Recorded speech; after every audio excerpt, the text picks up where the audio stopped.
356. How's it going? My work thing went a little long, but it feels so much cooler. But oh, my hat doesn't fit anymore. Okay, tip it a little lower.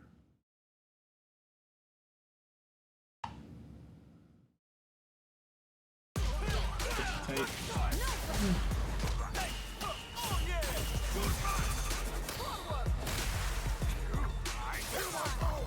So if my buddy's still on, I'll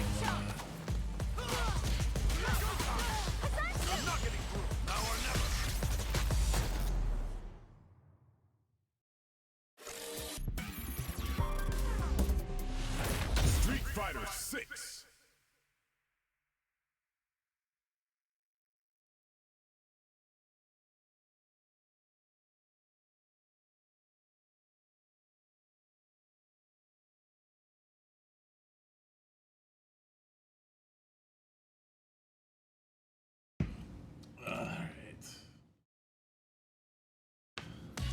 play some rounds with him if he's available. But got back late for me, so. Oh, Cleo, what's up, kitty?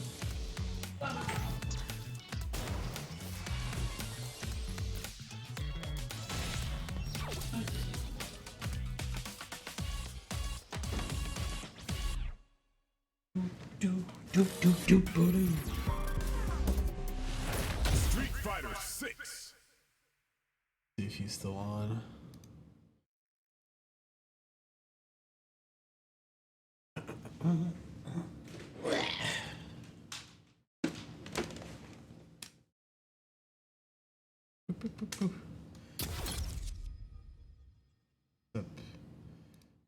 Stuff seems good. Maybe weird.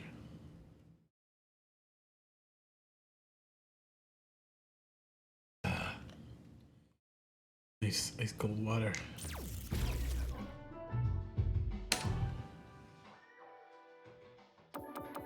$26 ago. God damn it, man. And he's like, I'm coming on for a little bit. And I'm like, ah, cool, I'll be on in 10 minutes. And then he logs off 15 minutes before I log in.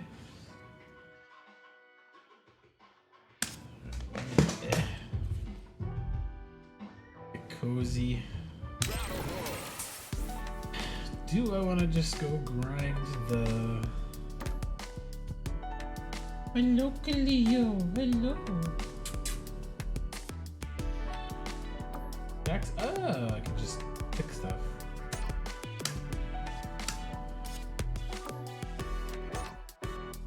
Why does it think I'm gonna be in Europe? Do not meet the requirements. What the fuck?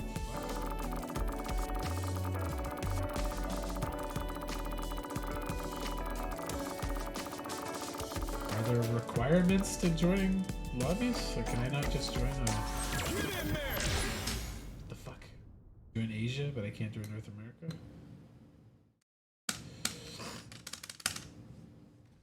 Hop back out of that. Challenges are today. Battle hub. 3 battle hubs. Normal throws. A character guide? Okay.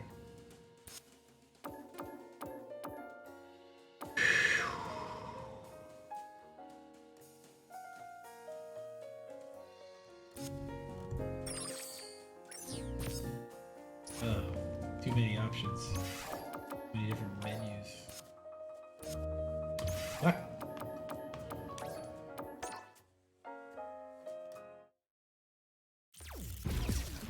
Fighting ground.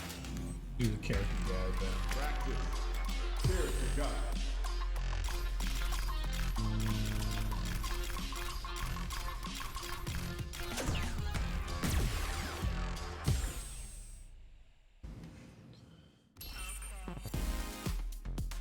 Oh, it's completed. Okay. Well.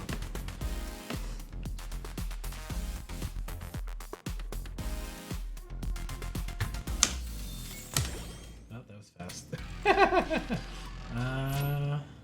I'll go with the battle hub. Maybe play a little bit of... Ow! Oh, why does it keep putting me in Europe? I'm not in Europe. I'm not even close. Whole other continent away.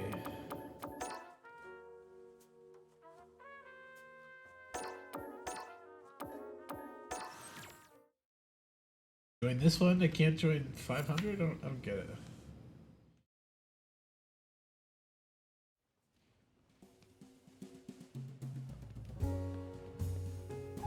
Oh my god.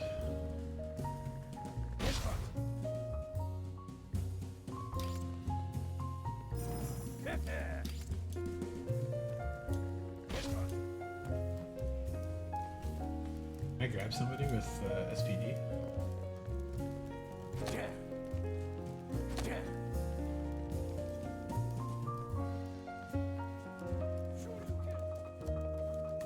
Any glowing cabinets today?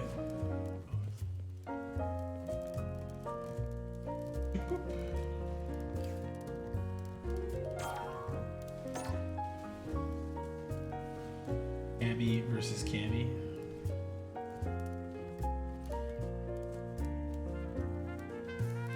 You get a Karen background? Interesting.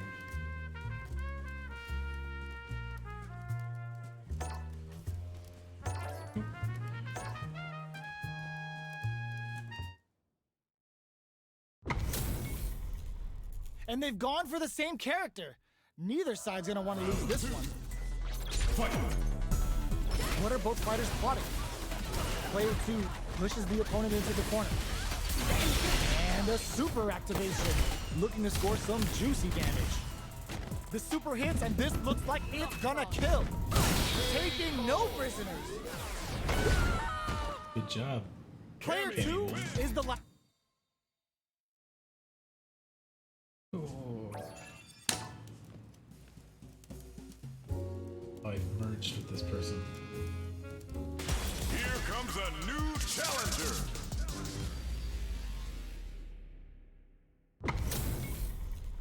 What are we going to see transpire between these fighters? No one knows, but this is going to be a must-see match.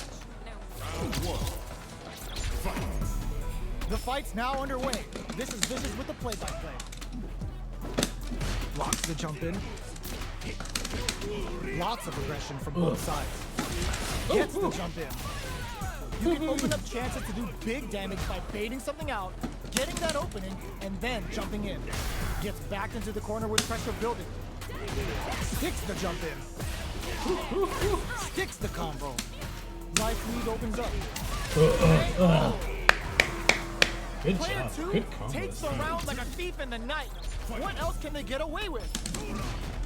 Medium kick hits. Are we going to see some fireworks here? Player 2 chases them down. Big chance here to do some damage if they can keep the corner pressure up. Fantastic awareness. Shows the medium kick. Gotta be careful not to whip at this. Experiencing burnout. Looking to impress with this super. Closing it Fantastic. out with a super hard finish. Nice and clean. Taking no prisoners. Yeah, those can become his own walk for sure. That was a clinic on how a solid neutral game wins matches. I've played exactly like 3 characters. How with is this Zenki, rematch going to so- play out? Are we going to witness a blow up here? The attack is parried. Oh. Definitely shuts like a jumper. Oh. Not much damage dealt so far, but they may be looking for an opening to run with. How are they going to deal damage? What's the play here? Nice mix up. Player 2 creates a good corner opportunity. Lands the forward throw. The corner pressure continues. Sees it coming and blocks it out.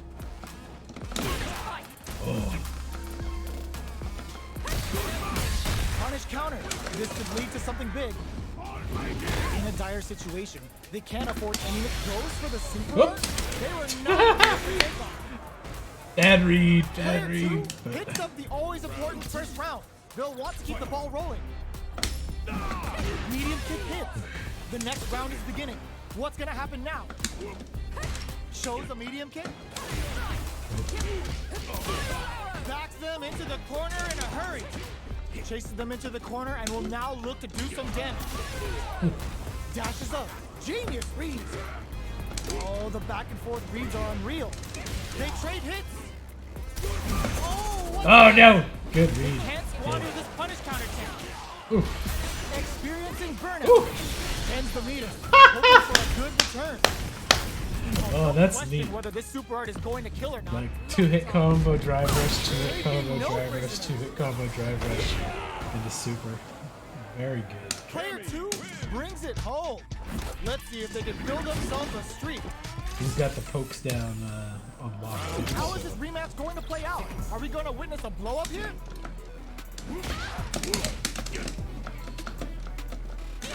Oh. The combo's there. What's going to follow the combo? Oh, I can't punish Player that. 2 pushes the opponent into the corner. What's the play here? That's the jump in there we're looking for. With the life gap opening up, they need to lean hard on their drive use. Oh, Makes a damn it. huge statement with that finish. Player 2 Bad hits at that's reading always when, important in first I round. should be doing They'll that. want to keep the ball rolling. They've both showed their hands a little bit, so they must be thinking of a counter. oh, Something nice. to negate the block. Closes the gap for the Ooh, grab. Fatal leg Nice. twister. Both fighters planning something? Player 2 needs to use the Oh. front of the corner. Looking to impress with this super KO. I feel like I'm just not able to respond there. I'm like literally just holding down back, getting up and getting fucking whacked. How is this rematch Maybe going one of to his play strings out? is an Are we overhead. going to witness I a don't blow know up the here? difference yet. Changes the pace with an air to air. Come on. With the forward throw, the battle in the corner continues. Player 2 has them legit shook in the corner. What are they thinking here? Player 2 creates a good corner opportunity. Keeping them in the corner will only produce more damage. Hold Oh, he's got the firm. read down. Damn it. Punish counter. This could lead to something big. Juggle. Decent return on that combo. Taking stock. The comeback's gonna be tough now. Can they do it? All right, what's coming up next? Gets Oh, that gets Player me. 2 Damn it. picks up the first round. Let's have a hurt That'll box give them a sticking out when his psychological little advantage. hand pulls back. They've piled up the knowledge. Now, how are they going to use it? Medium kick hits. Hit them with a Oh, he still got to respond after that. the attack and gets the punish counter. It's back with the drive impact God on the damn. recovery. This punish counter presents a huge level 3 super. Spending that meter Got some, like it's some good nobody's hitboxes business. on those. God damn it. They're thinking of scoring big off this Oh. stage juice. What'll happen here? Player 2 holding on to that corner advantage. Ooh. A deficit here. Can they turn the tide? Player 1 is not low heavy. Gotta be careful not to whip at this range. A super art? Jumps? Oh, it went over it. No. That Ah. a solid neutral game wins matches. God damn. Gotta let the little Right facey back into the candy. rematch. We ain't even close to done yet. A little too greedy there. All that grinding and training mode paid off. Literally Look at the optimal holding down damage back. combo. Why doesn't it want to Player fucking 2 crouch? creates a good corner opportunity.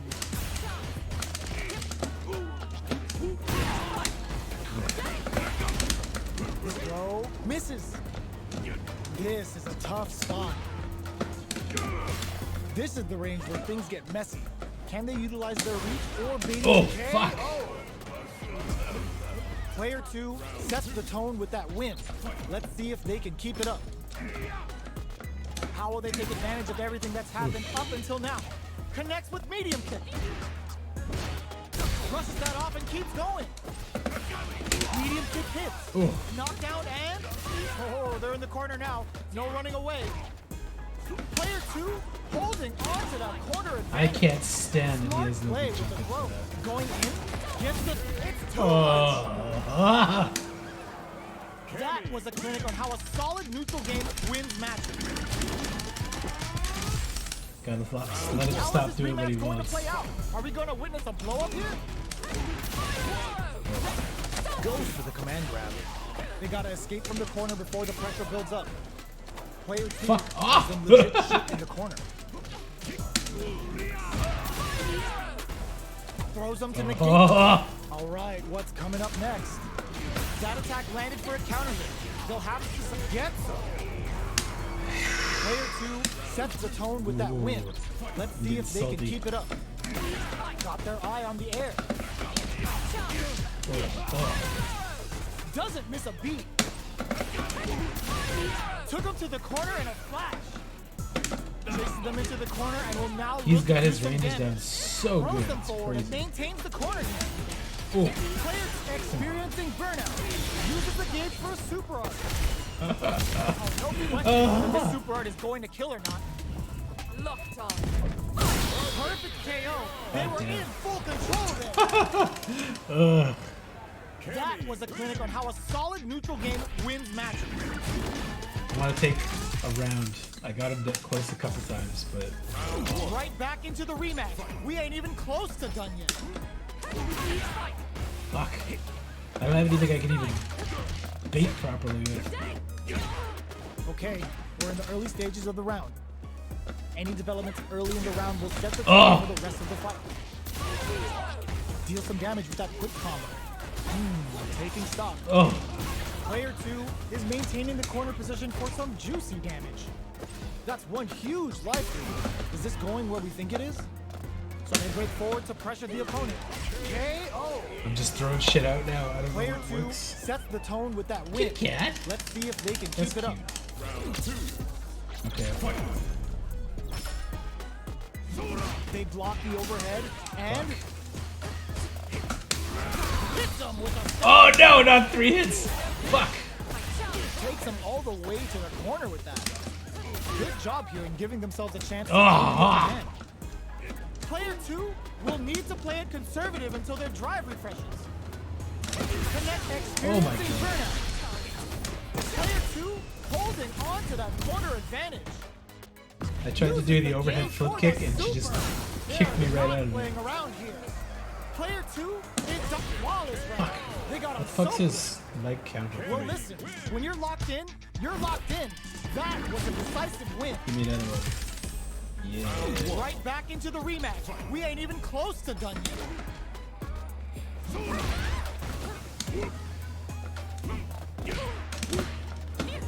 Blocks the jump in. Fuck, I can't get a Well, grab. they managed to escape the corner, but they can't Oh. escapes the corner to reset the situation. Lands the forward throw. The corner pressure continues. They block the overhead and player 1 is almost dead, but some clutch drive moves and a few prayers to turn this around in their favor. Looking to plant him with a pile drive. Hanging on. Bad reading. Nice. Yeah. Just go for it. I was expecting to Player jump. 2 picks up the always important first round. They'll want to keep the ball rolling. Medium kick hits. Connects with medium kick. That poke is bad range for me. Medium kick. Oh.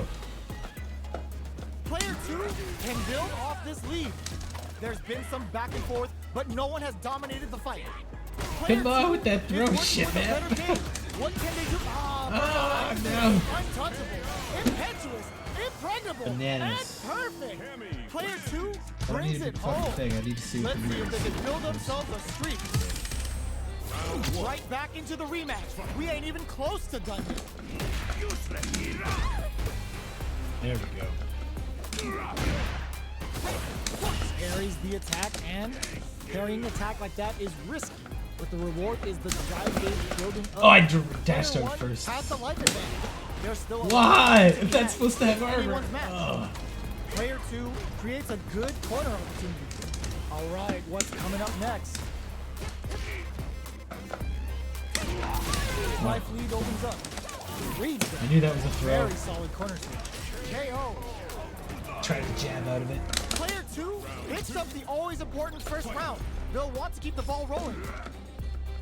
Everything up until now, and everything from here on out, is so vital. Spikes! Going on the offensive? Still scrapping for control of the space. Yes. Both fighters planning something? Player 2 will look to apply pressure here. They gotta be careful not to overextend or their opponent might go for a side switch. Not much life left, but their drive usage may save them. Oh, That's the oh. counter. Experiencing KO. Damn it. Good job with those very That basic, was a clinic on how a solid very neutral effective game wins counters and confirms into the super. matches. Right back into the rematch. We ain't even close to done yet. So, what are our fighters planning in this opening round?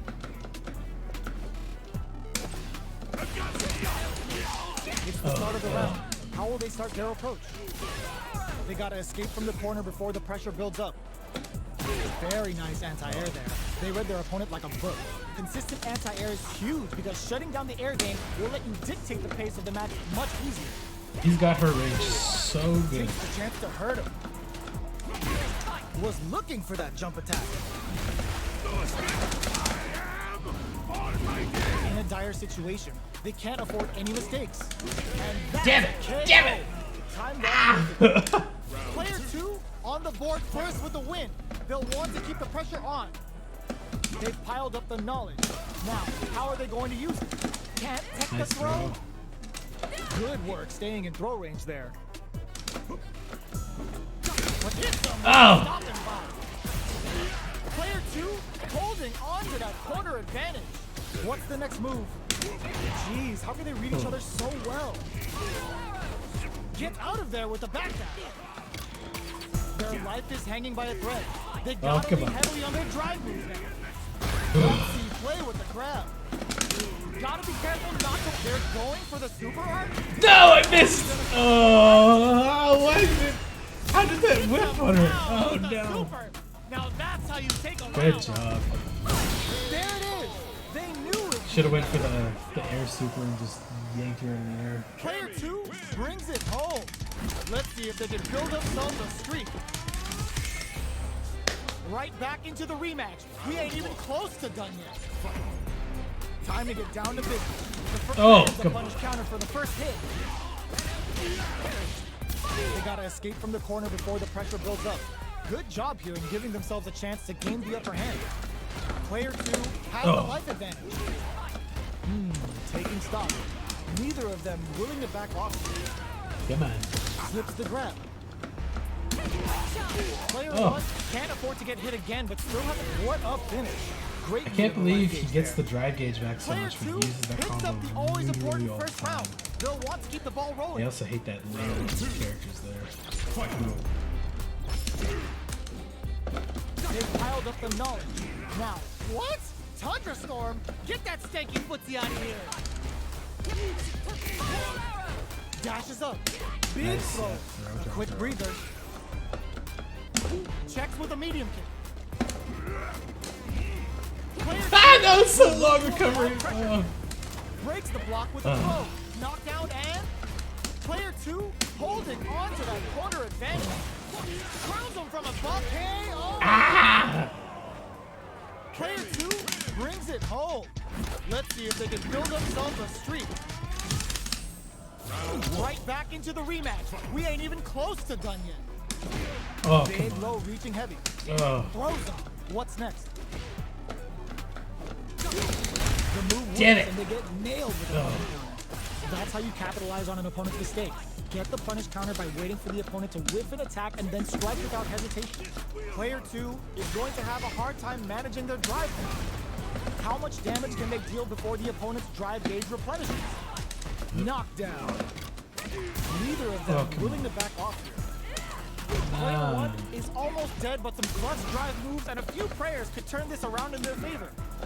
Life lead opens. No, I did it, and it didn't come out. Oh. Damn it. Player 2 picks up the first round. That'll give them a psychological advantage. Opening impact into a punish counter. Turns it up a notch and sends them to the corner. They've got nowhere to run now that they're in the corner. Hits up the counter. This is going to be huge.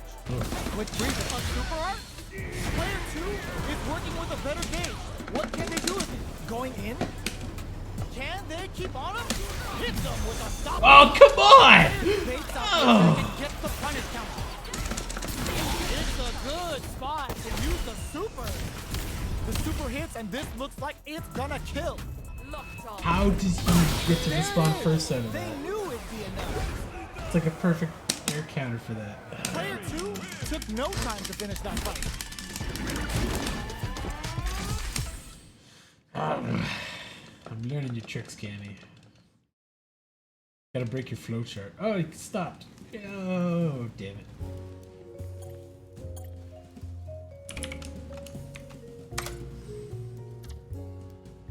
Okay, what am I looking at for? Incomplete. 3 Battle Hub matches. On World Tour. Oh, I see. Okay. Well, I can do that. But let's get my Zangief on. Get some practice. Is that Corella DeVille? Here comes a new The Mexican challenger. hat. Oh boy. Another very fast character. Our fighters are pumping themselves up and are raring to go. Who's going to come out on She's top got in the this fight? combos out of trouble. I'll take on all of you. Round 1. Fight. The fight's now underway. This is Vicious with the play-by-play. You gotta escape from the corner before the pressure builds up. Starts with a jump in. You can open up Jesus chances to do fucking big damage by baiting something out, Oh, it's getting over that now. opening, and then jumping in. Life lead is opening up, but that can still be overcome with smart drive use. Big counter. Good job blocking the jump in. They're showing Oh! how patient they can perfect. Takes the run without getting I touched. didn't even hit. Damn it. Player 1 sets the tone with that win. Let's see if they can keep it up. Fight. Changing up the beat with the hidden variable. Sticks the jump in. Medium kick Oof, hit. oof, oof. Not shy with the grab. Nice. Hits them with She the can vagabond OTG edge. that. They back the opponent into the corner. Now to apply the pressure. Big chance here to do some damage if they can keep the corner pressure up. Nope. Breaks their guard with the throw. Here comes the mix-up. That's a big goes out of sight. Are they going to be able to come back and snatch victory from the jaws of defeat? Are we going to see a tricky hidden Oh, it's a variable? grab. Both Nice. fighters, what? Ah, I wanted to go for the super knife. Shit. Player 1 brings it home. Let's see if I don't they think can build Kimberly's as themselves bad a as streak. Cammy, because Cammy's pokes are Right back into the fucking rematch. We ain't even unstoppable close for to me. done. We're here in the first round. Which one of them will let their fists do the talking? Player 1 creates a good corner opportunity. Buy some time by driving them into the corner. And now they can create some big chances to do damage here. Player 1 with the life lead. Does There's that not still a lot fucking of have fighting to armor be or had. what? It's anyone's match.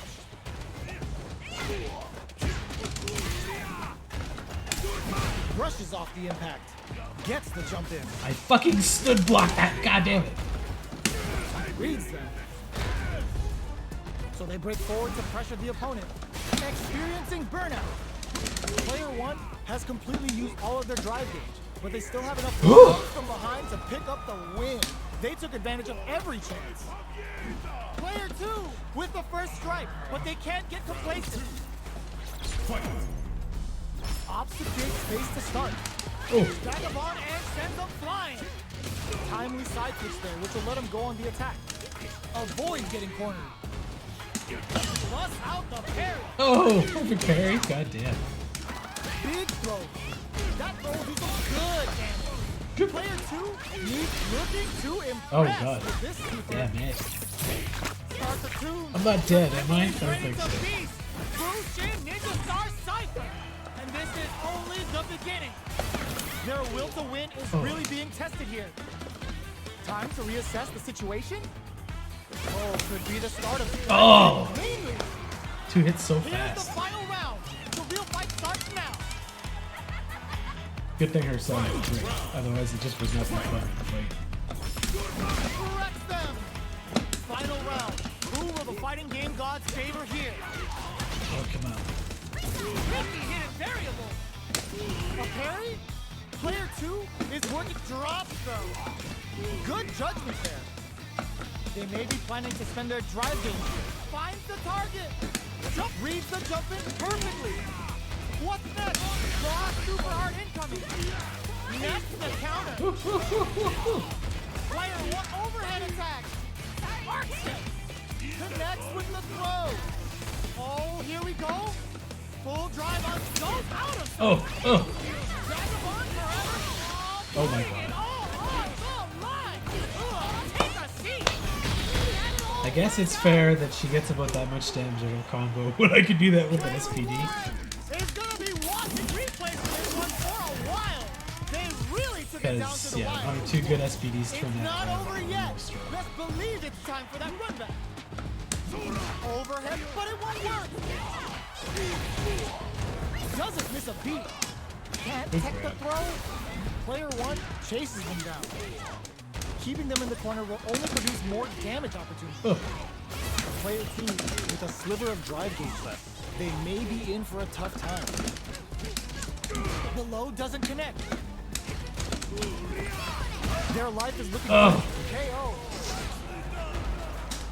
Player 1 sets the tone with that win. Let's see if they can keep it up. Round 2. Fight. How will they take advantage of everything that's happened up until now? Jumps up. Sees it coming and blocks it out. Forcefully closes the gap. That attack landed for a counter hit. They'll have to decide how to follow up. Player 1 needs to use the threat of the corner here. They gotta be careful not to overextend or their opponent might go for a side sweep. Both fighters are trying not to get trapped in the corner. Who's gonna take it? Vagabond and sends them flying. Both fighters planning something? I'm fucking stand Player blocking 2 that. is barely go out of sight. What the fuck? Forever elevated. The throw is denied.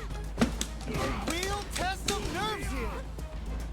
Tons of space between the fighters. Oh, come on. Player 1 brings I'm actually it home. super Let's pissed at see some if of they those can build blocks I'm themselves going a through. streak. Like, she comes in for that teleport Right dive back kick, into I'm the stand rematch. blocking We ain't even back. close to done yet. The first round begins. No time to save that stuff for nationals. It's time to go all in. Big counter. Player 1 pushes the opponent into the corner. Buys some time by driving them into the corner. And now they can create some big chances to do damage here. Player 1 is maintaining the corner position for some juicy damage. Oh, Capitalizes on every mistake and picks up the perfect KO. disc, disc, disc. Player 1 I picks don't know up what's the first missing round. there. That'll give them a psychological advantage. Can I not stand block that kick? They've piled up the knowledge. Now, how are they going to use it? Good job blocking the jump in. They're showing us just how patient they can be. Blocking a jump in attack means you're at a disadvantage, so they should be looking to anti-air instead. Medium kick. Changing up the beat Oh, with come a on. hidden variable. Looking to plant them with a pile drive. They've backed the opponent into the corner. Now to apply the pressure. Big chance here to do some damage if they can keep the corner pressure up. Grabs and throws them away. A quick breather. You've got to be mindful of reach and jump. This is gonna hurt. What the fuck? Vagabond and set more fuel to the fire. Cook them up. Going binomial theorem with a boost and scramble. What's next? Overhead.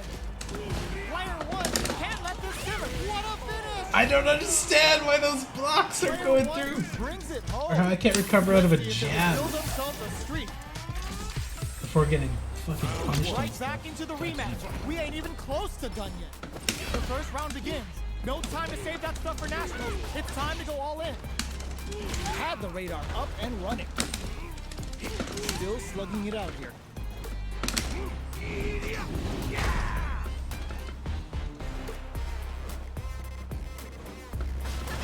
I can't keep track of these corner switches.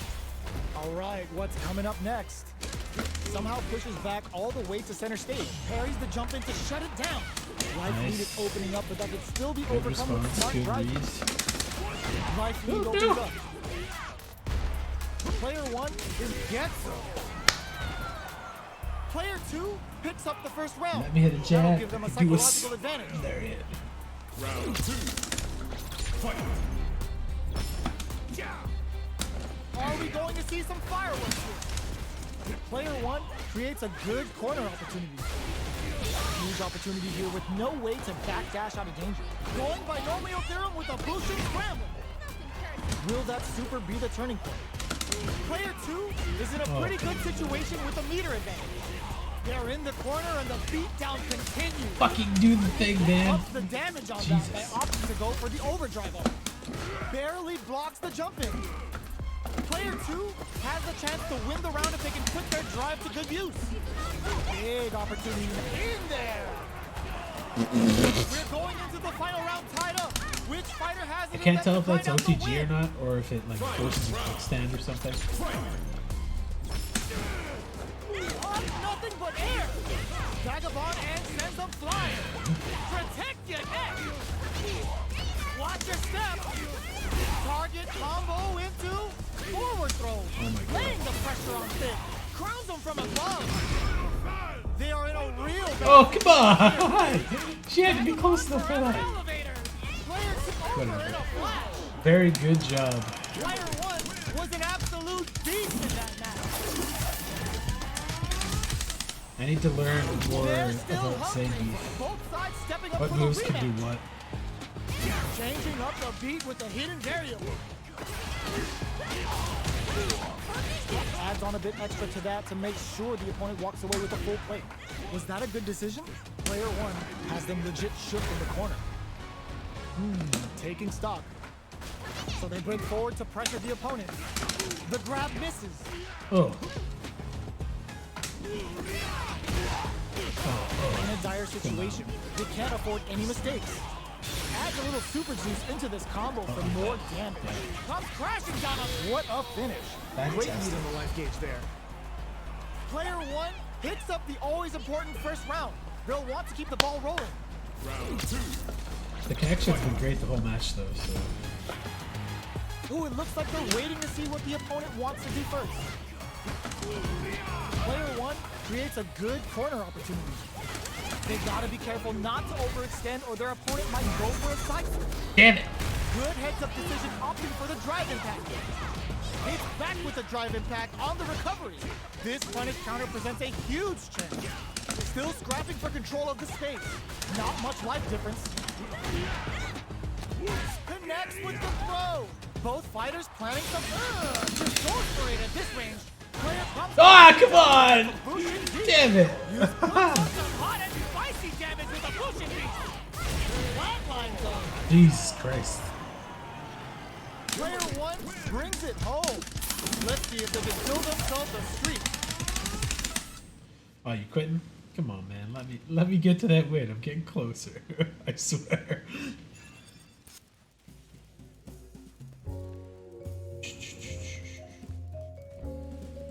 Yeah, a match available. Damn.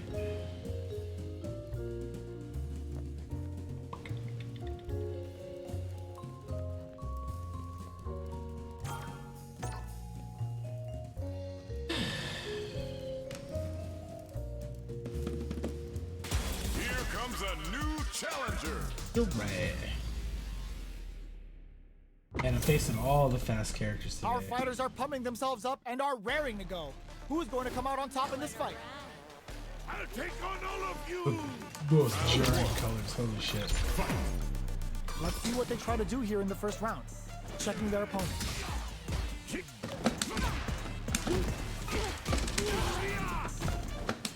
Jump in, finds the mark. Still slugging it out here. That's some Is that big not juicy fucking damage have on that armor or counter. what?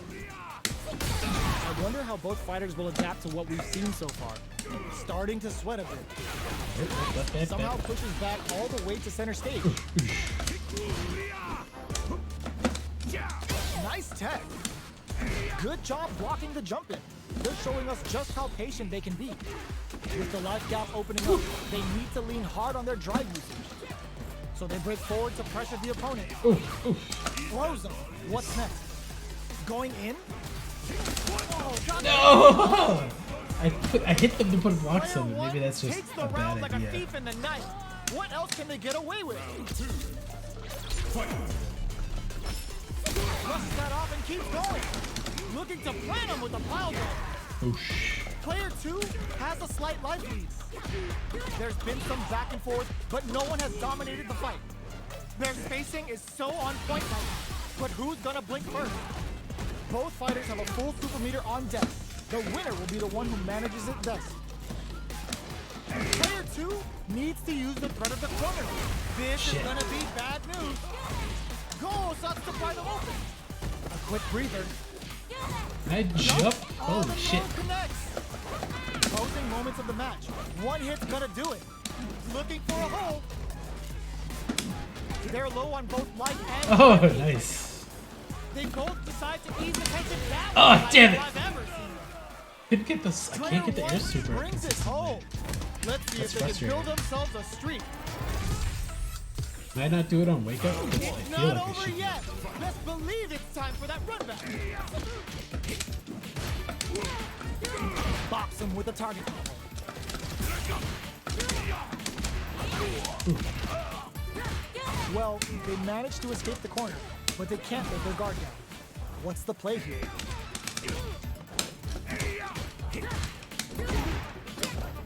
Holds out with the block. Very solid corner switch.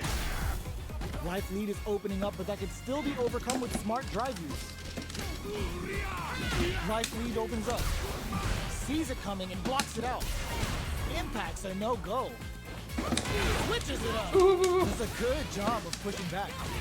Goes up to Nice. pry them open. Buffs up. Closing moments of the match. One looking to plan him with a pile drive. No escaping that. Run up. Grab. Player 2 picks up the first round. That'll give them a psychological advantage. Immediate jump in. This round is so important. You can feel the intensity in the air. Oh, Still scrapping for control of the stage. goddamn. Big throws. A quick breather. Oh, Medium kick hits. Oh, they're in the corner now. No running away. Good heads up decision, Oh. opting for the drive impact. Full SA meters on deck for both sides. This could be over soon. Oh, in there. Here's get the a poke, final get the round. combo. The real fight starts now.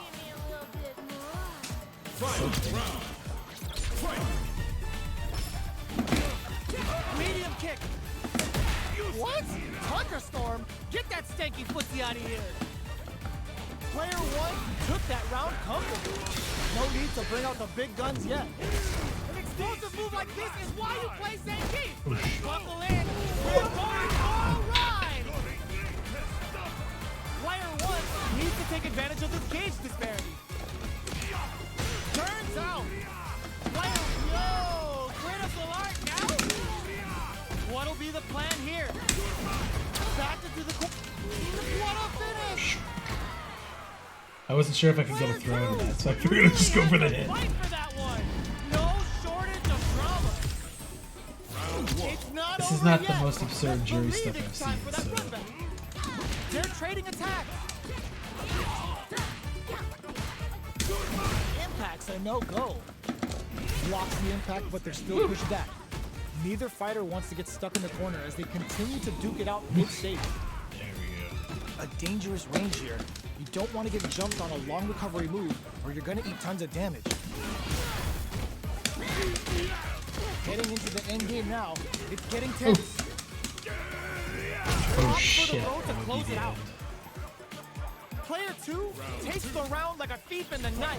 What else can they get away with? Everything up until now, and everything from here on out, is so vital. The low doesn't connect. The fighters continue to check each other in the early going. They're Nice still throw. feeling each other out. Goal starts to pry them open. Hits up the counter. This is going looking to plan them with the pile drive. Big opportunity now in this corner. Just goes for it at this range. That's a counter. Burnout activates.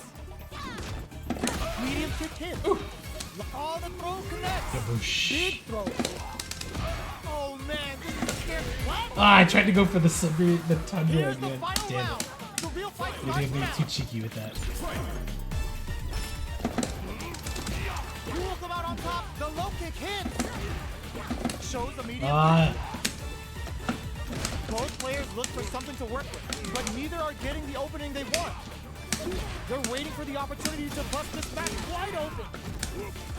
No! This will break it! Boosh. It's a lot of damage you Player took, 2 Ziggy. was an absolute beast in that match.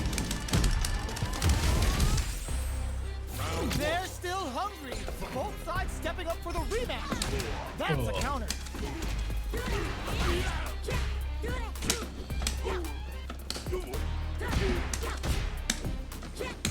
Deftly shuts out the jumper. The low heavy hits. Picks up some damage with a long reaching attack. They gotta make sure not to splurge with that drive gauge and leave themselves vulnerable. Looking for a way to incorporate their drive. Ends the round with a punish count, living in the opponent's head rent-free right now. Player 2 on the board first with a win. They'll want to keep the pressure on. They both showed their hands a little bit, so they must be thinking of a counter. Jumps up. Medium kick. You've gotta be mindful of reach and jump-ins at this range. Medium kick hits. Fights out of the corner, back to the center of the hits him with a stop and pop. Looking to plant him with a pile drive. Ups the damage on that one. Off a super art. They're going for the super art. Nice. Yo, You got it. are they Did actually he kill me? dead? I think he might kill me. If he says that, I die. Still aided with a sliver. Oh no, it wasn't. Oh Gets him fuck. heavy. Last round, people. Both fighters gotta go James all Chan, in don't for say that when I don't die. It scares me. Opens with a jump and eats it. Pumps the brakes on the impact. Connects with medium kick. Throws him.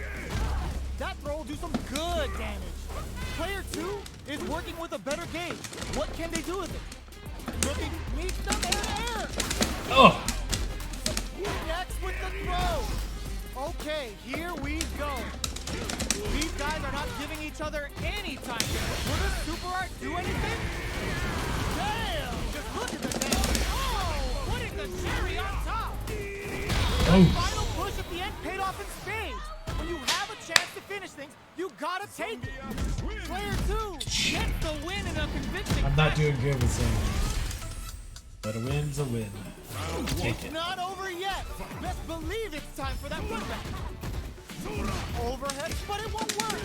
Double lariat, and now player 2 needs to use the threat of the corner here. Huge opportunity here with no way to backdash out of danger. At this range, many attacks can connect if you stick something out. The neutral game is very important. This is where things will get interesting as the damage starts to pile up on both fighters. Damn. That drive impact is blocked. What? Hunter KO. Player 2 takes the round like a thief in the night. What else can they get away with? Immediate jump in. Nice. How will they take advantage of everything that's happened up until now? A little too greedy there. Both fighters are looking for a way to get in, but there's still time to feel out the situation.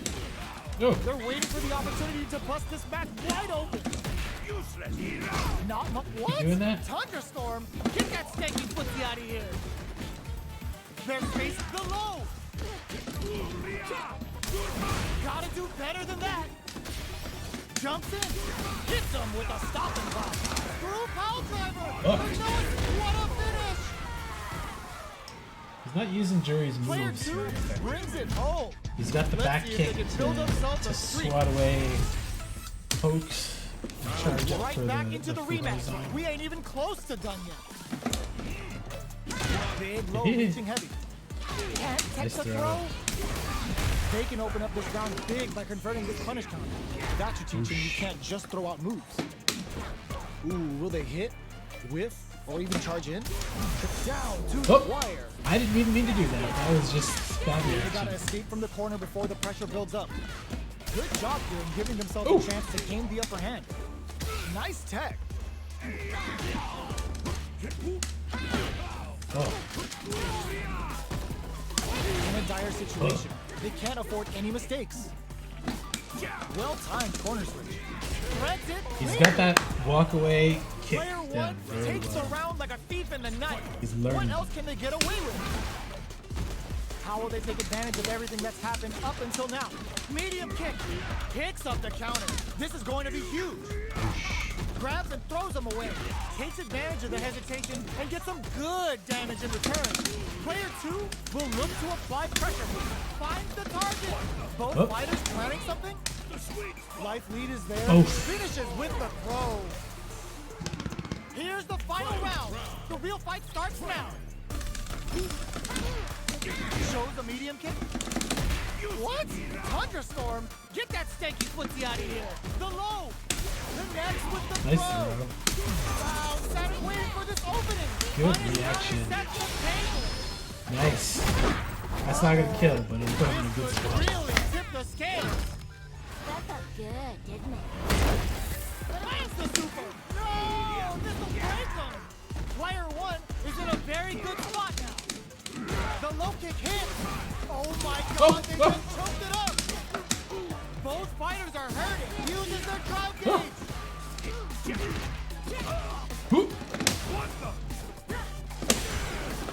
Oh no! They are done. Good job. Player 1 was definitely sweaty during that well-earned win. Round 1. It's not over yet. Let's believe it's time for that run back. Next, the counter. Overhead. Gets the parry in and adds some pressure. Mistimed the perfect parry, but is still safe. Throws him down. Trips him up. Sees it coming and blocks it out. Forcefully closes the gap. At this range, many attacks can connect to Ah, take fuck. something out. Cannot The get the neutral air game super is when I very want it. important. Player 1 creates a good corner opportunity. Taking stock. Opts for the air-to-air encounter. Checks with a medium kick. One shot is all both fighters need to close this out. Going in, the kick hits! No kick. Player 2 on the board first with the win. They'll want to keep the pressure on. Jumps in. The next round is beginning. What's gonna happen now? Early round decisions are so important to set the tone. Both fighters planning something?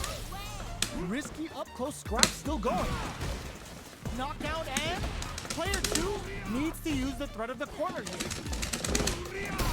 Hits them with a stop and block. Nice. Put some hits on Are we that. gonna see a comeback here? Jump! Perfect execution with the anti-air. Why is this fucking super not coming out? Pokes with a kick. Taking chunks out of each other here.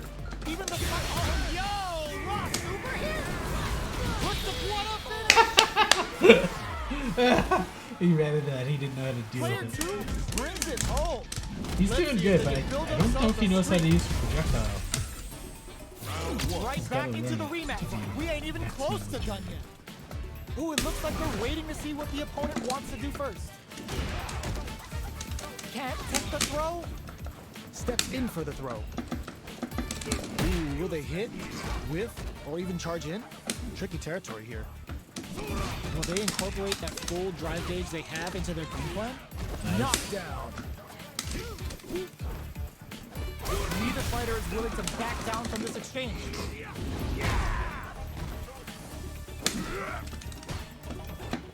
Sticks the jump in. That's some big juicy damage on that counter hit. All right, what's coming up next? Like KO. Trade. Player 2 takes the round like a thief in the night. What else can they get away with? Was hungry for the grab. Jumps. The quarter makes it hard to escape. What'll be the setup here? They gotta be careful not to overextend or their opponent might go for Why it. is my fucking drive They thing were not coming out when I expecting want that it drive to? impact. Excellent block to shut out the impact. Not much life difference. A quick breather. Low heavy. Oh, the throw connects. Shaboosh. Heavy punch sends them flying. What are you jumping in for? Player 2 brings Don't it jump home. in underneath Let's when see he's if they can build spinning. themselves a streak. Right back into the rematch. We ain't even close to done yet.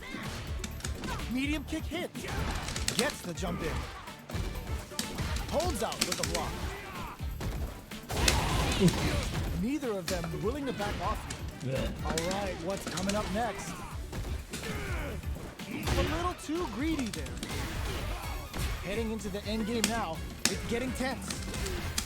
With the life gap opening up, they need to lean. Were they baiting them into that? Looking to plan on with the power. The big play does it. Player two on the board first with the Good win. job, buddy. They'll want to keep the pressure on. A lot of courage behind that super art at the start of the round. They've piled up the knowledge. Now, how are they going to use it? Connect with medium.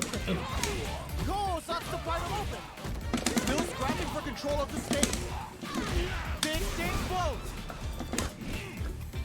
Medium kick hits. Oh, they're in the corner now. The low head Why? connected. This is the final round. Expect to Half see of those some is fireworks. literally just holding down back and waiting for a kick to come in. Goes for the jump into solid anti-air. A trade, but they're not worried. There's a change of sides. Steals back a chance. They're no, this will break them. They're in range. We gonna see a jump in? A dash? Oh, scuffle. What now? Player one has a full drive gauge, but is on the brink of death. A real test. What a finish! Gotta hand it to both of our fighters. They put on a real clinic for him. The locals are unstoppable. They're still hungry. Both sides stepping up for the rematch. Ooh, it looks like they're waiting to see what the opponent wants to do first. Shows a medium kick. Good job blocking the jump in. They're showing us just how patient they can be. Blocking a jump in attack means you're at a disadvantage, so they should be looking to anti-air instead. Gets the jump in. You can open up chances to do big damage by fading something out, getting that opening, and then jumping in. So they break forward to pressure the opponent. The jump in is denied. KO. Fuck. Player one picks up the always important first round. They'll want to keep the ball rolling. They both showed their hands a little bit, so they must be thinking of a counter. Reads them. Both fighters want to establish, looking to plan them with a pile driver. Goes for the throw. Oh, Both fighters planning something? Still slugging it out at this range. Rushes that off and keeps going. Target locked and scoop. They choose to spend the meter to up the damage by a bit.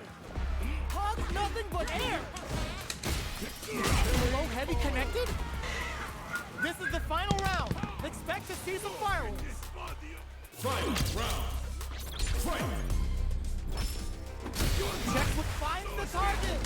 Ends the meter, hoping for a good return. Uses the gauge for I didn't the mean to super. skip this one, but I Not over-rotated it. Player two. Oh, yo. Oh, I fucking drive thing that. Uh-oh. Apparently it This just one activates really when she gets tips the hit. scale. That felt good, didn't it? Super. That's what we want to see.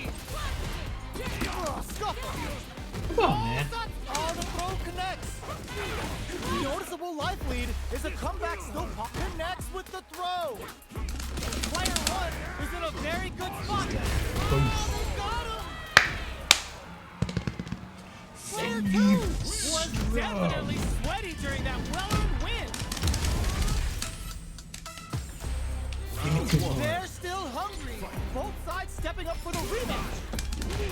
Gets the counter hit. Ooh, what a smart throw. Jumps. Neither of them willing to back off. All right, what's coming up next?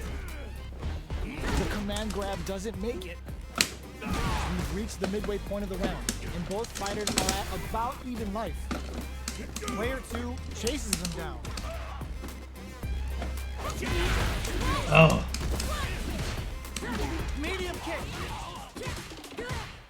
Denies the low head. Brushes off the impact. Gotta be careful not to whip at this range. Connects with medium kick. KO. Oh, come on. Player Damn it. one on the board first with the win. They'll want to keep the pressure on. Reads the command grab. Throws it. What's Nice. next? Closes the gap for the grab. Jumps in. Looks like they both want to stay out of the corner. Drive gauge management here is going to be vital. Knockdown and misses the ground.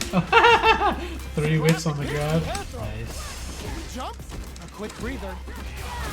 Goal to pry them open. Player 1 will look to apply pressure here. Big time whip. Life leader. The kick hit. Fuck off! Why does it come out when I don't want it to Player come out? 1 brings it home. No, that's Let's see fine. if they can build themselves I started a to streak. tilt as soon as I tried to How is this rematch get it going to out. play out? Are we going to witness a blow up here? Gets the knockdown, and now Ooh, still come on, slugging I'm it out. blocking! Neither fighter wants to get stuck in the corner as they continue to duke it out mid-stage. Holds out. He's finally using his other moves. All right, what's coming up next? Okay, they trade hits. Sticks the jump in. That drive impact is blocked. In a dire situation, they can't do this super art connect. Shoot both. Takes a big gamble and rips out a raw super. A quick breather. Medium in there. Why doesn't it have Player armor one on yet? on the board first with the win. They'll want to keep Maybe the it's pressure only on. standing armor or something stupid. Goes for the jump in to start. Who's going to start things off? Jumps. Grabs him. Good work staying in throw range there. Player 1 is working with a better game. What can they do with it? Goal sucks to pry them open. Player 1 needs to use the threat of the corner here. Both fighters planning something? They are really going at each other this round. The reads they make now will be key. Blocks it. You gotta be mindful of reach and jump-ins at this range. Pumps the brakes on the impact. Watching each other carefully. Who will make the first move? Saihasho to start something? A quick breather.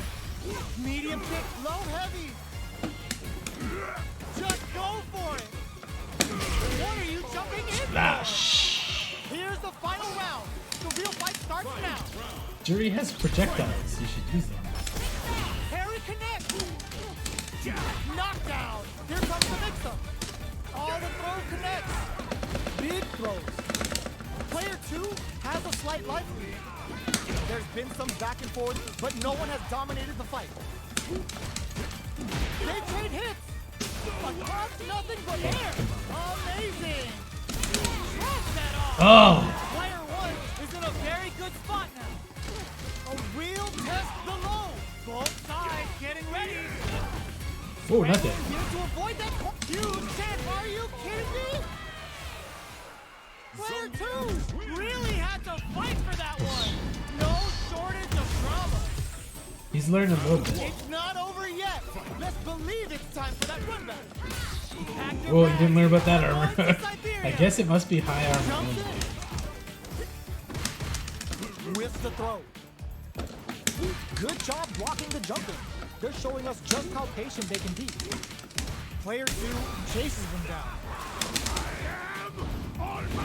Adds on a bit extra to that to make sure the opponent walks away with a full plate. Neither of them willing to back off. Heading into the end game now. It's getting tense. Gets him. Like I'm blocking that and then Player I'm 2 not. picks up the first round. That'll give them a psychological advantage. Opts for the air-to-air encounter. Are we going to see some fireworks here? Throws it. What's next? Player 2 managed their drive gauge well to create lots of opportunities for themselves. Let's see if they can maintain this rhythm. They're backed up into the corner. Oh, shh. Big chance here to do some damage if they can keep the corner pressure up. Their spacing is so on point right now. But who's gonna blink first? Barely blocks the jump in, looking to plant him with the pile drive. No escaping that. Player 2 brings it home. Let's see if they can build themselves a Oh, streak. came back on.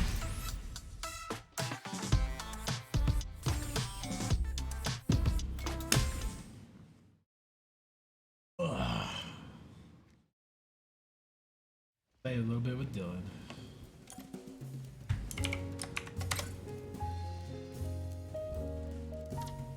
That, not that. That. What? Nope, fuck. I fucking hate how many menus there are. Yeah.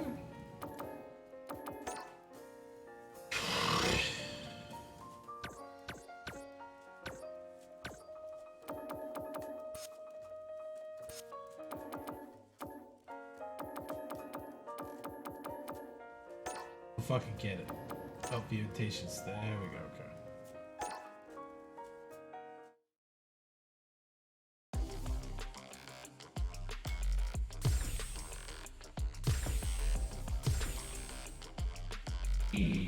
The gift. Here comes a new challenger.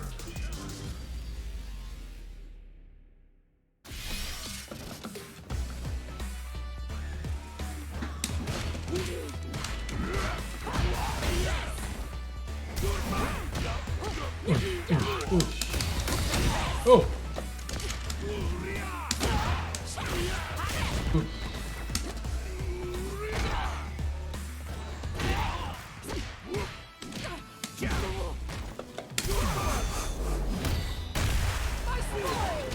Oh, I jumped into training with him. That's funny. Is that all you got?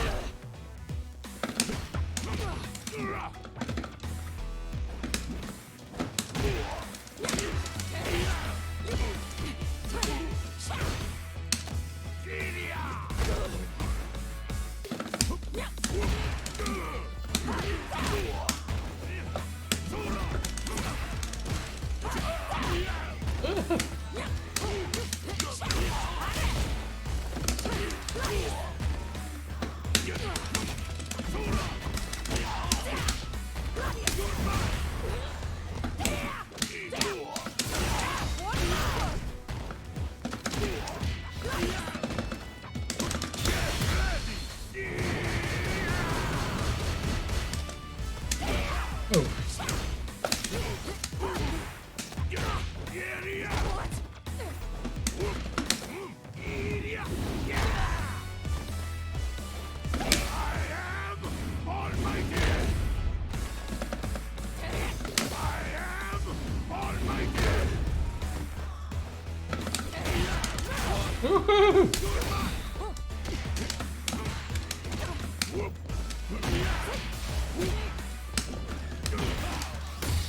Oh.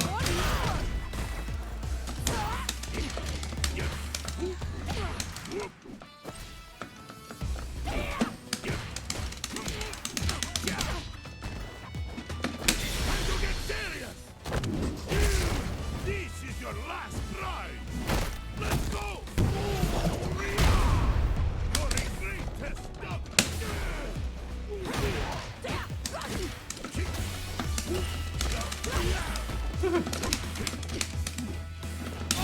Coming for you. Get ready.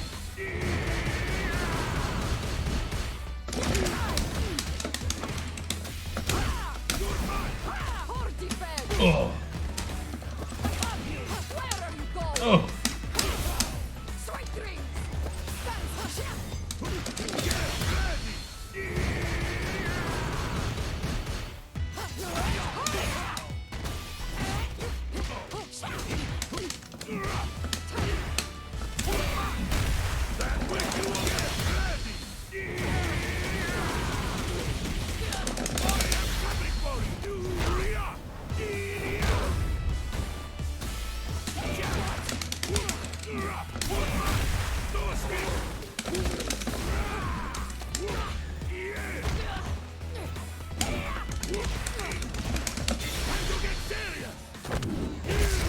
This is your last try. Let's go. Your great test done. Oh. The sweet spot.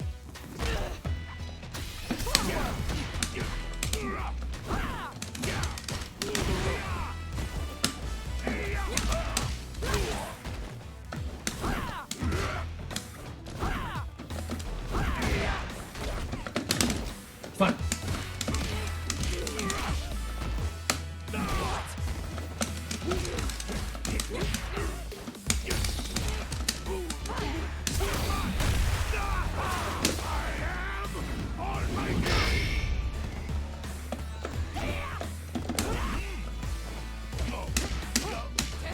Oof, oof.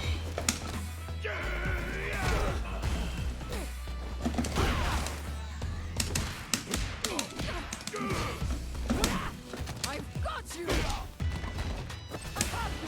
Where are you going? Oh! Sweet dreams!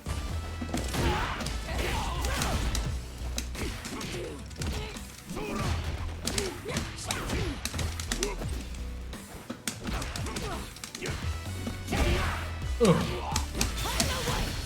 Victory is mine!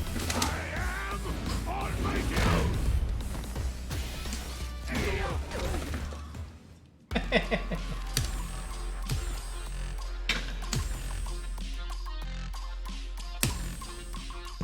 Come on, big muscle mama. Here comes a new challenger. She's got more muscle than me by far. We're in for something special right here, right now. Show me everything you have. Give me your best shot! Round one. Fight. All right, first round. What's going to happen? Opts for the throw. That was a solid anti-air. Solid anti-air will shut down the opponent's air game and make it much harder to jump in. Goes for the throw. Bops him with a target. Knockdown. Neither of them willing to back off. The big play does it. Player one hits up always important first round. They'll want to keep the ball rolling. Everything up until now, and everything from here on out, is so vital. Pushing through with the Gladius. Player two hits him with a stop and pop. Target locked and scoop. Player one in dire straits with burnout. Oh! Out of drive gauge. Now it's done. One mistake here is all that's needed to finish the round. Player two will need to play it conservative until their drive refinishes. Oh! Still slugging it out at this range. Goes for the ground and pound. Oh. What'll happen here?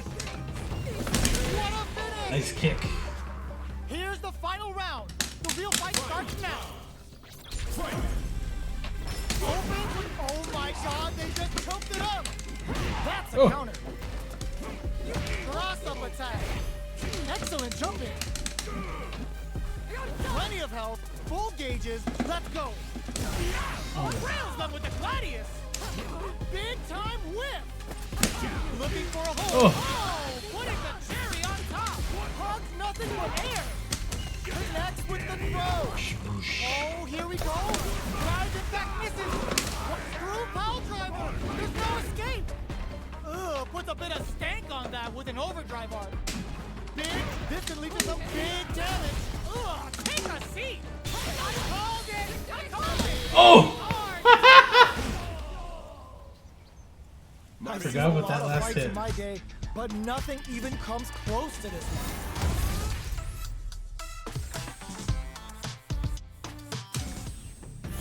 It's not over yet. Best believe it's time for that run back. A jump hop, nothing but air. Goes for the jump in. Goes with a safe stuff with that target. What's their game plan here at this critical stage? No good up high. Oh! Player two chases them down. Good job blocking the jump in.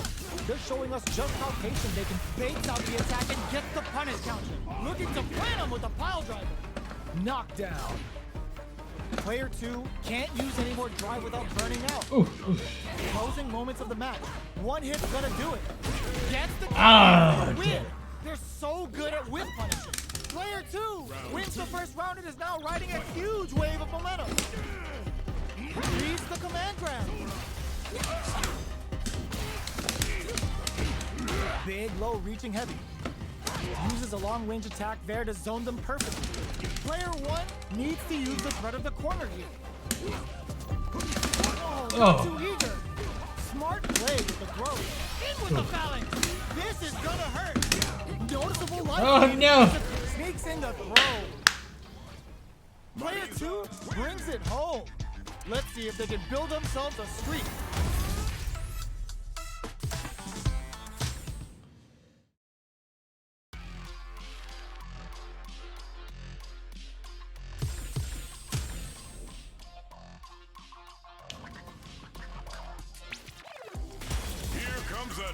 challenger. Our fighters are ready to get down to it, so let's start the match and see what these warriors are capable of. Give me your best shot. Round one. Fight. Here we go. What are these fighters going to do? Gets a chance at that jumping. You can open up chances to do big damage by baiting something out, getting that opening, and then jumping in. Decides to spend the meter to open up some more chances. So they break forward to pressure the opponent. Reads their mind and techs a throw. Player 2 can't afford to get hit again, but still has a chance to take the round if they can find openings to use their drive. What'll happen here? Player 1 creates a good corner opportunity. And Oh, nice grab. nasty blow to the back of the head. Knockdown and the Gladius throws Oh. him in there. Player Nice. 2 with a big first round pickup. Can they close Other it taco? out? Oh, it's Round two. okay. Fight. Flies in with a fist to keep the pressure on. Sticks the jump in. Bops him with a target combo. Gets the jump in. Gets scooped from down low. Pushing through with the Gladius. Brushes that off and keeps going. Looking to plant him with a pile drive. Good instincts to spend resources while they have them to tack on more damage. Experiencing burnout. Pack your bag. It's too much. Oh, the Siberia. This is the final round. Expect to see some fireworks. Back to start. They're not connects with the throw. The Gladius blows them away. Ooh. A jump. This can lead to some big damage. What are they gonna do? Plenty of health. Full gauges. Let's go. Jump. That throw's gonna take off a chunk of damage. Jump. Target combo into noticeable the brain of the fighter to fit to the counter in that situation. Big drive gap now. Both of them back off. They may be preparing for the final. I called it! I called it! The super's blocked! Oh, come on, kid. Why would you use the super? Perfect damage. His fucking face there. Boom. They are done! Player 2 was definitely sweaty during that well-earned win. It's very JoJo with the They're heart still punch and hungry. turn away. Both sides stepping up for the rematch. Ooh, what a smart throw. They just won't stop switching sides. Still slugging it out at this range. Does a good job of pushing back. Escapes the corner to reset the situation. Starts with a jump in. You can open up chances to do big damage by baiting something out, getting that opening, and then jumping in. Can't tech the throw? Taking stock. Blocks the low heavy. Heading into the end game now. KO. Player 2 on the board first with the win. They'll want to keep the pressure on. Starting trouble with opponents and overhead. Impact's a no-go. You can block impacts, but you're gonna lose some drive gauge when you do. Oh. Their spacing is so on point right now. But who's gonna blink first? Headbutt.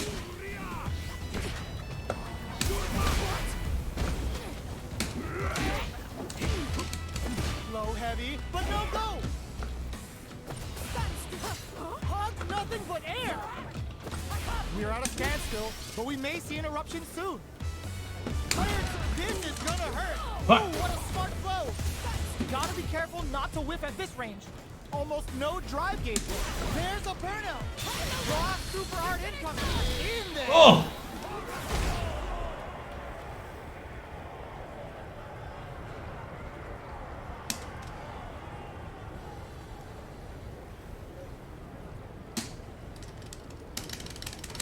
What the fuck? Player 2 brings it home. Let's see if they can build themselves a streak.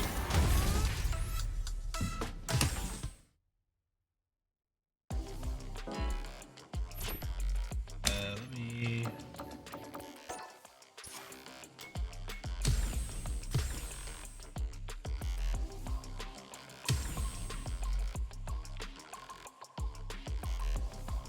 Here comes a new challenger.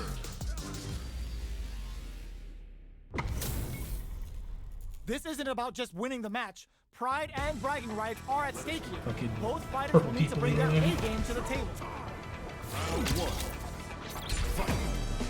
The fight's now underway. This is Vicious with the play-by-play. Blocks to jump in. Still slugging it out here. Good anti-air. Solid anti-air will shut down the opponent's air game and make it much harder to jump in. This is where things will get interesting as the damage starts to pile up on both fighters. Add a little super juice into this combo for more damage. Both can end the round now, and the drive gauge disparity may come into play. Player 2 can't use any more drive without burning out. Connects with medium kick. Gotta be careful not to whip at this range. In there! Player 2 picks up the always important first round. They'll want to keep the ball rolling. The next round is beginning. What's gonna happen now? Blocks the low heavy. The drive impact whiffs. Are they ready to punish? Miss your mark with an impact and you're open to a punish. Player 2 is in a pretty good situation with a meter advantage. What separates the good from the great in this game is smart gauge management. Charges forward. Risky up-close scrap still going. Low heavy. Goes hunting and bags the catch.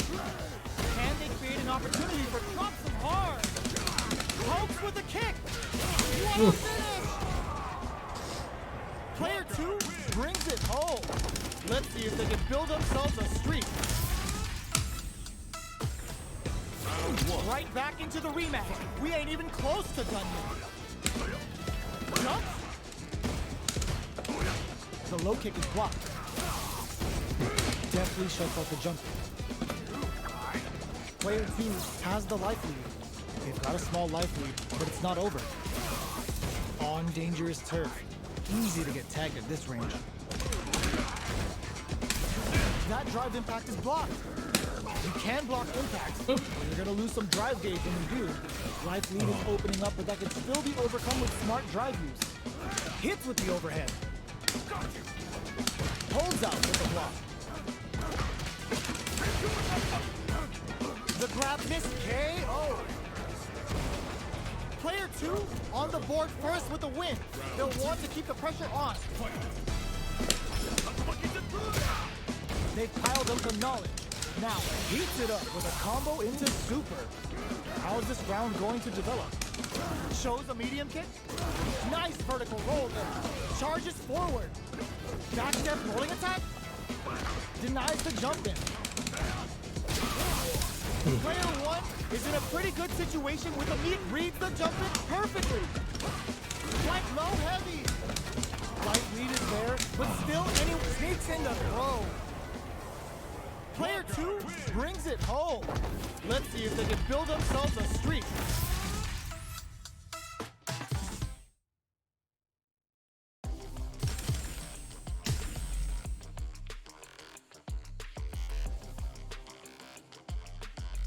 Here comes a new challenger.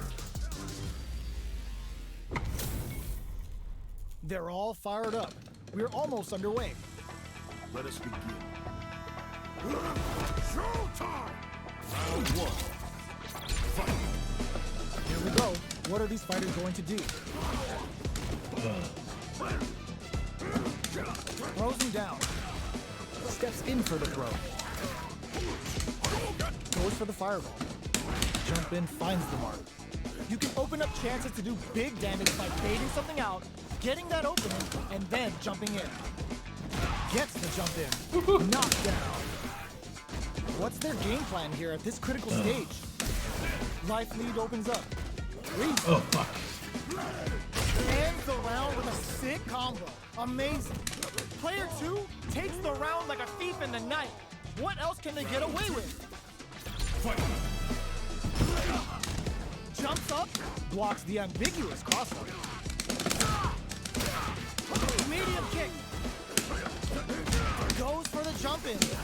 Knocked down and still scrapping for control of the space. Grabs and throws them away. That throw will do some good damage. Connects with medium kick. Oh, fuck. Play with the grab. Are we gonna see a comeback here? Oh, the throw connects. He tries to make something happen with an overdrive arc.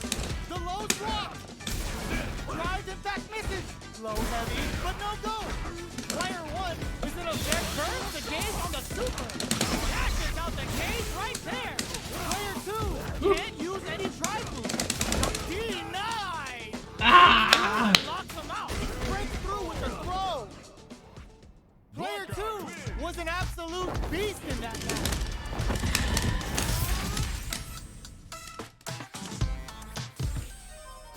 It's not over yet. Best believe it's time for that run back. Jumps in. Hits up the counter. This is going to be huge. That drive impact is blocked. Forcefully closes the gap.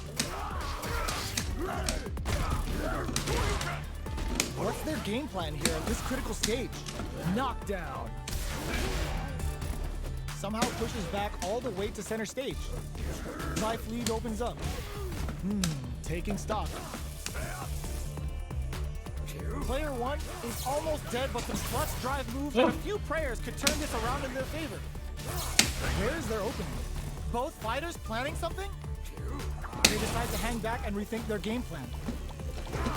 Experiencing burnout. In with a backstep roll. Knockdown and player 1 and attack ends it. Player 2 picks up the first round. That'll give them a psychological advantage. Ooh, it looks like they're waiting to see what the opponent wants to do first. Stops the attack by using a drive parry.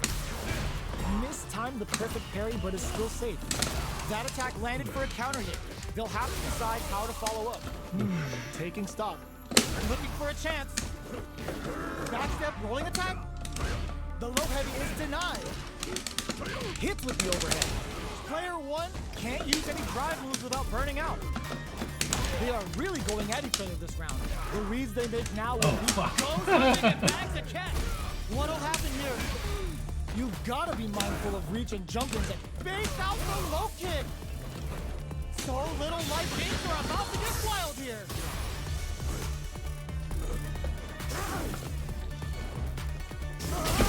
Fuck! Player 2 brings it home.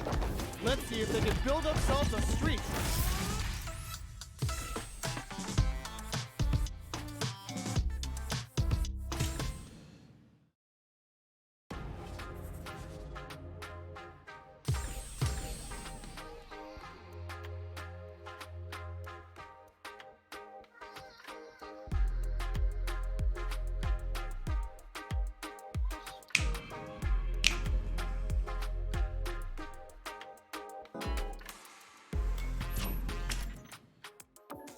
Let's try.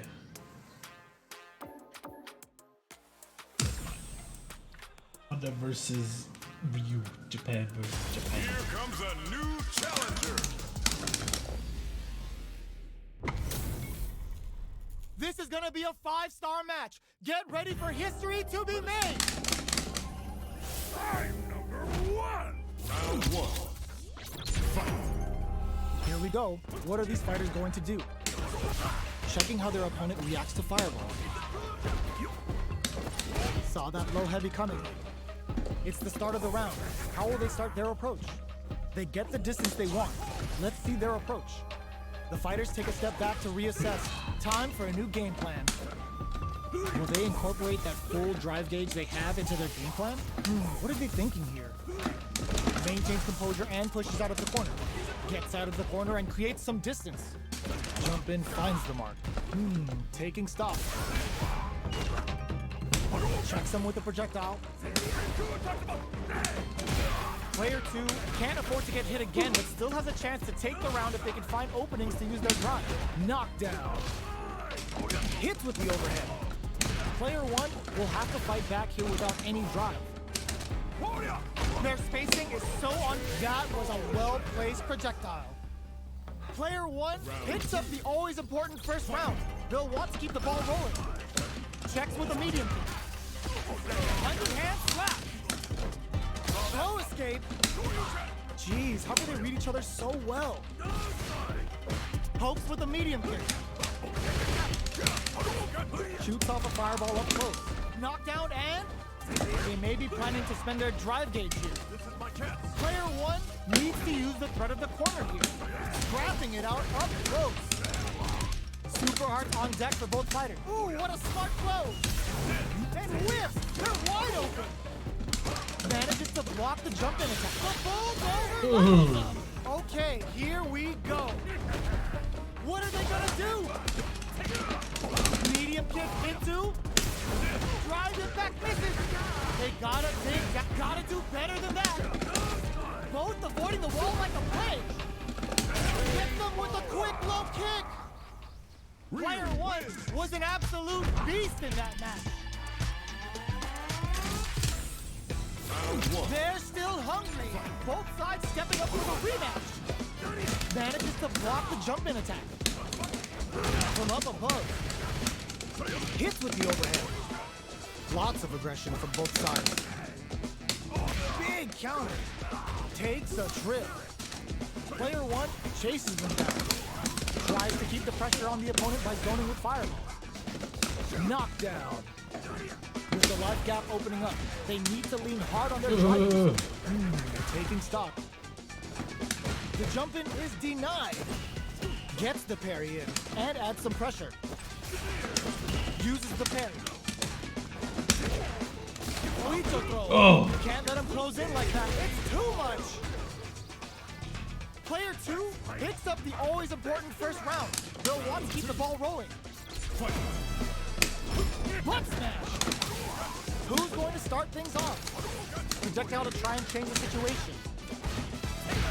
Good old slaps. Still very early. Not crouching. They're There. still feeling each other out. 100-hand slap. Still scrapping for control of the space. Hits them with a stop. Oh, Player 1 will have looking to oh impress shit. with this super.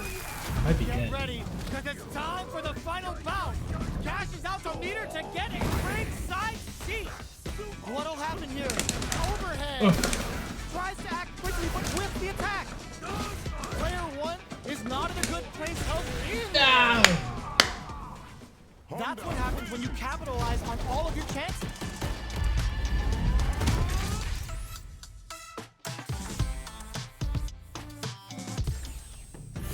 Right back into the rematch. We ain't even close to done yet. Medium kick hits.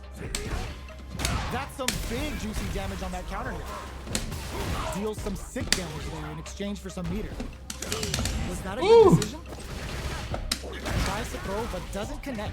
Player 1 is just about out of drive after that. What are they thinking here? Player 1 is it nice, perfect parry there.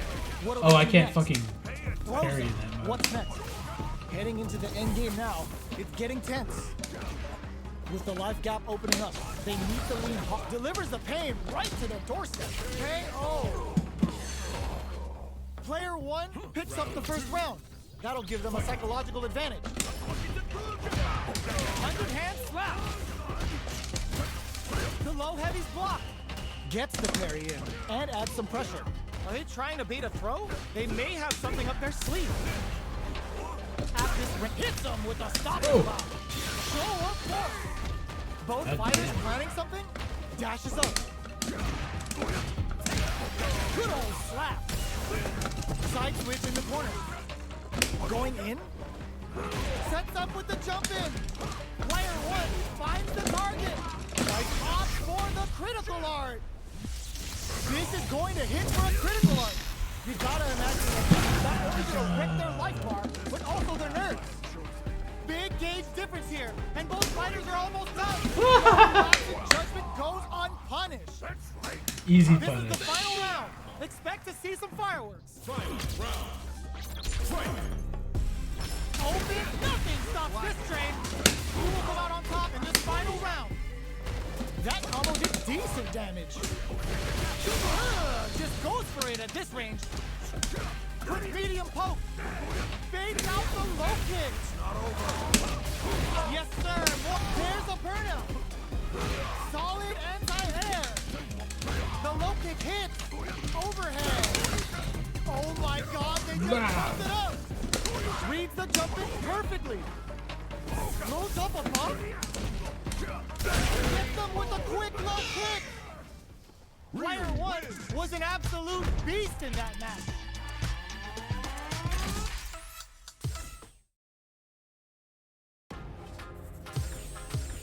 Oh, shit.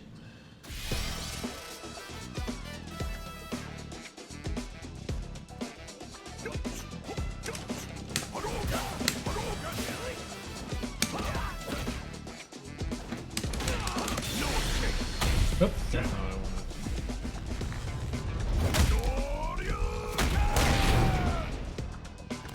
What's wrong? Get up!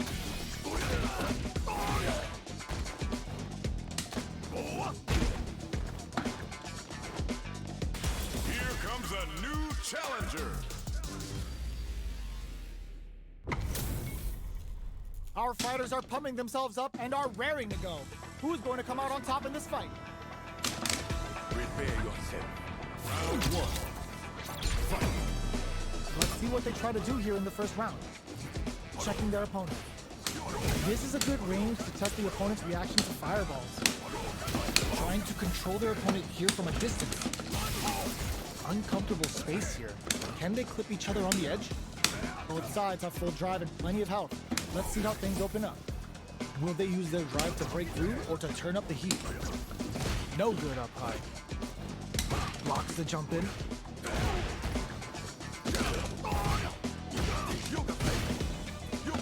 Oh.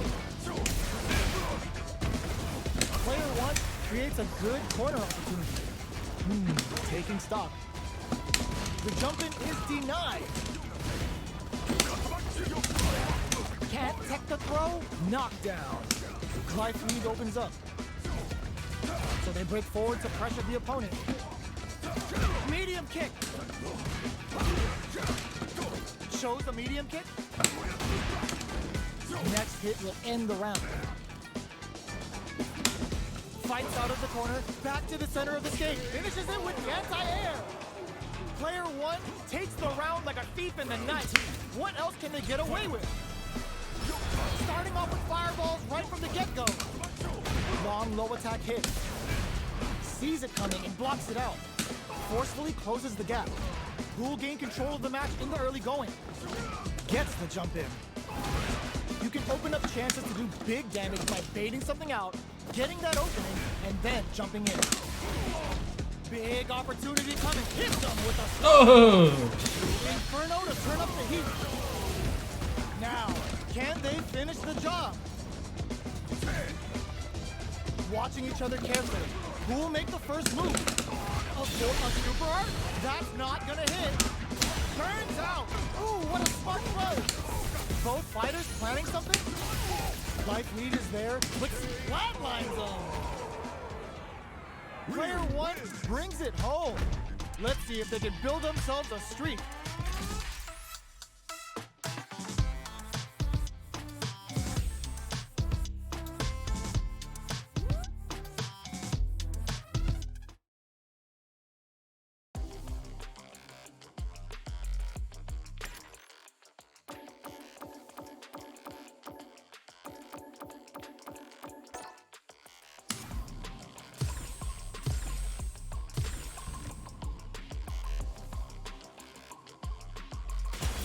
Comes a new challenger.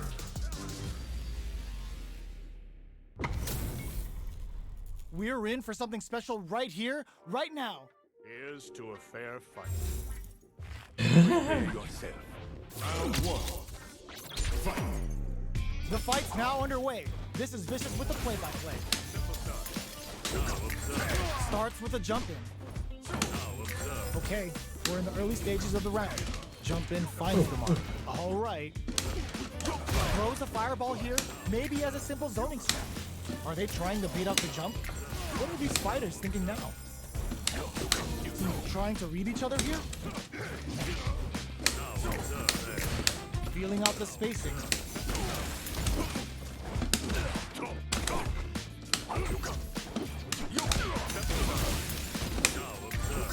Nails the anti-air. Gets the jump in. Well-timed corner switch. Both fighters are trying to decide their next move. Life lead opens up. They break things off to take a quick breather. Very critical point of the match with full drive gets them. Player 2 picks up the always important first round. They'll want to keep the ball rolling. Keeps them guessing with a yoga arch. This round is so important. You can feel the intensity in the air.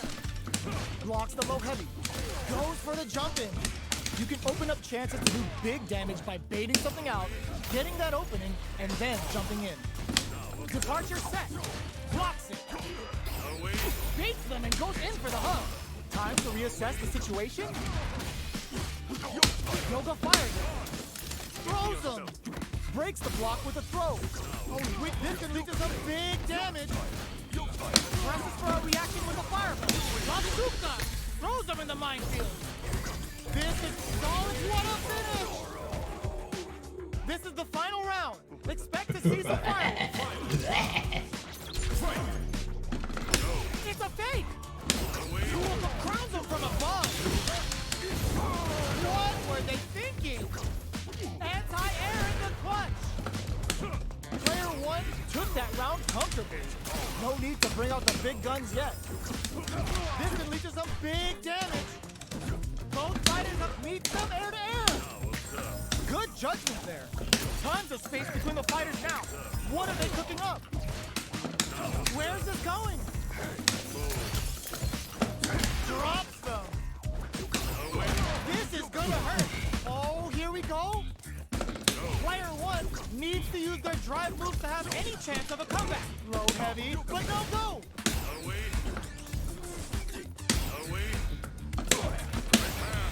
Stone cold and bright. You can't block those.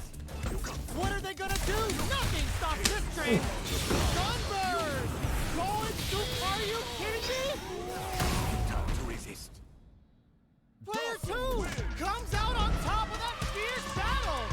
Talk about a show. That match had it all.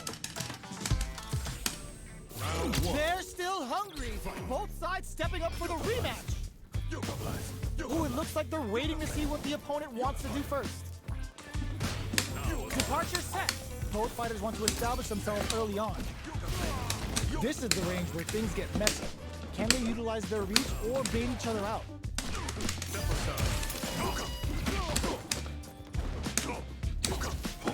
Can't tech the throw? Steps in for the throw. There's a drive rush to throw the opponent off balance. The properties that attacks get from a drive rush make them a great tool for creating chances like that. Somehow pushes back all the way to center stage. Knockdown. Projectile to try and change the situation. In a dire situation, they can't afford any mistakes. They decide to hang back and rethink their game plan. What a clutch side switch there. Now they need to capitalize on experiencing burnout. The pressure, smart choice to use that attack to do chip damage and get the KO to take the round. Player 2 wins the first round and is now riding a huge wave of momentum. Ooh, it looks like they're waiting to see what the opponent wants to do first. The jump in catches them. You can open up chances to do big damage by baiting something out, getting that opening, and then jumping in. Looking for a chance. Yoga fires it. Cuts in with the drive impact. Teleport. That's gonna rattle him. Jumps up. Not much life difference. What's going to happen here in the latter half of this round? Jumps. Goes for the jump in. Their spacing is so on point right now. But who's gonna blink first? Left off a yoga fire. Blink out.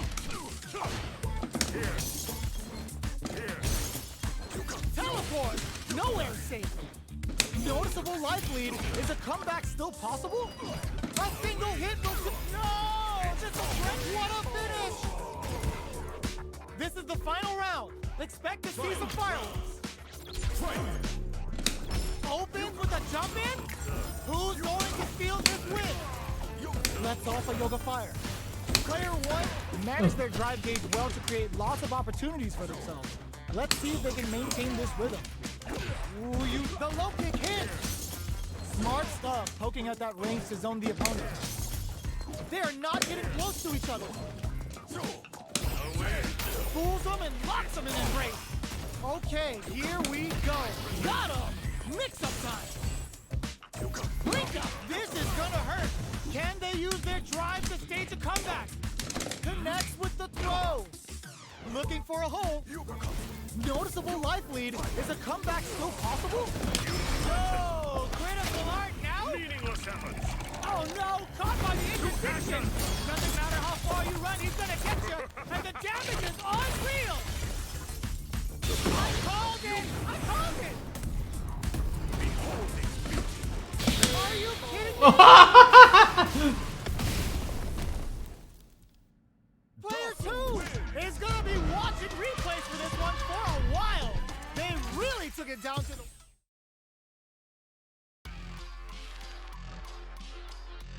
Sorry, I haven't been talking. I've just been focused on practicing with this.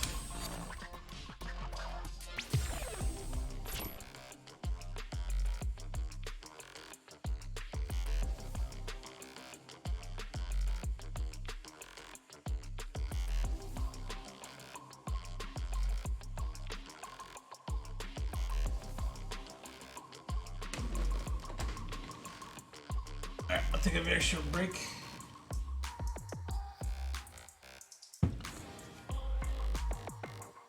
Use my French, take a little breather.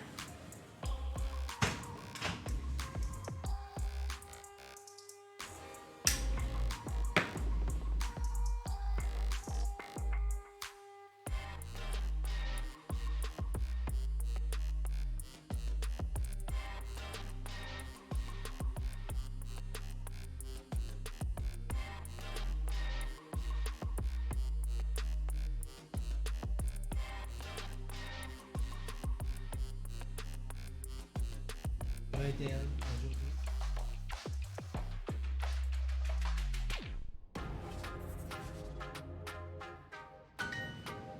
intéressant.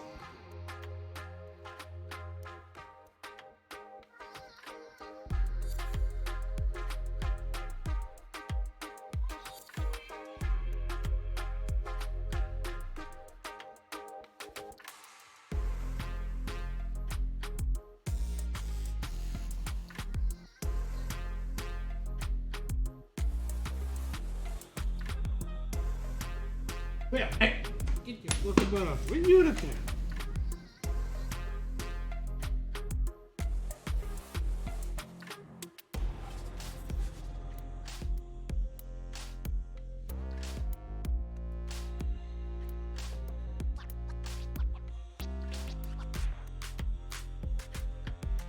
Déblage intéressant.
Blah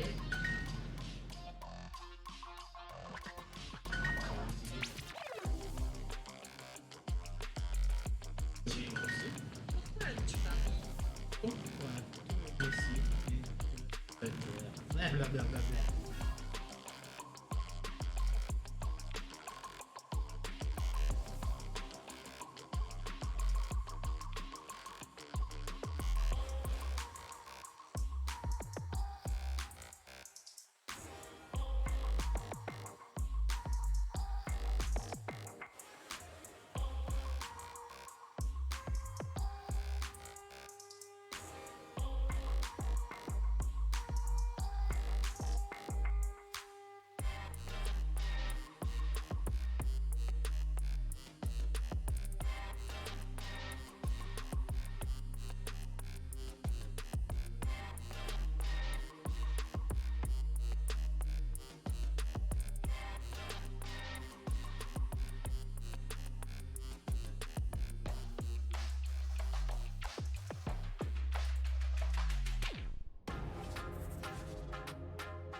I see as soon as I got up, huh? As soon as I got up. At least entertain the chat. Look at the screen. Right. I think I will swap and do a quick tier list because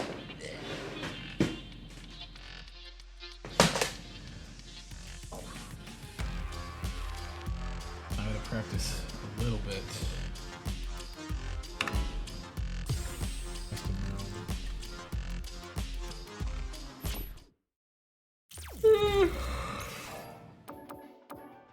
I'll get the quests tomorrow. Got this for a week apparently.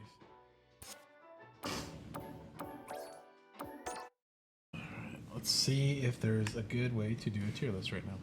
Apologies for this. I will play some music or something while I wait.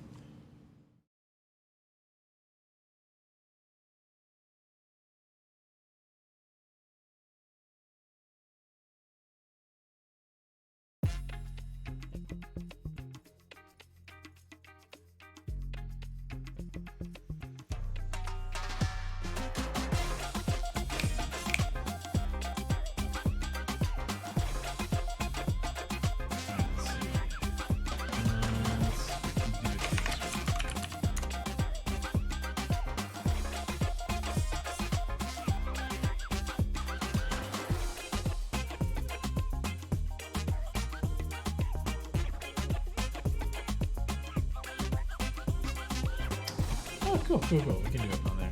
Okay. I'm glad they got it up before the pre-release.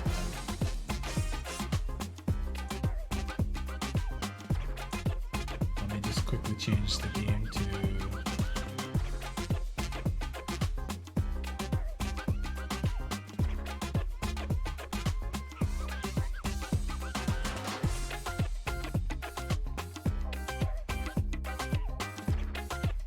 live thing failed to update. What the fuck?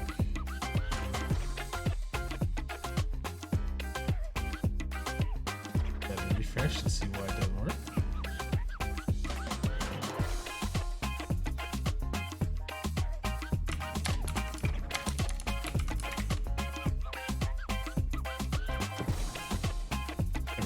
Oh, it updated. Alright, let's see. I want my display thing. How big does that look? Readable? I can zoom in if need be.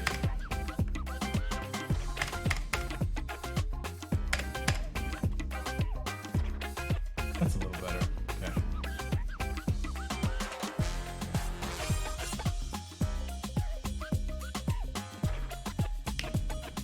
So I'm gonna do my Lord of the Rings tier list stuff real quick because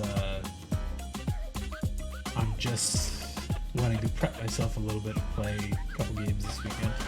I'm gonna try to do it live, but I'll see how people mind when they get there, and I'll see if the best setup's gonna be like put it to my hat.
These are all the easy ones to use to stream live. This little guy here.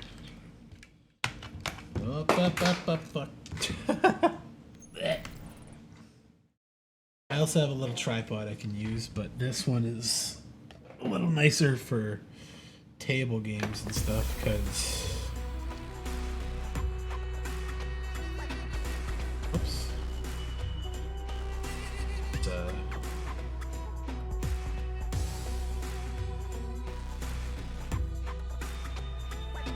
this is, of course, is already nice because of the extension, but got a nice little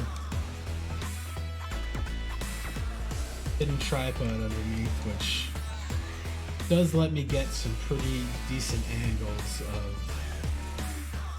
like overheads and stuff. So, I wasn't really putting that on camera, but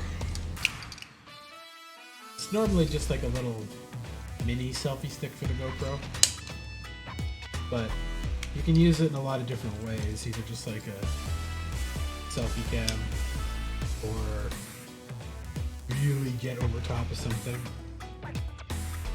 But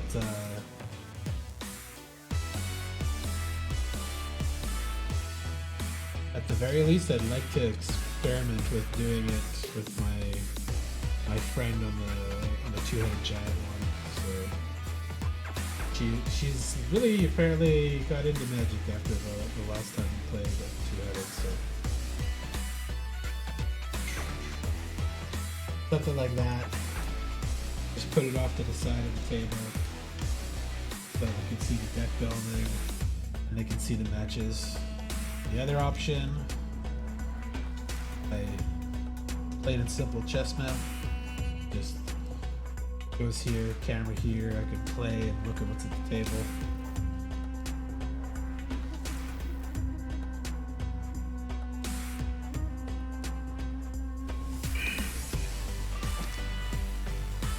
There's the little mount, which would work on most tables, but doesn't really need to do anything. All it has to do is just kind of like stand there.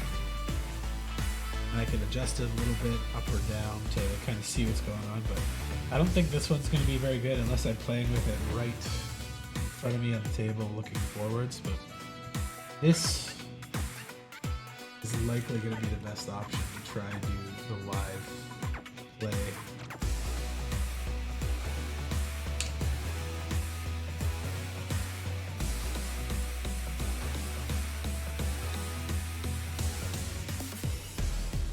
I've got a little, like, what do you call it, like gorilla grip mount, where it's got the little bendable feet to use. And then there's the really dumb but the very simple, just straight up hat clip, which does work. It's just kind of in my way a little bit, and it's not too heavy. With the GoPro on though, it might be a little bit like dragging on my head after a while. I probably have to wear this hat just to keep it tight, but there's options, and I'll practice with it a little bit tonight before I know for sure. But for now, I'll do a quick tier list because there's a good chunk of cards in here, but I don't think they're honestly that crazy, so it's not going to be too bad to just run through and do a quick tier list of it really fast. So, 2 for 2, common, vigilance, which is fine. Sometimes goblin or orc. There are more orcs than goblins in this set, but there are some goblins. It's not uncommon to be playing against them in at least 2 colors, black and red. I don't know how many show up in blue or green, but black and red's not too uncommon. So this is like C+, B-. Just because 2 for 2 vigilance is already a C+. Might be a B- depending on how many orcs you end up facing. East Farthing Farmer. 3 mana, 2/3. East Farthing Farmer enters the battlefield, create a food token. When you do, create a dark creature that gets 1/1 until end turn for each food you control. If you're in the food deck, it's pretty good. He's a halfling, which I don't remember there being that many cards that are relevant to halfling. There's a bunch that are relevant to humans and goblins and orcs, and a few elves and dwarves. But there are some green cards that care about varying creature types, so sometimes an upside, but I don't think it's a C, because sometimes you're giving a creature +1/+1 if you don't have enough food out, and sometimes that might just be him if you're forced to play in one curve or something.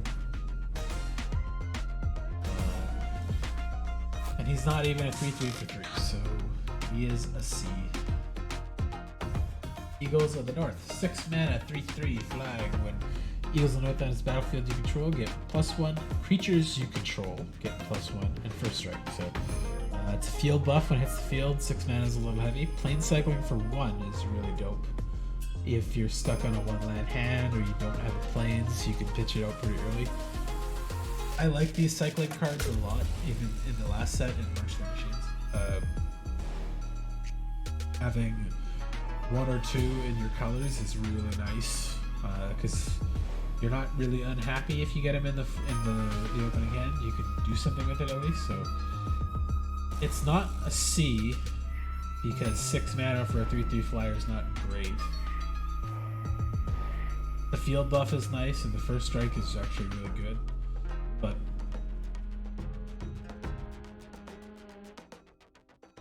flying is nice evasion. Field buff's pretty good. Even if it's only buffing a creature or 2, you're still pretty happy if you're aggressive. I'm gonna give it a C+ because I like the versatility of those cards. Mundane Blade. 2 mana, white artifact, +2/+1. Equip human 1 or equip anything for 3.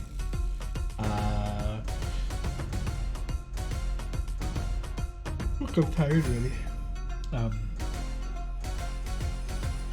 How do I grade this? Because for a 2 mana artifact, it's not bad. Like +2/+1 is pretty good. You get a little defense, pretty good aggressive buff. It'll fix your 1-drop or your 2-drop and put it into like relevant range. Oh, I didn't actually look how loud the music was compared to the thing. Maybe it's peaking out. Not bad. It's a little loud though. Let me drop it just a bit. Yeah, there we go. Yeah, a little lower. There we go. So you can still hear me talk at least. But it's pretty good. Like the cost and the value is not bad at all. The equip human thing is really nice if you're in the human deck, which you probably snap this right away if you get it. But equip 3 is a little stiff for +2/+1. Doesn't do much on its own, like when it enters the battlefield or anything, so give it a D+. Dawn of a New Age. This card is dope. So good. Plus 2 mana for enchantment, mythic, which probably not going to get much chances to play it, but if you do, you'll probably use it in a white deck or white black or Esper. Dawn Reach the battlefield is aggro. It's Elbionic today. With a hope counter for each creature you control. If you're playing it on curve, it's probably going to be 1 or 0.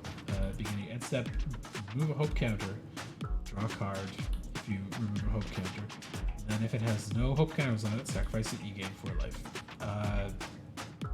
Great in the Weenies deck. This gets better the later you pull it if you've got a decent field by the time you can play it. You don't want to play it on curve if you have a curve play. Because just throwing it out and getting 4 life for 2 mana is not really worth it, but 1 card over 2 turns, card and a life is not bad. 3 cards, 4 cards, then it's really, really good. So this is one of those scalable cards, but I'll put it in a B-, C, B-, yeah, because it's good, but it's really dependent, so it can't go higher than that. Ward Mirror, Ward of the Tower. 3 mana, 3/3 for Vigilance, so he's at least a C just on the stats alone. When an opponent casts a spell, if no one knows how to cast it, counter it.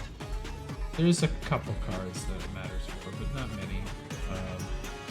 That's more of like a commander tax and punishment kind of thing. Sack him, creatures you control get indestructible for the turn, and then the ring tempts you. I don't know if I have the ring tempts you handy, but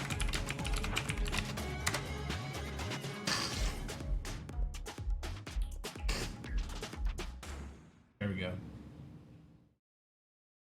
Ring Bearer is legendary. It can't be blocked by creature declared power. Whenever your Ring Bearer attacks, draw a card, discard a card. Whenever your Ring Bearer becomes blocked by a creature, that creature's controller sacrifices at the end of combat. Whenever your creature, your Ring Bearer, is combat damage to player, each opponent loses 3 life. So when you get to give something the Ring Bearer, it's pretty good. There we go. The ring tempts you. Tempt you even if you don't control a creature. The ring gains its abilities in order from top to bottom. Once it gains an ability, it has that ability for the rest of the game. Each time the ring tempts you, you must choose a creature if you control one. Each player can have only 1 emblem made in the ring and only 1 ring bearer at a time. So you get your emblem for the ring, and then you get to choose a ring bearer. Fuck! Oh my god, I can't stop yawning. You get to choose a ring bearer when this comes into play. So target creature you control becomes legendary, and it can't be blocked by creatures with greater power. So it gets Skulk. And then when it tempts you again, your ring bearer attacks, draw a card, discard a card, as well as the first ability. And then when the ring tempts you again, your ring bearer becomes blocked by a creature. That creature controller sacrifices at the end. And then ring bearer deals combat damage to the player. Each opponent has 3 life. But you've got to get each ability as it comes up permanently.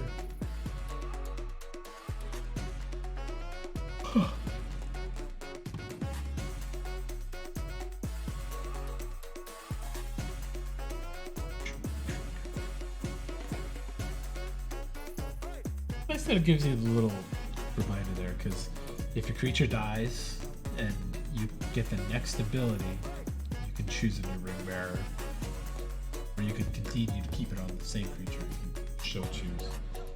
And the One Ring itself, if you get it, is kind of bananas.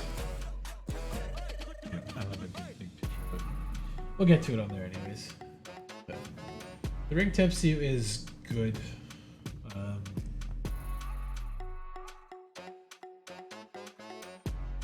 Like the skulk alone is not bad, especially if you're getting it on something that's got some other abilities that care about getting through, like whatever this keeps still down. I can't stop yawning. This creature deals damage to a player, draw a card, or they sack a creature, or something like that. So if you sack Barrier to give everything indestructible, you get to tempt the ring and you save your creatures, which is not bad, and it can be responded to at any time. There's no sorcery thing for it. So. He's like a B- too. The first counter ability is not really going to matter very rarely, but if they see him on the field, they're just not going to do the no mana ability thing. Unless they forget, but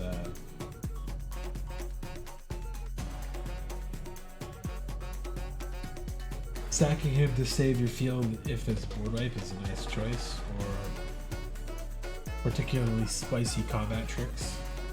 And sometimes the ring tempts you is going to matter, but that's a lot of sometimes stuff. He's a C+. White target creature that blocked or was blocked by a legendary creature this turn.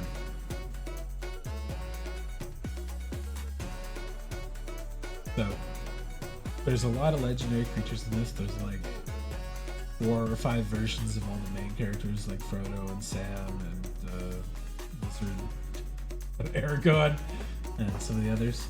At common, uncommon, rare, or maybe not my many common ones, but also the ring tempting you can make your creature legendary. So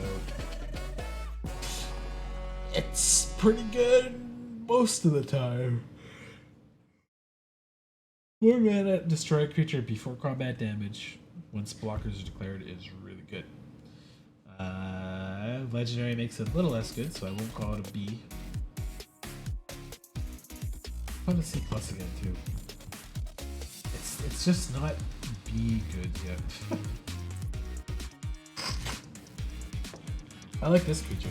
Human Knight, 3/1 for 2. Sack it to blow up an artifact or enchantment. Only as a sorcery. There's a not insignificant amount of artifacts in this set. Without the swords, the 1 random. I don't think you can blow it up, I think it's indestructible.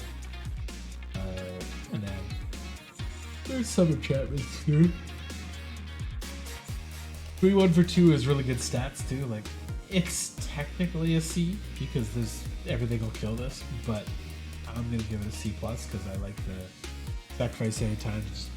Sorry, not anytime. Only as a sorcery to pop artifact or enchantment. And 3/1 trades up to a lot of stuff. So, War of the Last Alliance. 4 mana, rare, search your library for legendary creature card, reveal it, put it in your hand, and shuffle. Creatures you control gain double strike until end of turn, and a ring tempts you. You will have legendary creatures in your deck, because that's just what shows up in the cards. Unless you really chose specifically not to have legendaries, but I don't know why you would.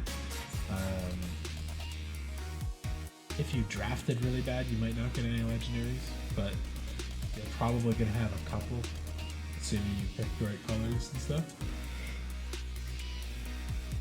Oh, this is a little slow, but it really builds you up for that last turn. If you can play this, maybe play the creature you drew if you have mana, and then play the next creature you drew and get ready to get a big swing on the field, you'll be in a good position.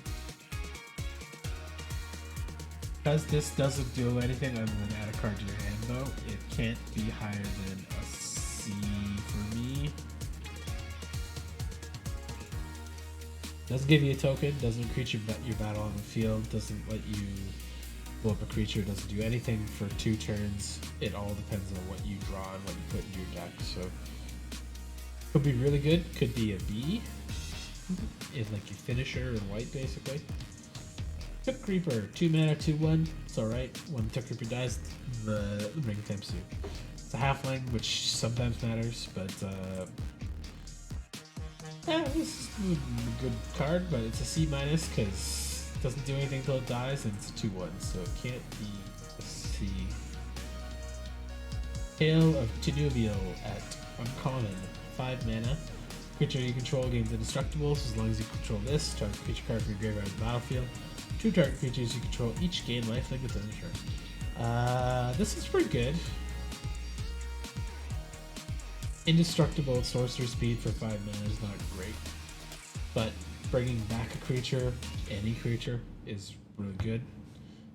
And then having the creature you had indestructible and the creature you bought back probably both get lifelink to get a big swing through. It's not bad, but again, it doesn't impact the board in a super meaningful way if you don't have a creature and if you didn't get really prep for it, but you should have because it's 5 mana, so you got a couple turns to get there. But I like it better than the More or Less Alliance just because it's a little more field focused. That's what I'd see though. Stalwarts of Osgalath. 5 mana, 4/3. When it enters the battlefield, the ring tempts you. Whenever you draw a second card each turn, put a 1/1 counter on Stalwarts. I don't remember the themes exactly, but there's knights, there's the racial stuff with orcs, they amass, they make armies. There's a pretty good amount of artifacts and a decent sacrifice thing going on.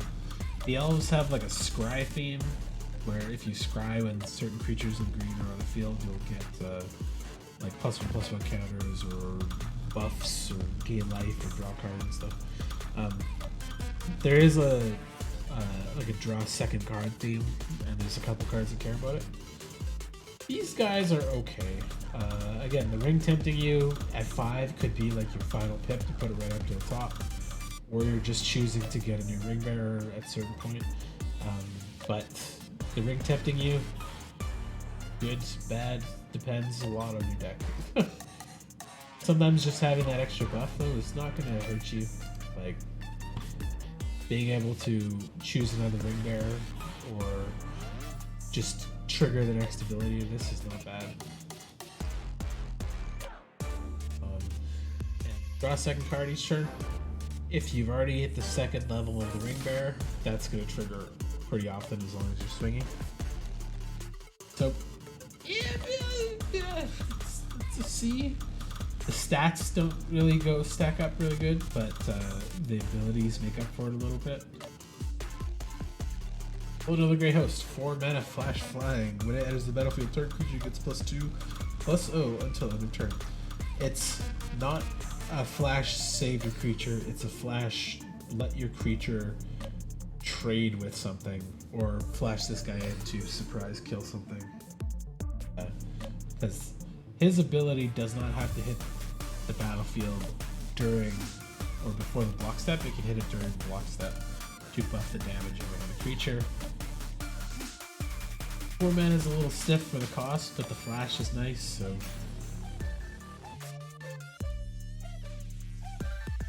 kind of a C+. Flip on the ring. I always think of this would be like another Fatal Push thing, but it's put it on, not fall on it. Look at a creature, 2 mana instant. It's a pretty good effect. The ring tempting you again could be really good in the right deck. It's still like a combat trick though, and it doesn't kill something. Ring tempting you is nice because it doesn't have to be like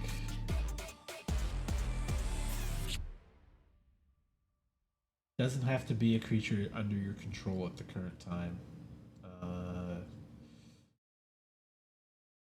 On to removal with it, you can do a bunch of different.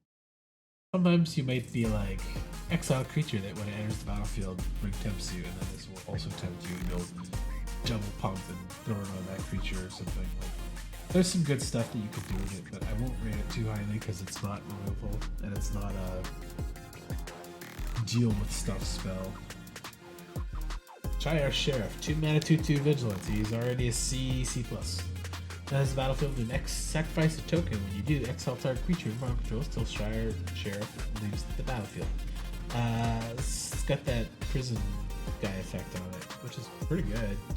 And you'll probably have a couple tokens, whether it's the food or an army or a treasure or something like that. Yeah, C+. He can eat a big guy and you just hold him back, or if you're really aggressive, take one of their guys and swing in, force their blocks to go bad or trade on something. Build the pony. 4 mana, 1/4 horse, legendary. Enters the battlefield, create 2 food. Sacrifice a food until end of turn. Target creature you control assigns combat damage equal to its toughness rather than its power. So he essentially is a 4/4 for 4 for 2 turns. He does not generate more food, which is a little bit of a downer, but pretty good blocker. You can do it at instant speed. You can do it to any other creature you control if you have a big tree folk or something. 2 food tokens can be valuable for a couple of these other cards too, so I will put him as C+, because even if he's a little expensive, yeah, it's a C. Not C+. He doesn't hit above rate, he hits at rate. Sometimes you'll get to combat trick your opponent. Second breakfast. 3 mana, instant, up to 2 target creatures get +2/+1 till enter any create food token. This is a good one. This is a good combat trick. This will blow some stuff out because you get a pretty big field buff for 3, which is normally a 4 or 5 mana effect sometimes. You might lose your creature, but they'll trade up quite well because of the +2. And the artifact, getting another food token is not a bad thing, so I'll give this a little bit higher than the other one. C, because at least that's 2 creatures and leaves you something even if it whiffs. 3 mana for a food token is not a great rate though. So. And why is the Stout-Hearted? 2 mana, 2/1, flash. When Sam enters the battlefield, choose up to 1 target permanent card in your graveyard that was put there from the battlefield this turn. Return it to your hand and the ring tempts you. That's a really good card. That's a really good uncommon. Save anything, any permanent. Big 7-drop, a big enchantment if they somehow put your ring in the graveyard through discard or mill or something like that. Oh, sorry, it has to be from the battlefield, so it can't be from mill, can't be from discard. Gotta be on the field, somebody has to make you sacrifice it, they destroy it, or something. But save a big creature, get it back in your hand, get ready to play again, tempt you with the ring again, and you can use them as a surprise blocker or just as your ring bearer. Like, pretty good. I will give him C+. Because he's not crazy for the rate, but he's a really useful little guy. Rosie Cotton of South Lane, 3 mana, 1/1 halfling peasant. When she enters battlefield, create a food token. Wherever you create a token, put a 1/1 counter on a target creature you control other than Rosie. Okay, so there's a lot of ways to make tokens in this set. Food tokens, orc tokens, goblin tokens, army tokens, other tokens, but she'll trigger pretty often, and if you're building the food deck, she'll do really well. So. But it has to be you control, so it doesn't work for 2-headed giant, but he's a little below rate for 3 mana, but it's another legendary creature you can easily use as the ring bearer or trigger. You cannot pass. There we go. I'll put her at C minus just because she's a little squishy. The effect is good, so reprieve. Turn target spell to its owner's hand. I'm pretty sure this has been printed before, but it's basically a counter spell in a lot of cases, but not a permanent one. Because if they dump their whole battlefield mana, you could bounce the spell while it's on the stack, draw a card, and then they've been stuck to not play it until next turn. So that's the way you're going to use it a lot of the time. They look pretty good though. I like the character style.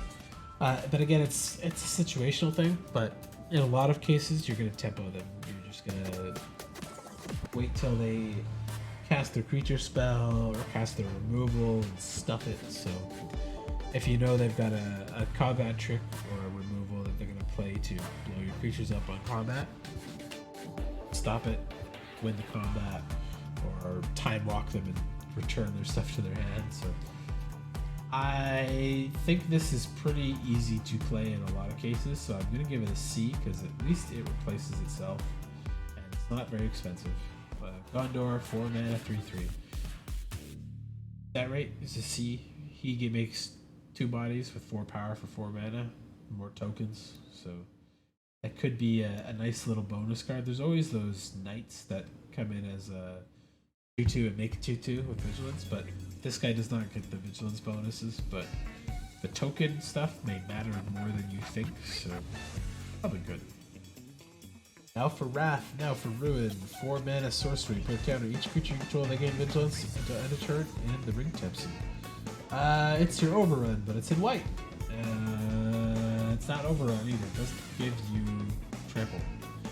But counter can be better sometimes, and buffing the whole field and keeping them available to block if they don't get killed in combat is not bad.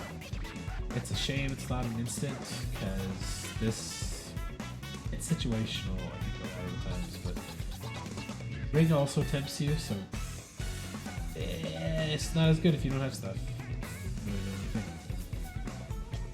2 mana, 1/3. Whenever Nimble Helmet attacks, you may sacrifice a food or pay 3. When you do, tap target creature your opponent goes. Normally there's a creature that's like 4 mana usually, and it's like a 2/3 or something like that that has this effect, but you don't have to pay for it. But this is common, and you can throw it out cheaply. It's a decent little blocker. Blocks above rate for 2 mana basically. And if you make him your ring bearer or something, you can really open up the field. But you need to have food or extra mana available. He's a weird one. I'll put him at a C because not at rate, but it's because of the high toughness and the ability to swing. He's very versatile. Historic. It's been a while since we've used that on a card. 2 mana white instant. Put non historic permanent into its owner's library. 4th from the top. In a lot of games, when you use this on something relevant, it's gonna get rid of it. It's gonna just remove it from the game, basically. But historic means artifacts, legendary creatures, legendary spells, and sagas. So, it says it over there. Artifacts, legendaries, and sagas are historic. So there's enough things that this can hit, but it might not always be a creature. It might be like shooing the ring away for a while, so something else. Or the ring bearer, them theirs, just putting it away. I think you'll have more uses for this than you expect, and it's fairly versatile. Awesome. It's fairly versatile. It's a good chunk of stuff. There are sagas, there are lots of artifacts, and there's a lot of legendary creatures, so it's pretty good. Pick the biggest threat, put it away for 5 turns, essentially. You have to deal with it. Mandraval, Horizon Witness. 5 mana, 3/4 Noble Bird. Whenever 2 or more creatures attack a player, target attacking creature without flying gains flying on the turn. Great for that go wide token deck. Got a couple of tokens you can sack on the ground, make your big creature fly, get over top, and it includes him and other stuff, so it's not too bad. 5 mana for a 3/4 flyer is pretty good. It's not nuts, but you're going to be pretty happy to play him at 5, and you're going to be pretty happy to swing with him, so I will put him at a C+. That's a nice evasive ability. Hobbit Sting. Hobbit Sting deals X damage to target creature, where X is the number of creatures you control, plus the number of food you control. White damage removal, that's conditional. Not bad, it's not great. It's a C, because it does count more than one thing, which is nice, but it may not be enough often, but Use it early. Don't save this for like a 6/6 or something like that. Pop their 3/3 on combat or something. Battle of Bywater. This one is a great one for the white deck. Destroy all creatures with power 3 rating and create a blue token for each creature you control. You get all these white creatures with like 1/3 or 3/3 tops or whatever less. Blow up everything else. You might have 2 or 3 creatures, or even, and you weren't blocking or double blocking to save damage or something like that. Your opponent's got some big 6/6, 5/5s, whatever. Blow up everything, keep your little guys, get some food to gain the life back. So there's a lot of good ways to play this, and it doesn't hurt you at all if you're playing the small guys. So I really like that. I think that's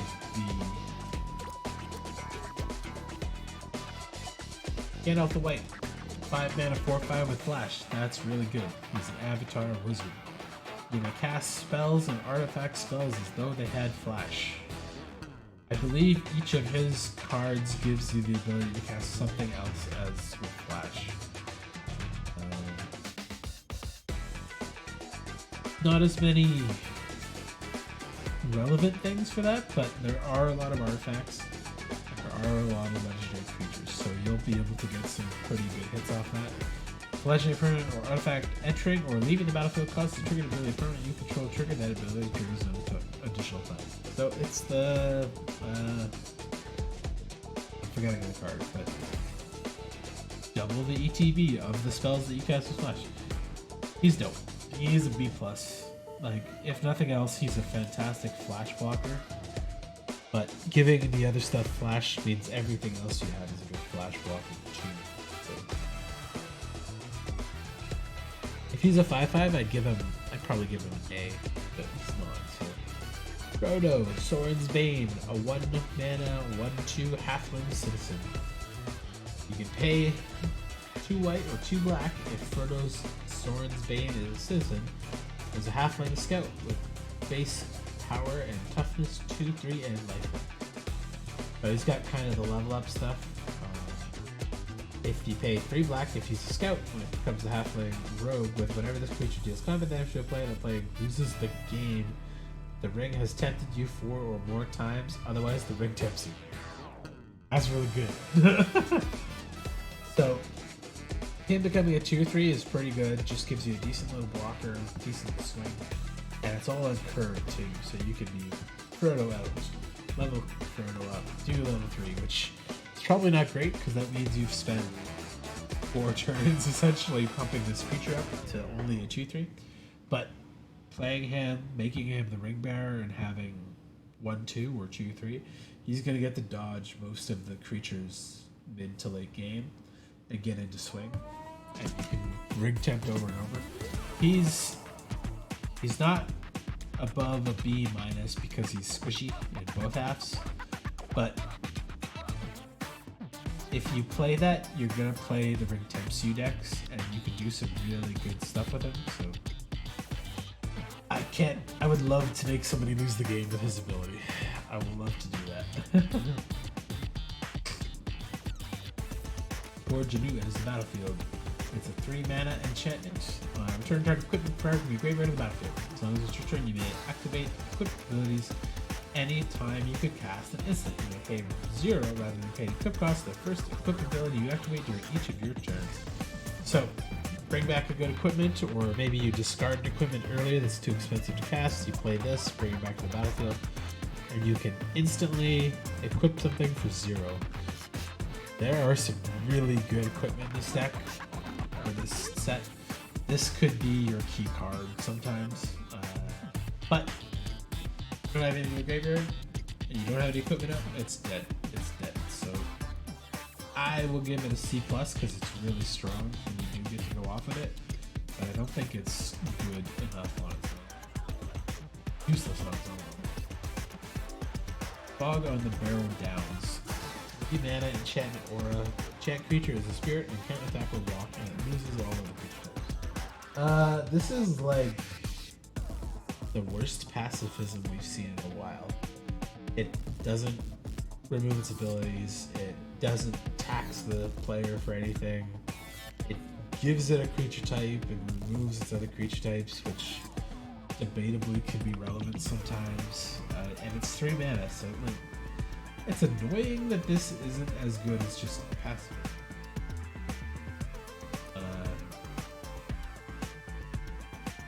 Maybe there's some card there that gives a bonus to spirits, but I don't remember it. So like, it's still a good removal, and you're gonna be happy to play it and stop a ring bearer or something like that. So C, but it's not that good.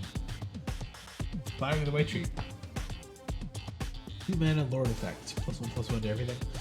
Or legendary creatures get +2/+1 and have Ward 1. This is gonna be a pain in the ass. Especially if they've got a good white deck, because I think we've only seen one card that'll blow up enchantments in white so far. There's definitely a couple in the other colors, but Ward 1 on a lot of creatures is going to really just push back the timing that people can remove cards. And +2/+1 is really big, so like, say you play Frodo turn 1, you play this, Frodo becomes a 3/3 by turn 2. And he's got Ward 1.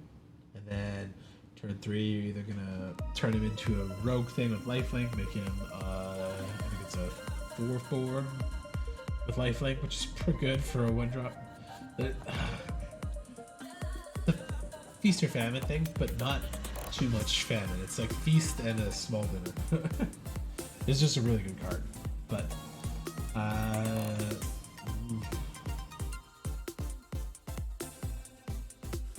can't be a B- because it doesn't do anything instantly, but it's very cheap.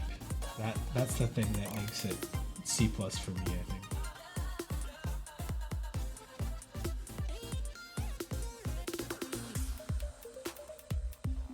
Faramir, Field Commander. 4 mana 3/3 human soldier. Beginning and step, if a creature died under your control, draw a card. If whenever the ring tempts you, you chose a creature other than Field Commander Faramir as your ring bearer, create a human soldier. Not bad. It's pretty good. Honestly, just solid. Like, he's not at rate for a 4 mana 3/3, but he's got abilities that will trigger fairly easily, and he gives you motivation to put the ring on somebody else. Keep back for a blocker and generate tokens.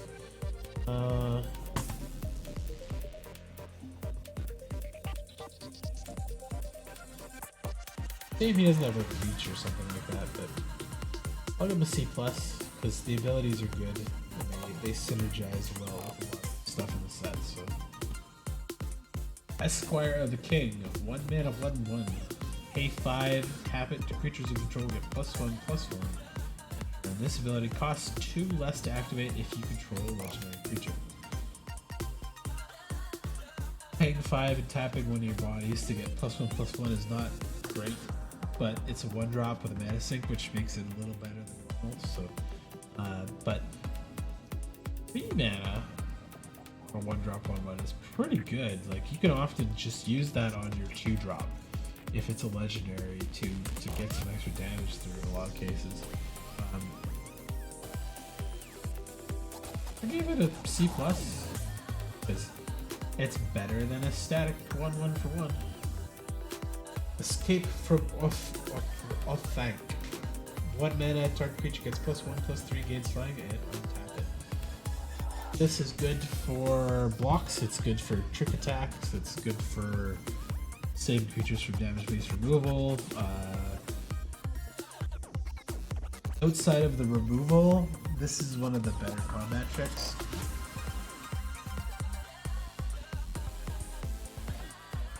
I always like Mighty Leap. This is Mighty Leap with an untap and slightly higher toughness, so there's some good ways to use this with the creature that what's the horse's name? That Bill. Yeah. Popping something, giving it +3 toughness, giving it flying, sacrificing a thing, making it swing for like 7 or something. There's some good ways to use this. I'll give it a C because there's a bunch of good uses for it. Errand Rider of Gondor. 3 mana, 3/2, human soldier. When he hits the battlefield, draw a card. And if you don't control a legendary creature, put a card from your hand on the bottom of your library.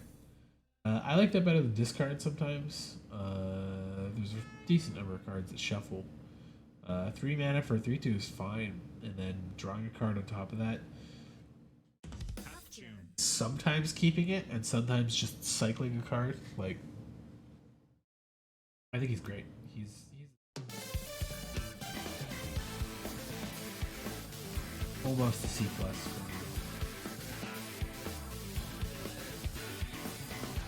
Eowyn, Lady of Rohan. 3 mana, 2/4 human noble. Legendary creature. Beginning of combat on your turn. Target creature gains your choice of first strike or vigilance if that creature is equipped. Gains first strike and vigilance until end turn instead. And equip abilities cost 4 less to cast. She's really good. She's a 3 mana, she blocks above rage, she'll trade with a lot of 2 and 3 mana stuff and still survive. And you can give her first strike, you can give her vigilance, you can give somebody else that, and equip stuff cheaper, like that sword, wherever it is.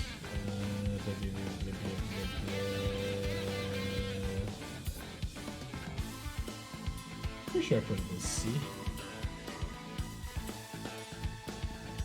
Oh, I put it as...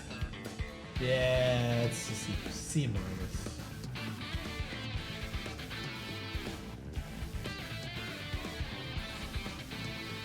Cook that thing for free on her. Make her a 4/5 with her strike and vigilance. That's really good. It is a little situational, but I think she stands well enough on her own, just as a 3 mana 2/4, and then sometimes having first strike or vigilance on her at the very least is really good. So I'm gonna give her a C+. Banish from Edoras. 5 mana sorcery. Costs 2 less to cast if it targets attack creature. There's always a white effect that's like 3 mana instant destroy attack creature or something like that. There's variants of it. Exile's pretty good. Sorcerer speed makes it suck.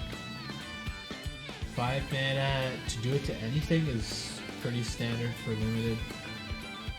3 mana do it to tap creature. If you're just removing an annoying attacker they have, or you swung out, they didn't block, they swung back, you blew their thing up, it gets swung in. There's a couple uses for it, but the non-instant speed really hurts it, but it's unconditional removal, so it's still a C at the very beginning. White doesn't really get up to the spicy stuff, so... Oh, I can choose fucking things for them? How do I do that? Ah, okay, I'm not gonna bother with that. I'm not too psyched on this set, so. Alright, blue stuff. Draw cards, do things, sometimes scry. 5 mana, 3/4 flyer. I'm pretty sure I gave the other bird a C+ for that, because that's not bad. And when I was Battlefield Scry 2, it's like standard. Oh, you motherfucker. In 10 minutes, you two. Yeah, he's a C+. Maybe not C+. Where did I put the bird?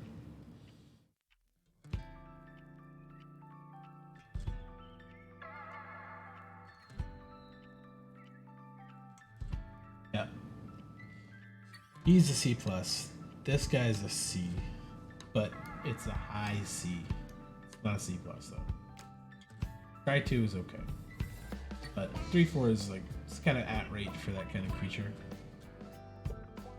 Watcher in the Water. It's a 5 mana 9/9, which is always feels kind of crazy, but the Krakens and stuff are always kind of big like that. I think people aren't super psyched about this card, but I think it's not hard to flip him or unlock him essentially. So, counters battlefield with 9 stun counters on it, which means in the worst case, 9 turns he'll be playable on his own.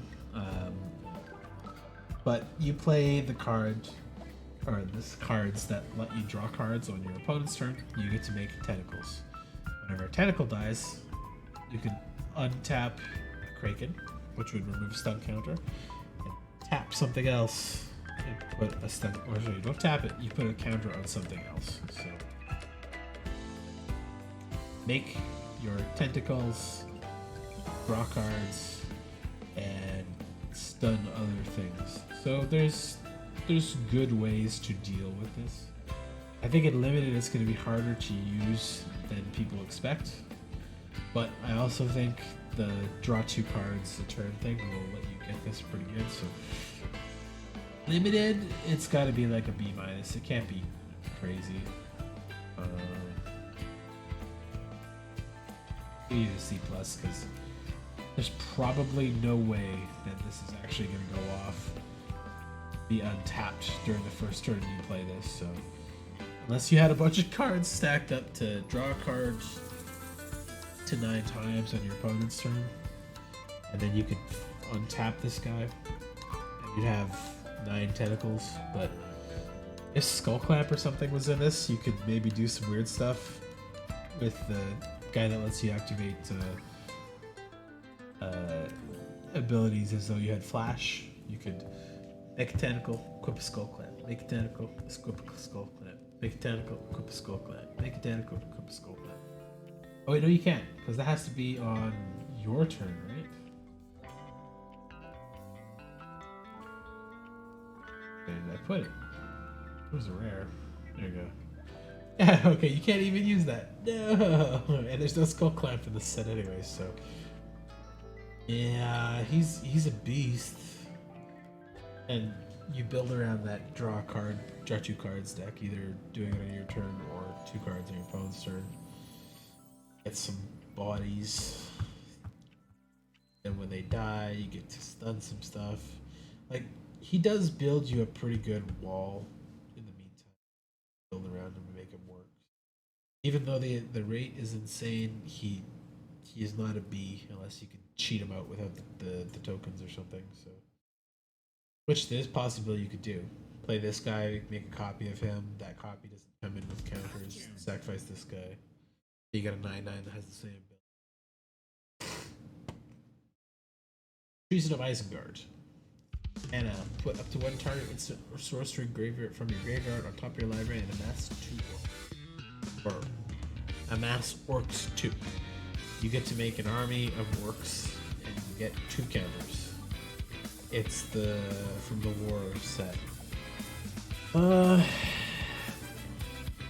This is going to be a key card for some decks because you get to put your card back and then do me something to draw that card. And it makes you orc tokens, which is pretty good. So getting a card back is nothing, but making a 2/2 with that ability or making something you already have bigger is not bad.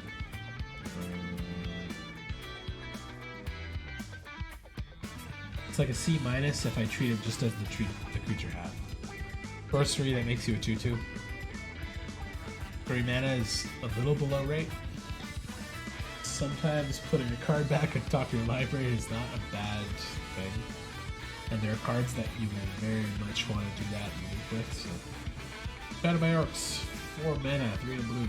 Master Orcs 3, the target player mills X, where X is the amassed army's power. So, it's kind of at the same thing, where 3 mana, or 3 power for 4 mana is a little below rate.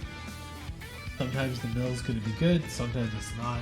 Mill statistically doesn't work unless you're trying to mill them out. Statistically, it's always not going to be good for you to mill your opponent unless you're really milling them, like really milling them. But I still do it, and I'm pretty happy with the incidental build, especially if they don't have a graveyard deck. So, which I think is rarer in a lot of limited cases, but there's always a little bunch of cheap cards. Like I saw one here. It's like a 4 mana card, bring a creature back from the graveyard or something like that. So 6 mana, rare enchantment with Ward 3 with Mythic Storm of Saruman. Whenever you cast your second spell each turn, copy it, except the spell isn't legendary, or the copy isn't legendary if you cast a legendary spell. You may choose new targets for the copy. 6 mana to still have to cast 2 spells is kind of shit and limited. You're probably not going to get to do that. This being your 6 mana card is probably your curve out, and then you're like either holding stuff back or waiting for a good top decks to do it. So it can't be that good. The Ward 3 is nice, but I don't think people are too worried about this. People really build around it, so like the effect is crazy. Just really hard to trigger a lot of cards too, so I'll call it a C minus because it's a very heavy build around. Doesn't do anything on its own at all. Turn Scolding. Counter target creature spells power 2 or less, or toughness 2 or less. This is surprisingly good. It'll hit a lot of stuff in this set, and it's 1 mana, so this is a C plus. They're of course going to be bigger creatures, but there's going to be a lot of 1 power creatures, or 1 toughness creatures, like a 3/1 or a 4/1 or something. That's a pretty good spell. It's all your 1-drops, most of your 2-drops, some of your 3-drops, and very rarely some of your 4-drops too. Like Eowyn, she's a 2/4. This could stop her for 1 mana. It's fucking stupid. It's a really good card. The Soothing of Smeagol. 2 mana instant. Return target non-token creature to its owner's hand. Ring Tempsy. This is dope. It's not unsummon, but the 1 extra mana to have the Ring tempt you is absolutely C+, and it's any creature except tokens. So can't bounce an army, can't bounce one of the humans or a food or something like that. But any other creature, yours or theirs, you can just bounce it right back to their hand and get a bonus out of it. I think that's pretty solid. Great tempo, lots of good tricks you can play with it. Scroll of Isildur. Gain control of up to 1 target artifact as long as you control Scroll of Isildur. The ring taps you. Tap up to 2 target creatures, put a stun counter, each of them draw a card for each tapped creature opponent controls. They'll see this coming a mile away once you play the first one. And sometimes you're going to be stealing a creature artifact, so yeah. But 2 and a stun is pretty bad. Pretty not bad. Especially if they did not swing. You get to remove their field, essentially, so they see this, they should be swinging, because then the tap is just nullified, it's just the stun. But I'll give this a C. The first ability is sometimes going to whiff, and only 2 turns of an artifact is maybe not enough, but up to 2 target creatures per stun is good for 3 on its own. And then draw a card for at least 2 creatures is pretty good for 3. Sauron's Trickery. It's cancel, but better. Like always, cancel, but better. 1 blue, amass orcs 1, counter target spell. Because that has the amass on it, this can be a combat trick sometimes. The amass makes this good. Like, Incubate was really strong in the last set, or 2, and the Knights were really strong in the set before that. You don't have to pay to turn these into a creature, but you only get 1 army unless you do some weird trickery to get 2 at the same time, like if you phased 1 out or something, or opponent took control of it, you made an army, and then you got control of the other army back. But normally you only have 1 army, and they always just get bigger with every amass, but there's good stuff for this. They play a removal, you counter it, make your thing bigger. Like, good card. It's better than cancel. That makes it a C+. I'd call it cancel a C. But yeah, it's good. Saruman the White, Ward 2. Whenever you cast second spell, amass orcs 2. 4 mana, 4/4 with Ward 2 that makes bodies. He's really good. Like, he's a little expensive, so you might not have those cards in hand to cast your second spell after casting him or something, but there's a lot of good options there. So that is a build around guy for sure. I'm giving him a B minus. Not quite as good as Gandalf, but he's really good there.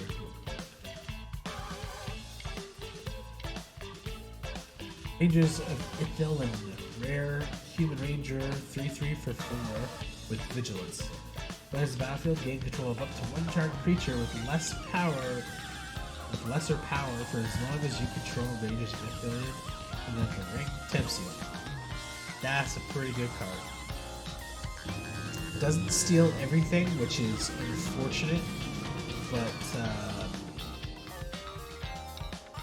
stealing a 3 or 4 drop from them is pretty solid. There's ways you could buff this guy before he enters the battlefield. Again, the ring tempts you. You could steal their Frodo, make him your ring bearer, start swinging with him. I like it. And Vigilance 3/3 for 4 is the low rate a little bit, but you get an extra body. Or you should play this when you could get an extra body, basically. I'll give it a C+. That card. Press the enemy, return target spell, non permanent opponent controls to its owner's hand. You may cast an instant or sorcery spell with equal or lesser value from your hand without playing its cost. This is one of the cards that will allow you to do the 2 card cast in 1 turn for 4 mana. It's sort of a counter spell. You're going to time walk them, hopefully. They tap out for 6, you push it back to your hand, you get to play another spell on top of that.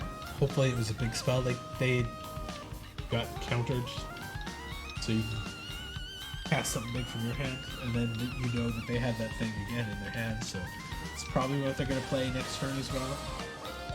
But it's a C+ if you use it right. Otherwise, it's like a more expensive time walk than the Reprieve was, which was right here. Like, that's good. That's 2 mana. Draw a card. This is 4 mana, but you sometimes get to cast something else, so plan your turn.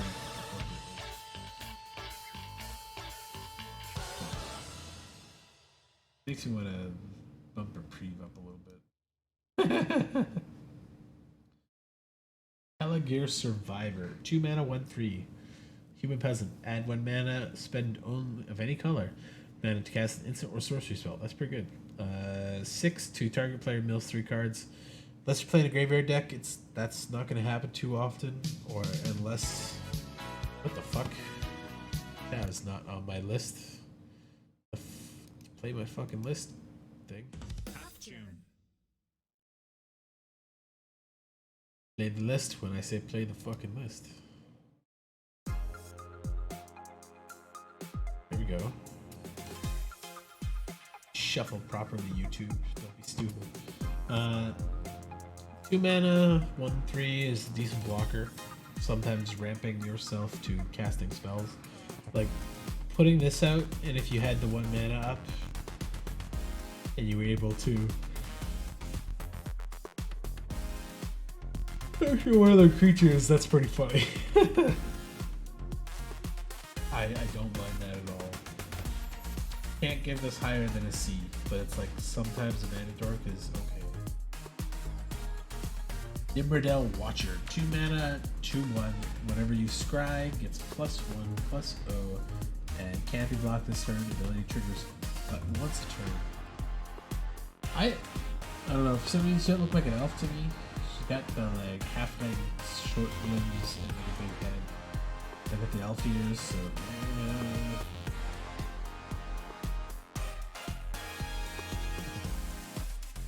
but it's a 3/1 that can't be blocked sometimes. I will give it a C, even though it's a 2/1. It's Ultimate Evasion with Scry is pretty good. And making that thing your ring bearer, you're always going to get through with it. That's some good options. Eldor Swift Savior, 4 mana, 3/3 flying, legendary bird soldier. Whenever Melandor Swift Savior deals combat damage to a player, exile up to one target creature you control or you own, then return to the battlefield under your control. Flicker on combat damage is less good than Flicker on ETB. And it doesn't have flash, but 4 mana for a 3/3 flyer is about right. And you can re-trigger a lot of ETBs with this, like cards that give you a food when they enter. Suddenly become a lot better with this guy, or cards that amass or army when they enter the battlefield and stuff. So I'll give him a C+. Pretty good bird. Lost Isle Calling, 2 mana, rare enchantment. Whenever you scry, put a verse counter on Lost Isle Calling. Pay 6, exile Lost Isle Calling, draw a card for each verse counter on Lost Isle Calling. And add 7 or more counters, take an extra turn after this one. Activate only as a sorcery. This is good that it's not in standard, because this would be the fucking build around card for sure. It's not legendary either, so you could play 2 of these and double up on the scry counters and stuff. So, and there are characters that scry when they enter the battlefield or scry when stuff happens. So this is a build around. It doesn't do anything else on at all, so it's automatically like a D+. But you build around it. You make your scry deck, which would be green blue, I believe, and draw some cards. Take an extra turn. Lorien Revealed, 5 mana, sorcery, draw 3 cards, but Island Cycling. So I think normally the rate is you pay 4 mana to draw 2 cards, paying 5 to draw 3 is okay. The Island Cycling for 1 really kicks this up a little bit for me, so instead of a C, I call this a C+, because draw the steer up your head, fucking pitch it, get your island, do what you need to. Knights of Dol Amroth, 4 mana, 3/3. Little below rate. Whenever you draw a card, it gets bigger though. It depends on your build around. Like, you have the build around for this, that's a C+ or a B if you could do it all the time, but I'll give it a C- because it's not at rate. 4 mana for a 3/3 is not good. Well, it's fine. It's not bad. It's not good. Ithilien Kingfisher, 3 mana, 2/1 flying bird. Whenever it dies, draw a card. 3 mana for a 2/1, it's a little below rate too, but the draw card is a decent upside for it being kind of squishy. But I like cheaper, more powerful flyers, so 3 mana or 2 mana with a 2/1 is totally fine with me. Like if it gets blocked, whatever. If it gets shocked, whatever. Not like you're expecting it to live. You're gonna swing at that thing all day, trade it happily. Isolation at Orthanc. 4 mana. Put target creature into its owner's library, second from the top. Straight up, put it away for 3 turns. Not bad. Like they'll have to draw it and then cast it again. So big creatures, that's a very long put away. Sometimes you're putting away something on combat. The instant really makes this sing. And sometimes you could do it on your own creature. Like if they're going to blow up a really important creature, you can put it away. Or just something you wanted to draw and cast again, or set up a scry reveal effect, you could use this as well. So I think it's pretty good. It's a little expensive, so it's a C, but it's a good effect and it's usable on the whole field. So. Also, if you do that to a token, it just goes away. It's just gone. They don't get another card back from it. So that's token removal straight up, but a lot of tricky plays you can do with it. Loreth of the Healing House, 3 mana, 1/4. Untap another target permanent, or untap 2 other legendary target creatures. This is a mana dork, which is kind of weird. And sometimes like a combat trick if they forget she's there,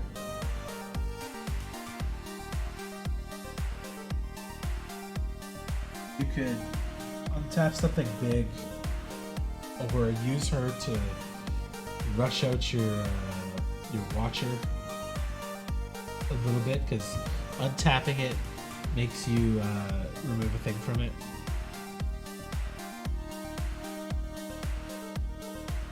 She's interesting. Being a 1/4, she's not that powerful, so she can't go higher than C to me, but having her as a mana dork and a combat trick is not bad. And untapping 2 legendaries at once is really good with no downside. Like, it's a very interesting play around card. Horses of the Brunion. 5 mana sorcery, return up to 2 target creatures to their owner's hands. Scry 1 and Ring Tempts you. I don't think this is worth being an uncommon. It's a sorcery, so you're not bouncing a lot of fun stuff during combat to screw up blocks or attacks. But it is tempo, and the Scry and the Ring Tempting you are both 2 good effects that you're going to want to care about.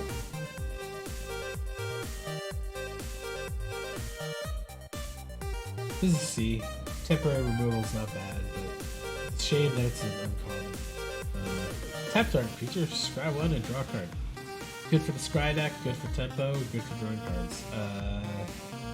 It doesn't stun them, so I can't call it great, but it replaces itself and it lets you fix your turn, so it's a C. Great Havens Navigator, 3 mana, 3/2. That's already at rate. When it enters the battlefield, scry 1. Also, it's a pilot, which is weird. They don't have the pilot effect that the ones from Kamigawa did, but 3/2 for 3 that you can flash in is fucking dope, and it scries. So, like, that's a C+ to me. That's a good trick blocker. It's a good throw it in, crew a thing. Throw it in, get a scry, buff your thing that cares about scries. Yes. Goldberry River Daughter. Thick Fairy Lady. 2 mana, 1/3. Decent blocker for rate. Move a counter of each kind not on Goldberry from another permanent onto Goldberry. Pay 1 and tap to move 1 or more counters from Goldberry onto another permanent. And if you do, draw a card. I don't remember there being a lot of good options for counter manipulation in this deck other than the armies. And she doesn't add additional counters or anything. She just kind of takes them from things and puts them on her and then puts them on other things. So you can get kind of tricky with your blocks sometimes if you steal a +1/+1 counter, put it on her and block with a 2/2. Or 2/4, sorry. And then on your attack phase, put it back on the other thing, draw a card and stuff. So there's work she could do, but she's a C at best, just on her stats alone, and then sometimes being tricky. Counter target creature spell. If it was a legendary, it'd Ring Tipsy. It's Essence Scatter, but slightly better. There's a lot of legendaries, so I'll give this a C+. Good creature removal, and it will matter when you Ring Tempts you, so. Gandalf, Friend of the Shire, 4 mana, 2/4 with Flash. Pretty good. Cast sorcery spells as though they had Flash. With Ring Tempts you, if you choose a creature other than Gandalf, Friend of the Shire's Ring Bearer, draw a card. He's almost a B- for me, honestly. I have a C+, because he's only a 2/4, but it's great blocks and lets you do some trickery with your sorcery. And drawing a card, assuming you chose another creature than him for the thing, is really good. Not quite as good as this one. 4 or 5 for 5, the flash, blah blah blah. But they all let you do something at flash. It's interesting. Elrond, Lord of Rivendell, a blue elf. 3/2 for 3. Elf Noble. Whenever he or another creature enters the battlefield under your control, scry 1. Second time this ability results, a ring tempts you. So he's another scry build around. And ring tempts you build around. 3/2 for 3 is totally at rate. And he at least scries once when he enters the battlefield. And triggers both of those build arounds, so I'll give it a C+. Edgeful as the Storm. It's the scene from the movie that's fucking terrifying. This is not as good as some of the latest ones have been, where it's like becomes a 4/3 but you draw a card for 2. 3 mana, instant speed, 5/5 is pretty good. Doing that to an army or something will make it like a 10/10 immediately, because the counters will go on top of the base power. The ring tempting you matters more than normal in this set, especially if you're building around it, but it still requires a creature, and it doesn't do anything without a creature, so Menace C, but it's beefier than normal. I don't know if it's better than normal, though. I like these when they're cheaper. Throwing something into like a 3/4 or a 4/3 for 1 or 2 is like really good. Paying 3 for a 5/5 is debatably not as good to me. This is pretty fun. Deceive the Messenger. -3 and a mass works. So if this was on your orc, it's like a 2/2, and the guy's got a 3/3, and you block it, you could do this, kill his creature, get your orcs bigger, or again, have it split up in a way that's interesting. But I wish it gave you like -3, -1, but it's still not bad. And you could totally stifle a creature and then throw your 1/1 in front of it, and it'll block and survive if they're only 3 power. So there's a lot of good uses for this too. Good tempo. Council's Deliberation. 2 mana, instant, draw a card. Wherever you scry, if you control an island, you may exile this from the graveyard, and if you do, draw a card. That's pretty good. Draw 2 cards. This is just draw a card on its own. There's no other abilities until it's the graveyard, but blue has a lot of scry, blue-green has a lot of scry, and if you're not getting this back, because you've probably got better draw spells or removal or better tempo or something to get back, you get to draw another card. That's pretty dope. 2 mana is a little expensive for like an opt that doesn't scry, so I will give it a C-, but drawing 2 cards off it, that's pretty good. Captain of Umbar. 3 mana, 2/3 human pirate. Tap 1, draw a card, discard card. It's a little below rate. The ability's kind of nice, especially if you're just blocking or chumping. You could do it at the end of your turn, pitch away an extra land or something. So I'll give it C. Word upon wind. Draw. You may cast spells this turn as though they had flash and draw a card. Yeah.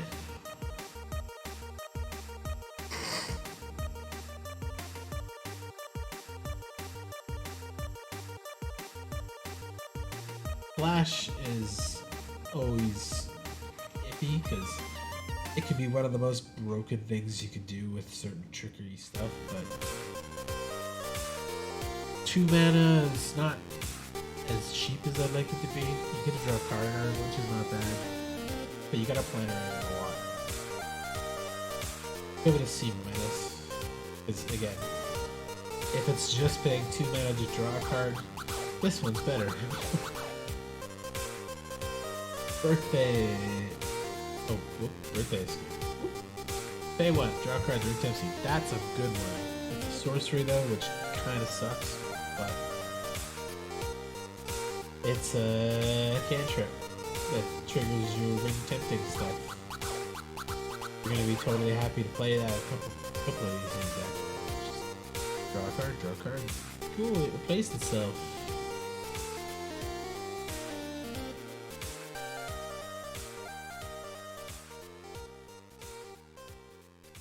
Bill Fernie, Bree Swindler.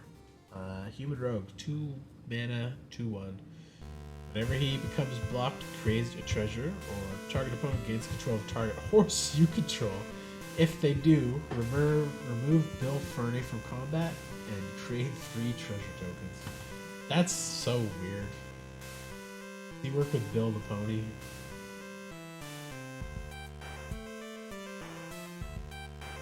I don't know the lore there. Maybe this man got turned into a pony or something, but it's an interesting effect if you have the horse available to say, have a horse, but I'll take 3 treasures and my guy survives. Giving him the ring bearer ability is not good because you want him to get blocked sometimes, but it's like an aggressive blue card, which is weird. And he's legendary. Kinda doesn't play with the ring so much. He's a weird one. But the ability is pretty good to get some ramp, get some tokens, get some artifacts, so he'll be a C. Bewitching Leechcraft. 2 mana enchantment or enchant creatures. Whenever it has battlefield, tap enchanted creature. Enchanted creature has, if this creature would untap during your untap step, remove a 1/1 counter from it instead, and if you do, untap it. Otherwise, it doesn't untap. So, if you put this on a creature, and it has a counter, it can remove the counter to actually untap. Otherwise, it just stays tapped. It's the typical freeze, tap down type ability that usually shows up in these kind of twists. It's kind of funny because you can drain an army with this till it just dies, or you can lock something big down that doesn't have a counter on it, and if their deck doesn't have counters, it's just tap forever. So that's pretty good removal for blue. I'll give that a C+. It's interesting because there's some good versatility you could use for it. So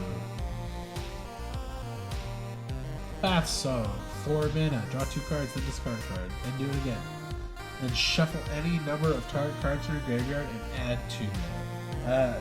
This card is interesting because it's a really good setup card. You get to refill your hand pretty rapidly, you get to pitch stuff you don't need, extra lands or expensive cards, and then you get to put those cards that you may want to get back into your library again. Keep your lands out, fill your deck back up with gas. It's a little expensive at 4, but it's still really good. You get to draw a lot of cards with it, so I'll put it at C. Arwen's Gift. 4 mana sorcery, costs 1 less to cast if you control 2 or more legendary creatures. Scry 2, then draw 2 cards. At 4, this is still a pretty good ability. Scry 2, draw 2. 3 is quite good, and there's no downside to it, no discovery or anything like that.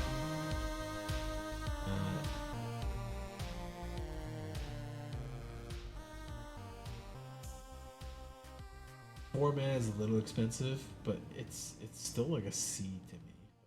It's pretty good. That's okay. Nasty End. I've been looking at this card a lot. 2 mana instant. Sack a creature. Draw 2 cards. If the sacrificed creature was legendary, draw 3 cards instead. Normally, this costs 1. You draw 2 cards. Putting it at 2 does not really screw it up too bad. The legendary creature thing, getting to draw 3 cards is kind of nice, but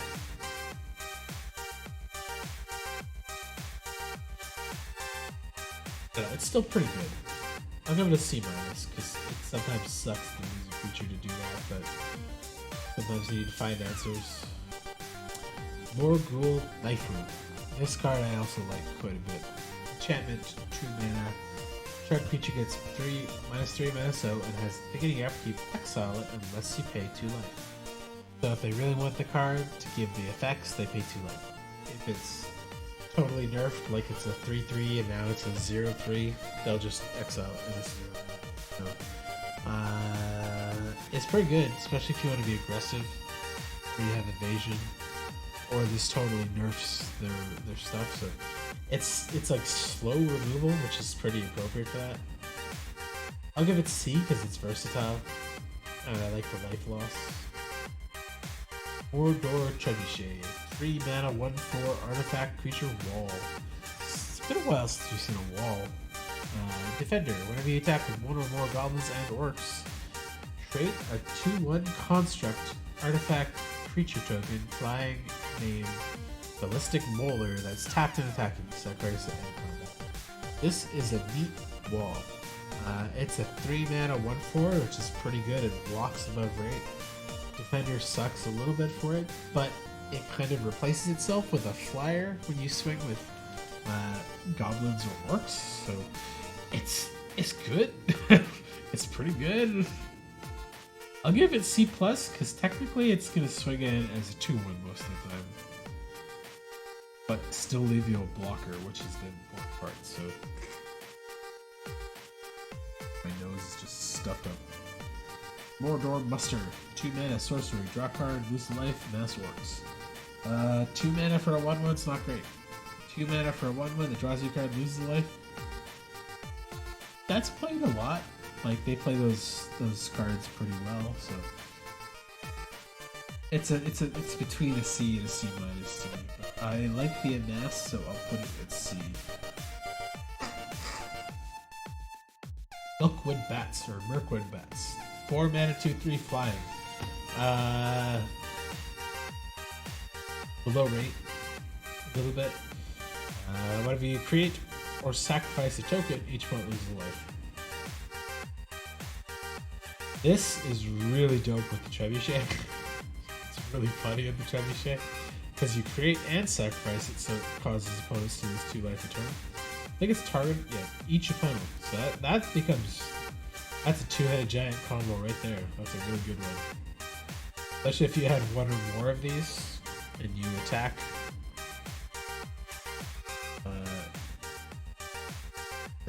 Trigger the 2/1 things, create those tokens, lose 2 life, tokens die, lose 2 more life. I'm gonna keep my eyes out for that when I play 2-headed giant on Sunday. But the bat itself, I think, is just a C. It's 4 mana 2/3 flyer. It's not bad. It's not great. That secondary ability could be really good or not matter at all, though. March for the Black Gate. 2 mana. Enchantment. What can I stop yawning? March for the Black Gate is the battlefield, and whenever an army you control attacks a mass orcs. Good. So it makes a 1/1, and every time you swing with the 1/1, or another army if you have to somehow, you get 4 bigger armies, so it gets counter on it. If you play the army deck, solid. Go for it. Go to town. But on its own, it's C minus, but you build around it a little bit, obviously. The Belia Sackville Baggins. Flash Menace 2/3 for 3.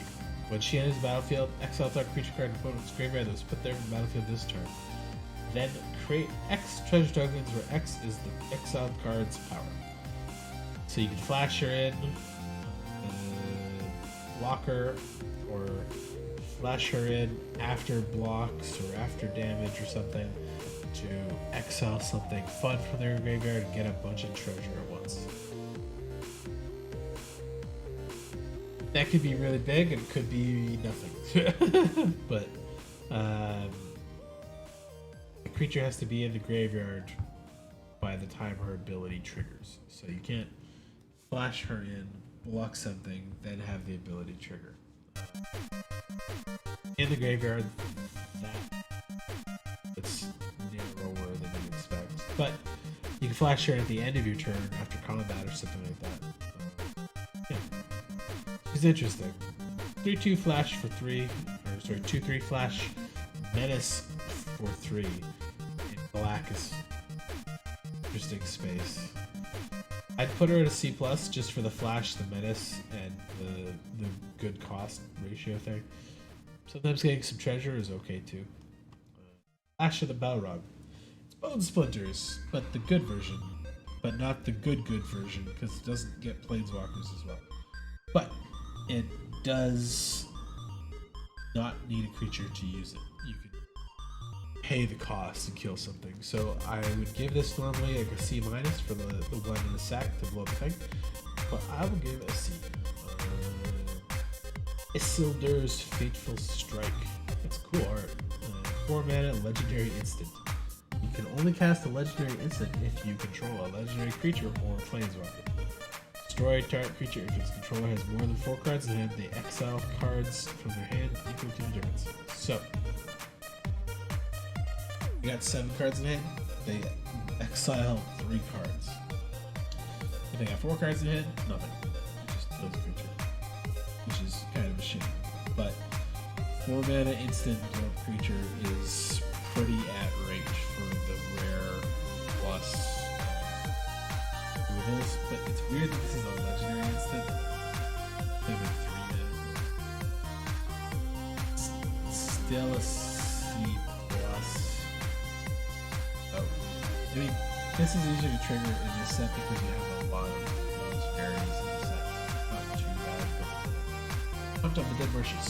1 mana, 1/1, Nightmare Elf. Whenever it's battlefield, subscribe 1. Then pay 3 to return to the battlefield tapped, and activate only if you control a legendary creature, but you can scry again. So, yeah, it's one with upsides. I'll give it a C. 1/1s normally aren't that great, but scry is nice. It's Throg the Great Gatebreaker. 4 mana, 5/5, trample, legendary artifact vehicle. As long as it's your turn, you control an army, it's a creature. So, if you don't have an army, you can crew it. If you have an army, it's just a 5/5 for 4 trample, which is pretty good. Not cheap enough to be excited to get the 5/5 out to crew it earlier, because 4 mana for 5/5 is just a little above rate. With trample, it's a pretty good amount above rate, but it's a vehicle, so you need to crew it to even use it. So it's a weird one, but it's not bad. I give it a C because it's above rate a little bit. And if you got something like March from the Black Gate, you can play around it a little bit. Remo Wormtongue. 3/2 Human Advisor, 1/4. Bonus kicking life. Pretty annoying for the food deck. Sacrifice another creature, target player loses 1 life. The masked creature was legendary and mass 2 orcs. This guy is like a weird counter and enabler for 2 different decks. 2 different decks to enable 1 counter. Like main stuff. Sacrifice stuff. This works. That's really good. I like it. 3 mana, 1/4 is pretty good. Plus. Othmog Warghoul Lieutenant. 4 mana, 3/3. A little below rate. When he hits battlefield, the mass works. And creature tokens you control have Death Touch. That's a good one for the army deck. He still comes in with 4 power, so he's at least a C. The creature token with Death Touch thing is debatably not super important, so I'll keep him at C. Because if you have an orc, so if you have an army, it's just going to be 1 army, and then have more counters on it. But yeah, with something this trebuchet, that becomes pretty good. I really like this trebuchet, it's really good. There's a lot of good cards that work with it. Core Bag of Minas Morgul. 2 mana, 2/2 legendary orc soldier. Whenever goblin or orc you control deals combat damage to a player, you may sacrifice it. If you do, choose a draw card and create treasure. Dope. That's real good. It's good for the armies, it's good for the goblins, it's good for the sacrifice deck, draw card or create treasure. All great abilities. That is a C+. Ash. Or 2. Works on him, works on armies, works on goblins. Depends how aggressive you are with him. You could just hold him back and swing with everything else, but that's pretty good. It's a good effect. Golem's Bite. Target creature gets -2/2 till end turn. Straight up, I can't remember what it's called. Deadweight. Exile this from your graveyard, ring temps you activate the as a sorcery. That's a pretty okay ability, to be honest. Like, kill a creature and then get an upside. That's a C+. Golem, Patient Plotter, 2 mana, Halfling Horror, 3/1. When it enters the battlefield, the ring tempts you. Sack a creature, return roll from your graveyard to your hand. Activate only as a sorcery. When he leaves the battlefield, the ring tempts you. Sack a creature, return roll from your graveyard to your hand. Activate only. Another sacrifice enabler. He's a 3/1, so he's not bad. And then the replayability is nice, so he's like, I don't know if he breaks into C+, but he's definitely a C, and a high C at that, so. Easterling Vanguard, 2 mana, 2/1 Human Warrior. Whichever she dies, amass orcs. 1.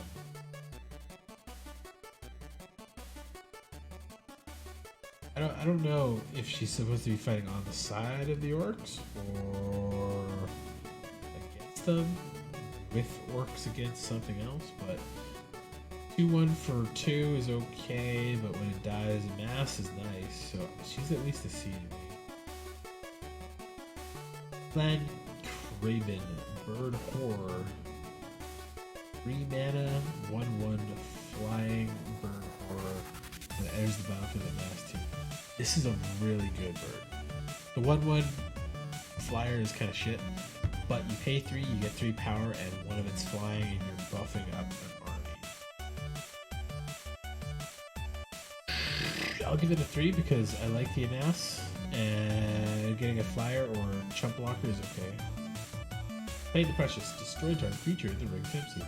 It's murder, but not instant, which makes it a lot worse, but it's still a C. The ring tempts you brings it back up a little bit, but the instant of murder is really good. Earth Ungull Patrol, 5 mana, 4/5, Orc Soldier. Sack another creature, draw a card, then create a food token. That's pretty good. It's a top end of turn sacrifice deck. Kind of hesitate to say payoff, but trigger is a good way. I give it a C because 5 mana for 4/5 is pretty good, and the ability's not bad. But I'd be struggling with that a lot, honestly. All of the ring, 2 mana enchantment. Beginning of the upkeep, the ring tempts you. Whenever you choose a creature as your ring bearer, you may pay 2 life. If you do, draw a card. This is pretty dope. It's pretty good. Tempts you every turn. You like this and Frodo together are going to be some kind of deadly fast-ass win con. I'll give this a C+, because paying some life to draw a card if you're choosing a new creature to be the ring bearer. Not bad, and then the ring tempt you every turn is not... I don't think it's as good as drawing a card, but there is really good bonuses to it, so... Creatures you play control get -1/-1 till end turn, ring tempts you.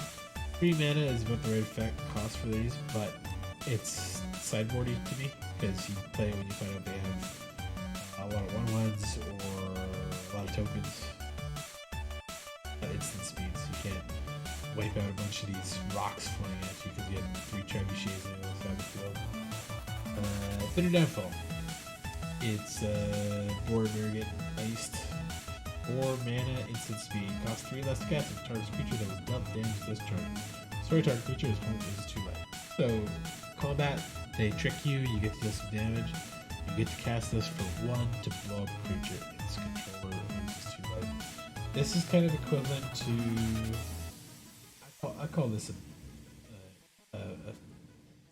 because it's an instant speed destroy creature. For 4, it's basically as good as Isildur's Fateful Strike. But the real comparison is that 1 mana one. You cannot pass. For a creature that was blocked. Destroy a creature that is damaged. Both cost 1 if that was cast at the right time. This deals you 2 deals the opponent 2 damage as well. So debatably better than you cannot pass because it doesn't require the legendary thing.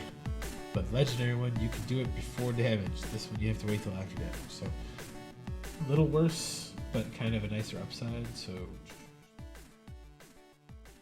Witch King of Angmar, the cool guy. 5 mana, 5/3, flying. Whenever one or more creatures deal combat damage to you, Each opponent sacrifices a creature that dealt combat damage to you this turn, and the ring tempts you. So, get swung after 3, you block 2, you take damage. Each opponent sacrifices a creature that dealt combat damage to you. So, if one creature deals combat damage to you, they sack it. If 2 creatures deal combat damage to you, they sack one of the 2 creatures. Discard a card, gains indestructible in a turn, and tap it. So it's got discard a card regenerate, basically. Cards that have that are really fucking hard to deal with sometimes, because the opponent can just hold up 3 lands, swing, you block it, they make it indestructible, happens in swinging, or they can hold it back and block things all day with it, and manipulate the blocks to get sacrificed creatures. Like it's a really good card. It'll kill a lot of stuff if they have to block it, but it's flying already, so this is a B+.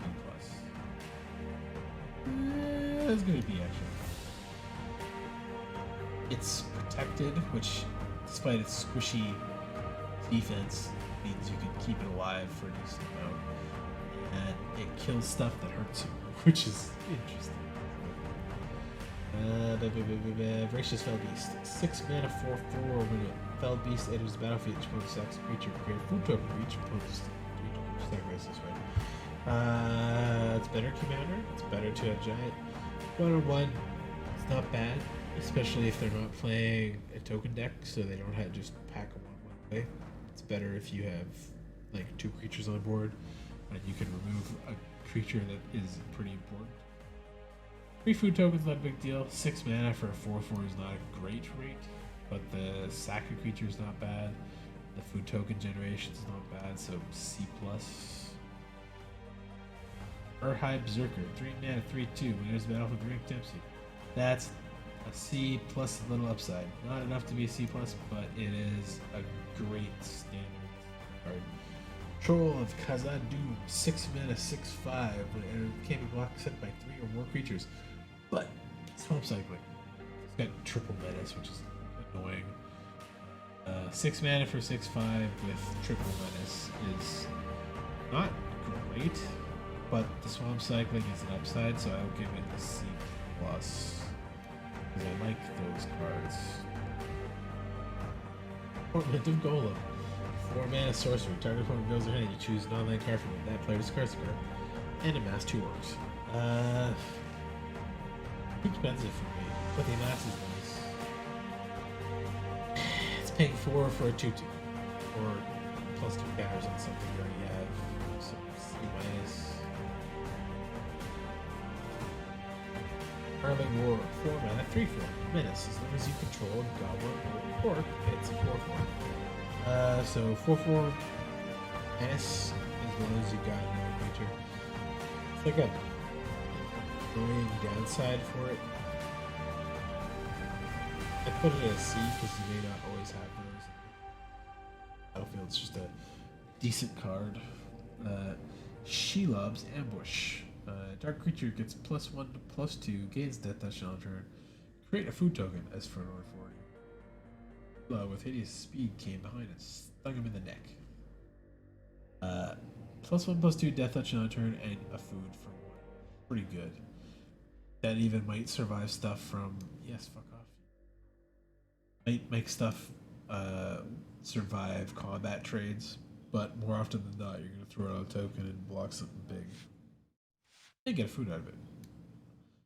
That's a C combat trick for me. Shadow of the Enemy, 6 mana sorcery. Exile all creature cards from target player's graveyard. Cast spells from among those cards as long as they remain exiles, and mana of any type can be spent to cast them.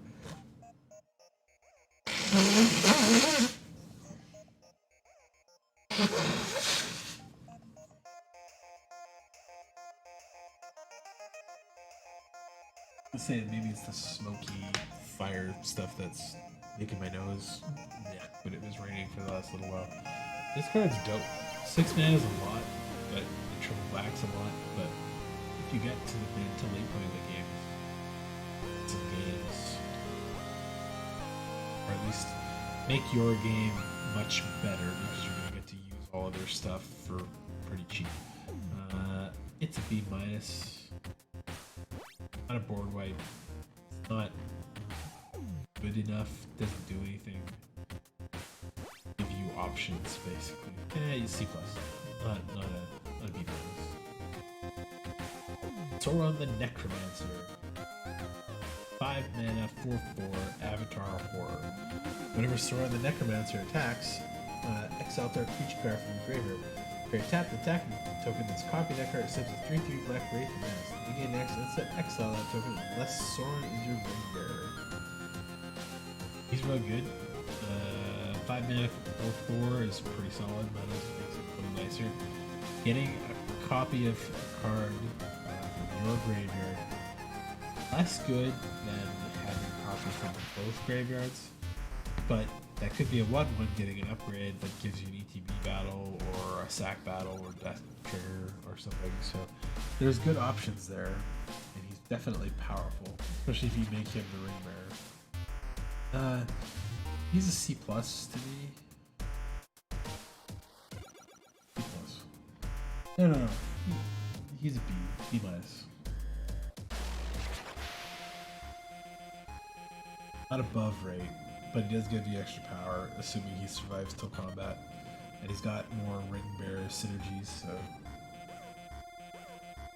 Sam's Desperate Rescue. 1 mana. Return target creature from your graveyard to your hand. The ring tempts you. That's a pretty good cost for that ability. Sometimes they give you 2 for 1. The ring tempting you is a nice build around again though, so I think it still falls to C minus, but it's a high C minus. Orcish Medicine, 2 mana, instant. Target creature of your choice gets lifelink or indestructible at the end of the turn, and a mass 1. So get a body and save a creature or I like the amass cards when you think of them as it's a 1 mana or it's a 2 mana 1/1 that you can get out at instant speed and make something indestructible and lifelink. But it can't be your orcs because the indestructible lifelink happens before the orcs get on the battlefield, which is a shame. But use it to block big stuff, to kill big stuff, to get some extra life gain out of a big swing or something. Orcish Bowmasters, 2 mana, 1/1, another black flash creature. They enter the battlefield, and whenever an opponent draws a card, except the first one they draw, each of the draw steps deals 1 damage to any target, then amass 1 works. This could get out of hand fucking crazy, especially if you're playing against the draw cards deck, and they just keep trying to draw cards, you just keep pinging anything, them or the creatures, and you make no orcs. Like, this is such a spicy card. I'm gonna put it in C plus because 2 mana 1/1 is not great. 2 mana 1/1 with flash is a little better, and then putting this on the stack where the opponent's gonna draw some cards. Whenever they draw a card, except the first one you drew. So they drew the first card already.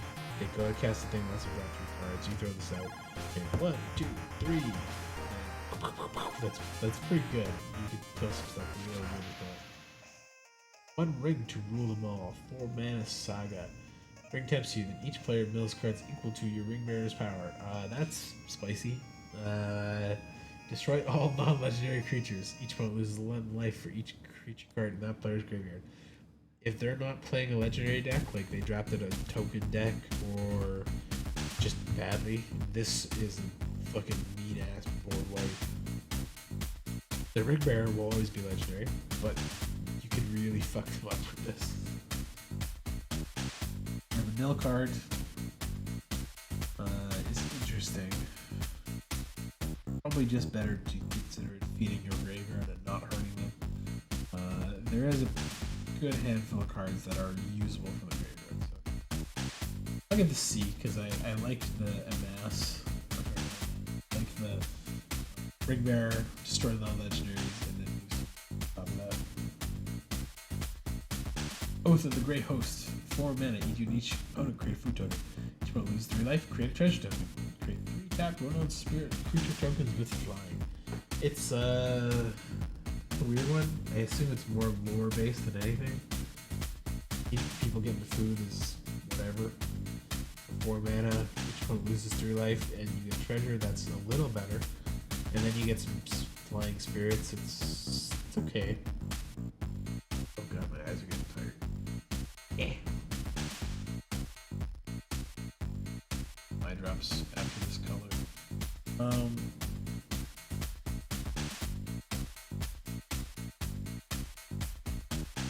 I'll put this in C minus because the first 2 turns are really good. Oh yeah, the Nazguls. I like that there's like the 9 different printings of these to match all of the rules. 3 tube, 1 2, 3 mana, 1 2 Death Touch Wraith Knight. Enters the battlefield, ring taps you. Ring taps you, put a counter on each Wraith you control. Can have up to 9 cards named Nazgul. That's a good card. That's a really good build around if you can get 2 or 3 of those to fill in your drop slot. Like, if it's just the only one you have as a 3 mana 1 2 Death Touch blocker that tempts you with the ring, it's a C. But if you have all the other abilities, it's a C plus. If you're buffing up your wraiths or you've got a couple of Nazguls, I'm gonna put it in C plus because I like the idea of that card. It feels like 7 dwarves when you. Okay, I'm gonna quick break and leave the music on, but I'm gonna turn it off real quick. Get some eye drops, go to the washroom, fill up my water, and then I'll finish the rest of these colors before I go to bed.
fucking sinuses are fucking going nuts.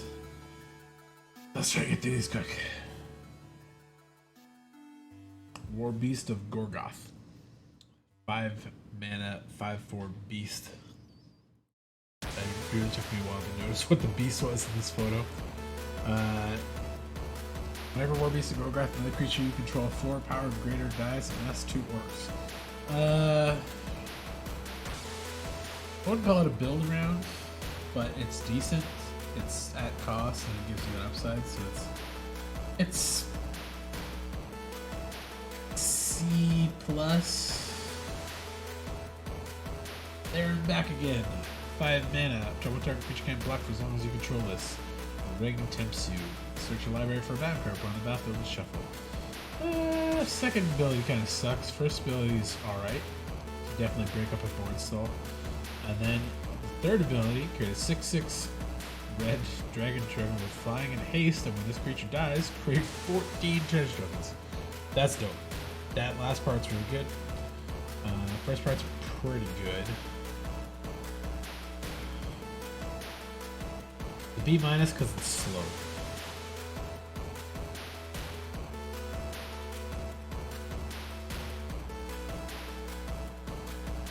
We'll treat this like it's make a 2/2 for 3 and create a treasure.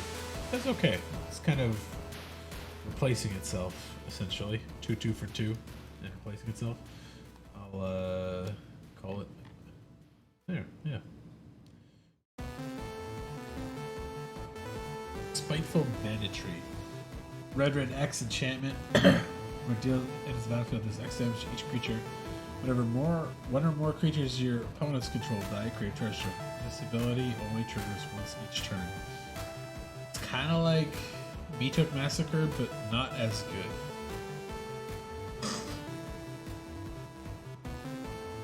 I like that it triggers more after things, after the first turn, but like just one treasure is not that great. But it's a board wipe when you need it, and it continues to have upside later, so it is a B-.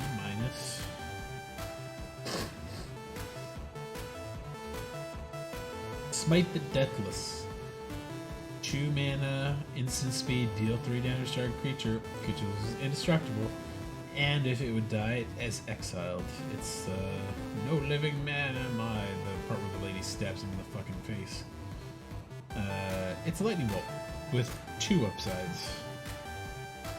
It's C+. Rush the Room. 1 mana instant. Target creature gets +1/+0, gains first strike to unturn. If it's a goblin or orc, it also gains haste. The +1/+0 and first strike is pretty good for 1. The haste part is a little weird because it means you have to play this in your main phase to get this actually swing with it, or in your combat phase, which is a little weird. I'll put it at C because the first strike alone is really strong. It's always a nice way to trade on stuff. Rohirrim Lancer. 1 mana, 1/1 menace, and when it dies, the ring tempts you. That's dope. That's a pretty good 1/1. I'll give it a C. It's not quite a C+, but it's pretty good. You'll play it, and you'll be happy, and you'll gladly buff it or throw stuff on it. Rising of the Day. 3 mana enchantment. Creatures you control have haste. Legendary creatures you control get +1/+0. There's having so many lord effects like this is pretty nice. A red and a white deck could be really fucking mean. You could have a lot of like 4 and 5 power stuff by turn 3 or 4.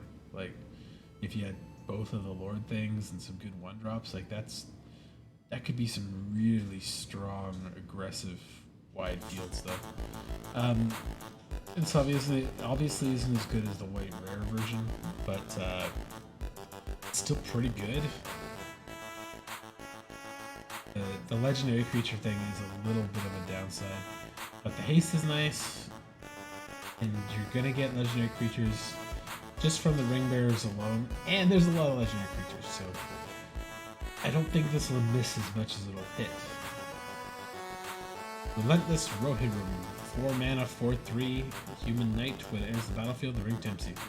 That's pretty good. It's on rate.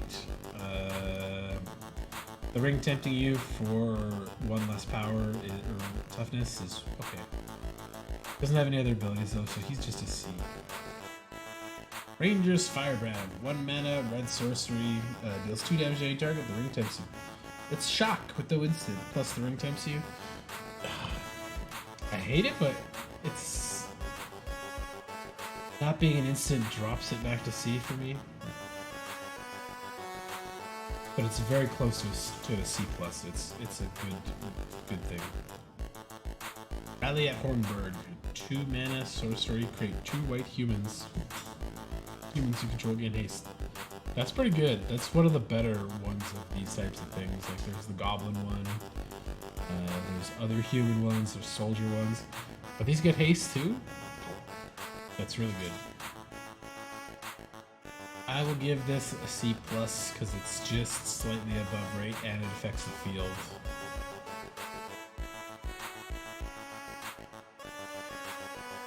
World's End. 3 mana sorcery. As additional spell to cast this card, discard a card. Draw 2 cards and create a human soldier.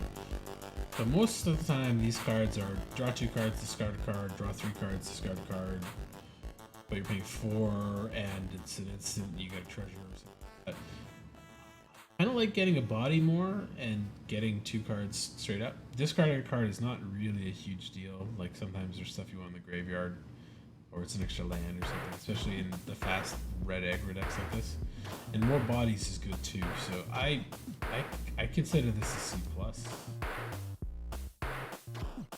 It's not super great to have it at 3 mana, but if you play it on curve, you're still putting a body on the field and you're still getting plus from discarding the card you could not pitch or whatever, or could not cast or an extra land. 4 mana, 4/4 trample. That's pretty good. That's a C plus already. Can't block unless you control Goblin Roar. Who cares? That's gonna swing like every time. But if you're in red, there's a good chance you got some orcs, there's a good chance you got some goblins.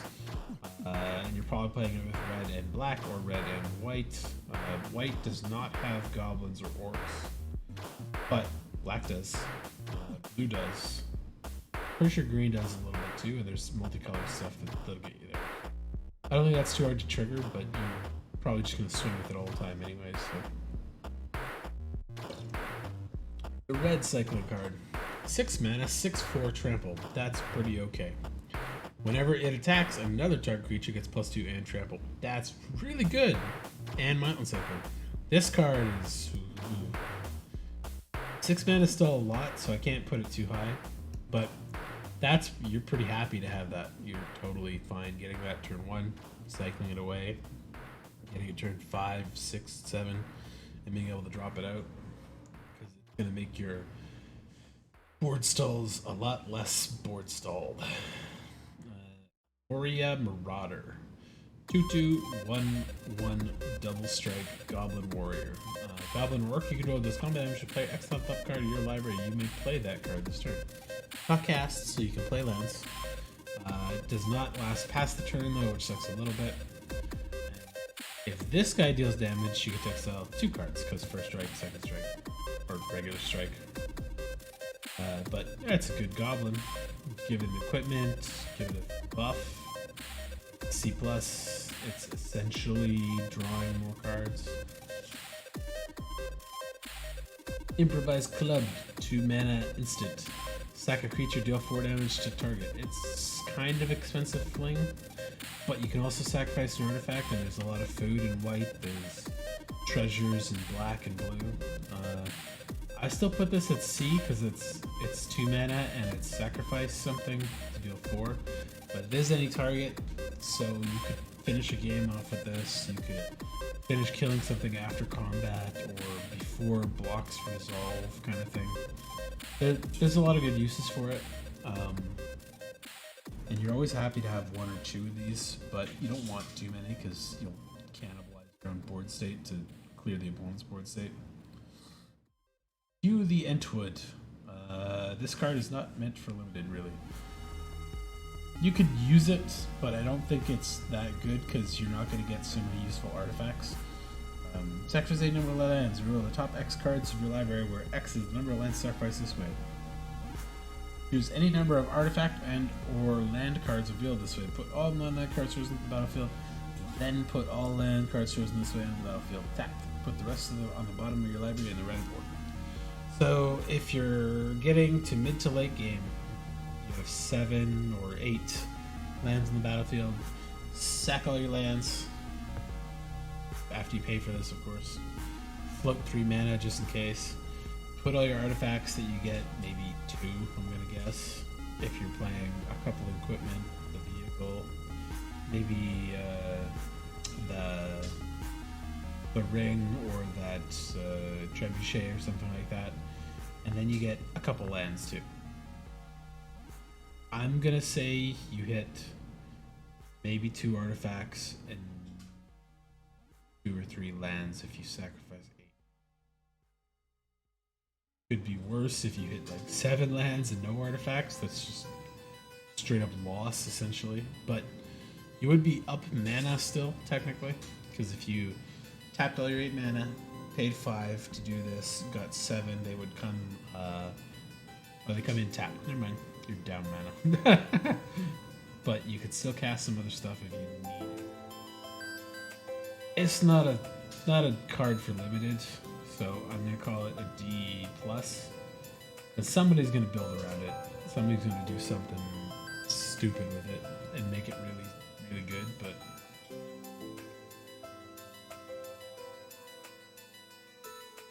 like the ideal place, I think this could be played loaded for me. Just playing like a white-red deck with a lot of equipment. And you didn't hit any equipment by turn 5, but you got 4 or 5 good creatures out, and you've got 6 lands, 7 lands, and you sack all your lands, and you hit like 3 equipment and a couple lands. So your equipment go out, you can use your extra mana, or hopefully you get some equipment that auto attaches and stuff like that. But not a good limited card. Paradigm Spearmaster. 3 mana, 2/3 with reach. Beginning of combat on your turn, another target creature you control gets +1/+0. That's really good, because you might want to keep this guy back for blocks. And since he's got reach, he's going to kill those flyers. And he pumps something else up, which is pretty nice. I would call this guy C+, because 2/3 reach is pretty good. For 3 is about on curve. He'll kill a lot of the flyers. Not all of them, but a lot of them. Just buffing up something stupid like the elephant or this guy gets you through a lot of damage, so. Your Schnack Brash Instigator. 3 mana, 1/1 Goblin Soldier, legendary. When he enters the battlefield, amass 2, or Orcs 2. When you do, until end of turn, gain control of target non-legendary creature and opponent controls. Power less than or equal to the amassed army's power. Untap that creature, it gains haste until end of turn. What's up, Cleo? What's up? Thank you. Welcome up.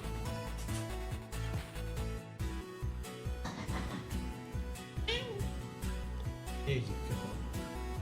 I can cover you. So he's a steel card.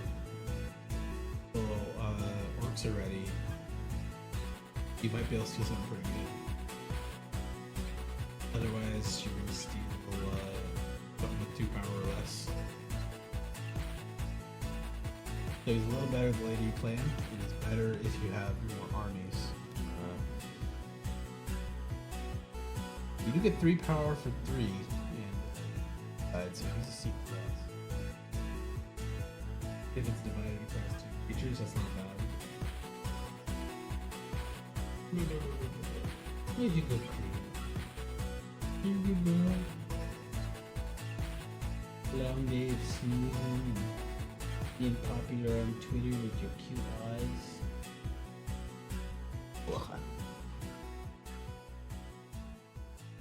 Goblin Fire Leaper. 2 mana, 1/1. Goblin Warrior. Pay 1 and a red to give +1/+0 to end of turn. One fighter that dies is the image equal to its power to target creature. That part sucks. There's been a card like this in a couple of sets lately where it's like 1/1 for 1, but you can give it fire breathing, and when it dies, deals damage to the target. Target creature is less good, but this guy does make blocks annoying and interesting because swinging as 1/1, you got a bunch of mana open. They don't block it, you pump it. If they do block it, you pump it, kill the thing, and kill something else probably too. So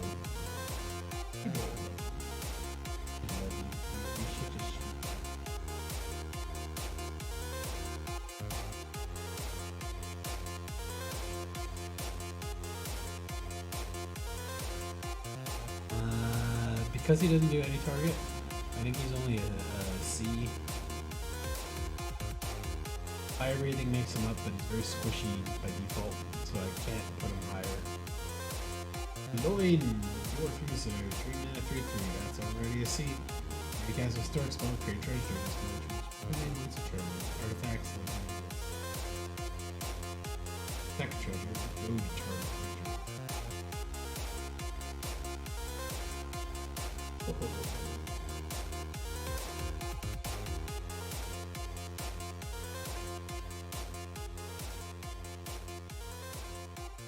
Goad is a multiplayer keyword. It's not amazing in limited, but you could force attacks that your opponent does not really want to do. So if he has like a 1/1 or a 3/1 and you have a 4/4, you can force that creature to get swung at you, which is kind of fun. But the unfortunate part is having to do it, so you can't block as well with it.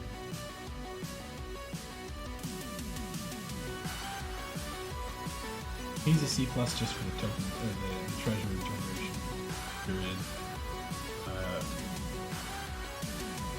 Generating treasures is never a bad thing, and historic spells are pretty common in the set. So, Gimli's Fury, +3/+2. If it's legendary, it also gains trample. I feel like we've had this effect at 1 before without the legendary equipment or legendary requirement, but it's still a pretty good combat trick. You'll get some damage through. Oh, let's see. Gimli's Axe. 3 mana, equipment. Equipped creature gets +3/+0. As long as equipped creature is legendary, it gets menace. Not bad. The legendary thing again, kind of annoying, but it's also not too uncommon.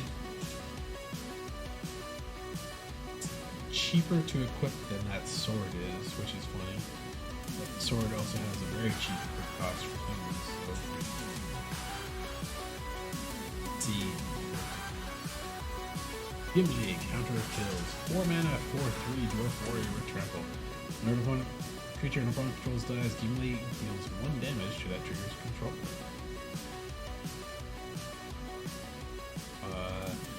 4 mana, 4/3 trample, that's at rate or better, so C+. And a little bit extra damage is never a bad thing, especially in red. You've got a lot of ways to force extra kills through. Foray of Orcs. 4 mana, sorcery. Mass Orcs 2. When you do, Foray of Orcs deals X damage to target creature and controls for X is the army's power. So, fighting this on its own, period, is pay 4 mana for a 2/2 and deal 2 damage to something, which is not bad. Ideally, this could be much bigger. That could be a 5/5, 6. I expect to get much more.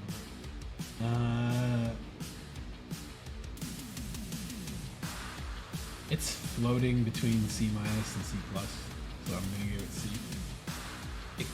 It could be great. It could be just fine. You pop a 1-drop or a 2-drop or maybe a 3-drop if you're lucky. Fire of Orthanc. 4 mana, sorcery. Sword target artifact or land, and creatures without flying cannot block this turn. Normally there's an effect like Seismic Step or something, which is 2 mana, and you get this, but you don't get the artifact or land being blown up. I'm gonna say artifact removal is semi-relevant this set. There are a couple legendary lands that may be going up to. The flying block getting through is, or sorry, creatures without flying can't block this turn, is going to be pretty relevant to end board stalls sometimes too. You do this, and they don't have flyers, you can just about go for it. Cast it later.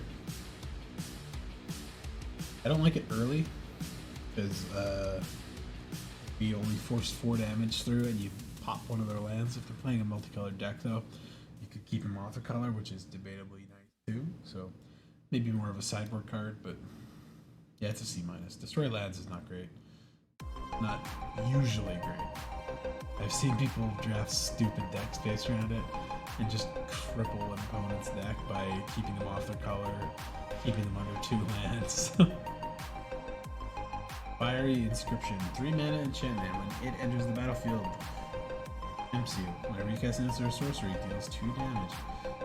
These are always not super crazy good in limited.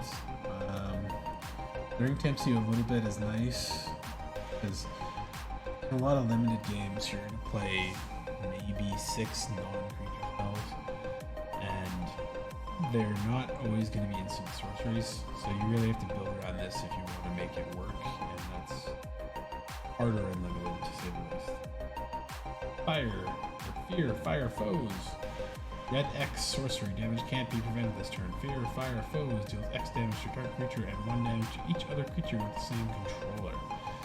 That's an interesting one, because damage can't be prevented. I don't remember if there's a fog in this set, but icing 1 creature for 4 mana to deal 3, and then possibly popping a bunch of 1/1s is pretty interesting. I like it, so I'm gonna put it at C. It scales, but it doesn't get super great. Like, you're not killing more than its cost ever in the straight damage. Into creatures. If it was any target, I call it C+. All of Care Andros. 3 mana enchantment. Whenever a creature an opponent controls is dealt excess non-combat damage. And that works X, where X is the excess damage. And then you can pay 8 to deal 7 damage to a target creature. This is really good when you get to 8. But the same problem that I believe the Inscription has. Maybe you play 6 cards that are non-creature cards total. Aren't that many creatures so far that seem to deal non-combat damage, just like Array of Orcs and maybe Gimli, but he's not dealing excess, he's dealing 1 at a time.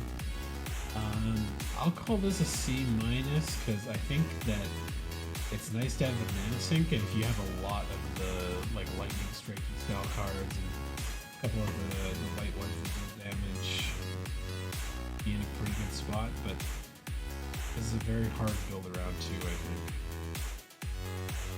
Erkenbrand, Lord of Westfold, Human Soldier, 4 mana, 3/3. Whenever Erkenbrand, Lord of Westfold, or another human enters the battlefield, creatures you control get +1/+0 on the turn. This could be crazy. This could be instant game ending if you have a couple of stuff in there. So I'm gonna put this at plus, because he's at rate. He's low rate, but the field buff is really nice. Where's the thing in here with the yeah, Rally at Hornburg. If you held back 2 of these and you played them with Erkenbrand out off the field for 4 and swing in for 7. I guess, yeah, he would see these enter, then his turn would go on, so these 2, the last 2 would not get the same buff though, because they would not be on the field until they evolve.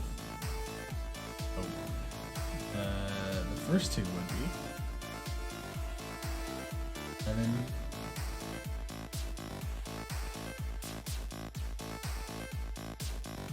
Would be 5. No, 4 plus 4.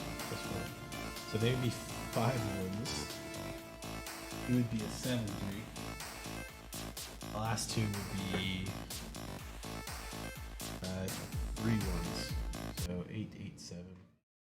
Why did you fucking stop, you two? So 8, 8, 7 would be 16 and 23. So Erkenbrand and 2 rallies would end the game if they did not have blockers. If you had other creatures before Erkenbrand that were humans, actually they don't even have to be humans before him. But you could really end the game with him, like the turn he's out for. Erebor Flamesmith. 2 mana, 2/1. Cast an instant or sorcery, deals 1 damage to each opponent. That's pretty good. I'll call it a C. 2/1 is definitely not a C, but the extra damage that you get to trigger a couple times is not bad, especially if you're going around it. Yomer of the Rittermark. 5 mana, 5/4 human hate. Whenever it attacks, if you can draw a creature with the greatest power among creatures in the battlefield, human soldier token. He's dope.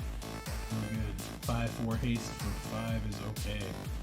And whenever he attacks, if you have the biggest power, make more humans. More, I guess. Yomer, Marshal of Rohan. Wait, is that the same fucking guy?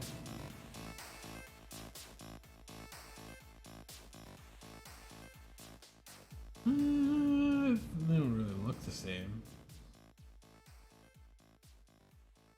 4 mana, 4/4 with haste. Whenever 1 or more other attacking legendary creatures you control die, untap all. Whoa.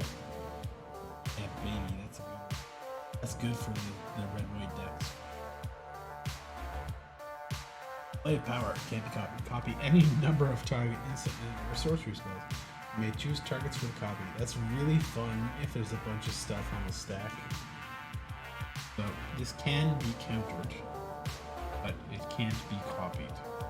So if you cast something, they countered it. You cast something, they cast the spell in response. And if you could cast this again, or if you they cast something, you cast something, they cast something, then you cast this.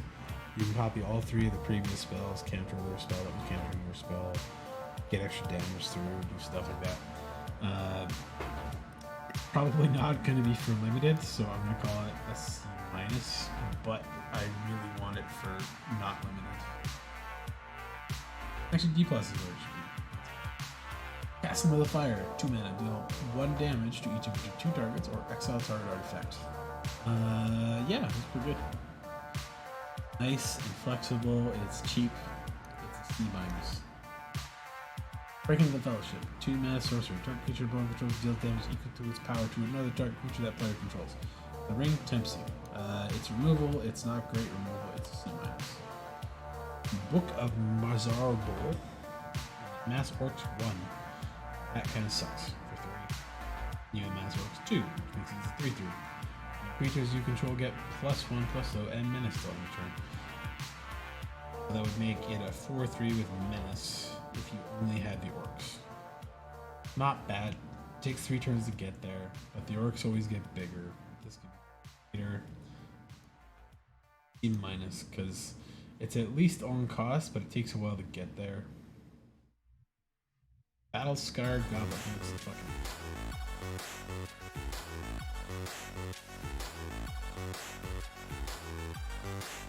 2 mana, 2/2 Goblin. When it becomes blocked, it deals 1 damage to each creature blocking it. That's pretty good. Those kind of creatures always do well because they block really good. If they get blocked with like X1s, they just die. And if you get blocked with 2/2/2s, this guy kills both of them. 1 damage each, and then you can split the damage after that. So it's hard to block with dude. If you have combat tricks on top of that, it's pretty good.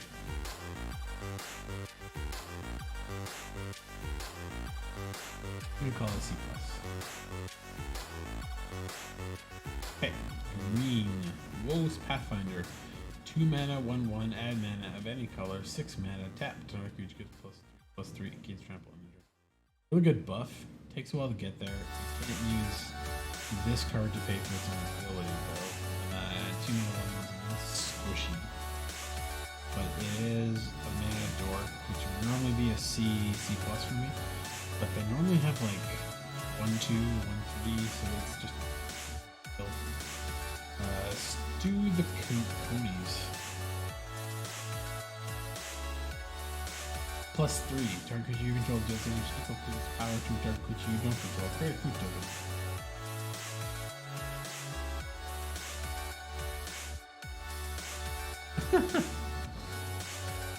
Yes. The rabbits. What a beautiful meat Smeagol. Safe for you. Go on, Smeagol. Let's go. You want to eat the raw rabbit.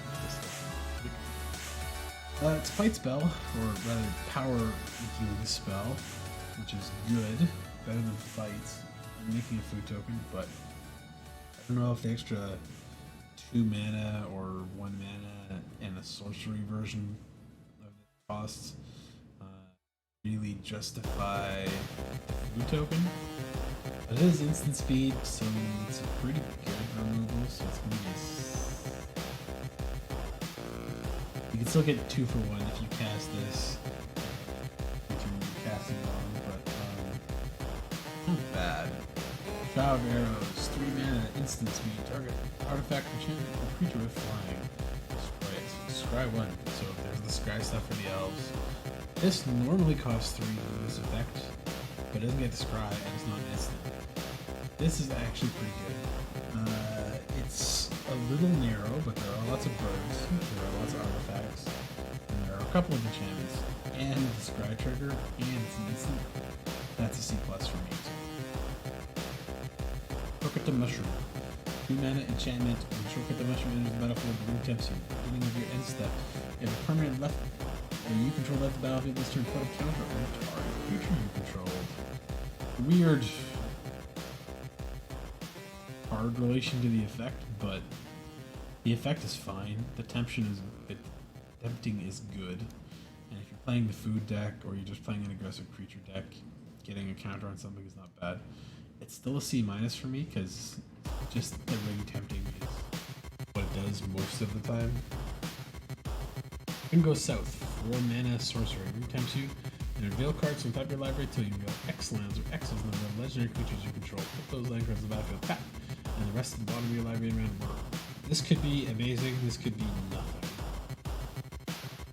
It's a D+ for me because it could be great and it could be fucking shit if you don't have any legendary creatures and you really... Revive the Shire. Return target permanent card from your graveyard to your hand, create a food token. It's a little expensive for that effect. We already saw a 1 mana one that does creature. Permanent is nice. Food token is nice. It does justify the extra 1, but this is a sorcery instead of Link Sam's Rescue, which is a instant. Nope, Sam's Rescue is a sorcery too. Yeah, I'll keep it at C- because it's roughly the same. Food is worse than the ring tempting. At healing gets a creature, whereas this gets permanent. So Radagast the Brown, 4 mana, 2/5 Avatar Wizard. Whenever Radagast the Brown or another non-token creature is a battlefield under you control, look at the top X cards of your library where X is that creature's mana value. You may reveal a creature card that doesn't share a creature type with the creature you can control from among those cards and put it into your hand. Put the rest of the bottom on your library in random order. That's a lot of text to basically say some weird stuff where whenever another creature has the battlefield, look at the top X cards of mana value. Pick a card that doesn't share a creature type with a creature you control among those X cards you're looking at, and then put the rest in the bottom of your library. So Sometimes it draws you a creature card when you play other creatures, non-token creatures. The 4-mana 2/5. He's like he's a C plus. He doesn't really do a lot though. He's not a great swinger unless you got the guys that give you the toughness. Butt swings basically. Quick Beam, Upstart Ent, 6 mana 5/6. Whenever Quick Beam, Upstart Ent, or another tree folk enters the battlefield under your control, up to 2 target creatures get +2/+2 and trample on a turn. That's a big buff. That's a big buff. And 6 mana 5/6 is almost on curve. Because it's not just when he enters, it's when other tree folk enter. That being triggerable multiple times is really nice, I think. Doesn't have trample or anything though, unfortunately. Pippin's Bravery, 1 mana instant. You may sacrifice food. If you do, target creature gets +4/+4 until end of turn. Otherwise, that creature gets +2/+2 until.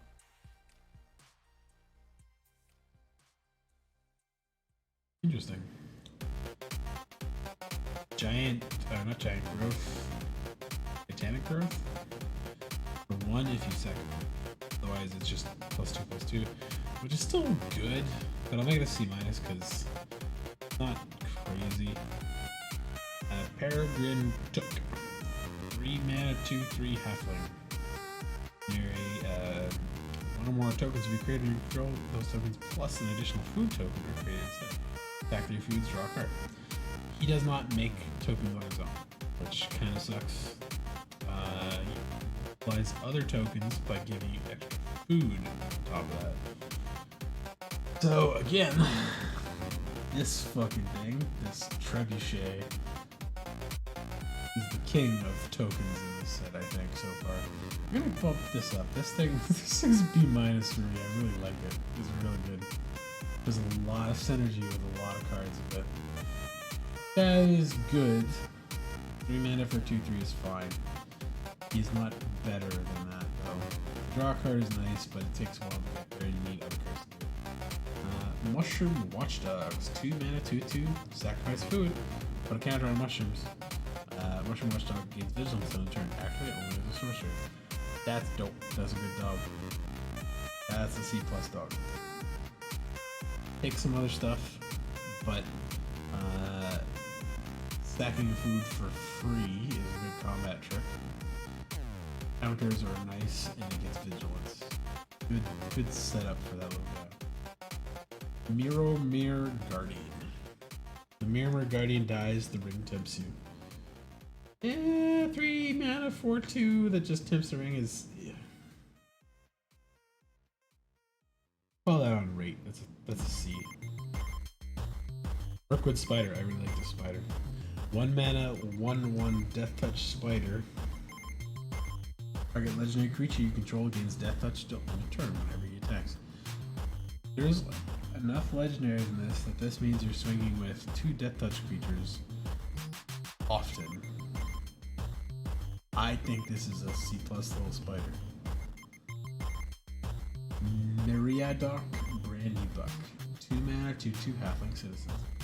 1 or more halflings you control attack a player, create a food token. There's your food creator. He's really good. He's not super beefy, which makes him, I don't think, higher than a C. But you get a lot of food tokens with him if you're playing in the green-white food deck. When he triggers himself, at least it makes food. He's just too squishy to go up to C+. Many Partings. 1 mana green sorcerer. Search your library from basic land card. Reveal it, put it in your hand, and shuffle. Create a food token. That's pretty good. It's there's a couple versions of that. There's the Nissa's one, the Aether thing that makes you an energy, gets you a land. There's a couple other things. It's just a version of it for the set. I think you're pretty happy to play 1 or 2 of these. It's still like a C- because it's not super essential. But if I was playing with like 3 of these, I'd probably play with like 15 or 16 lands instead of 17. Catch the lands properly. Lothorian Lookout, 2 mana, 1/3. Whenever he attacks, scry 1. He's a good blocker, not a greatest swinger, so he's still a C for me. The scry 1 thing is a nice bonus for the stuff that cares about scry. There's a couple cards. Long List of the Ents, 1 mana saga.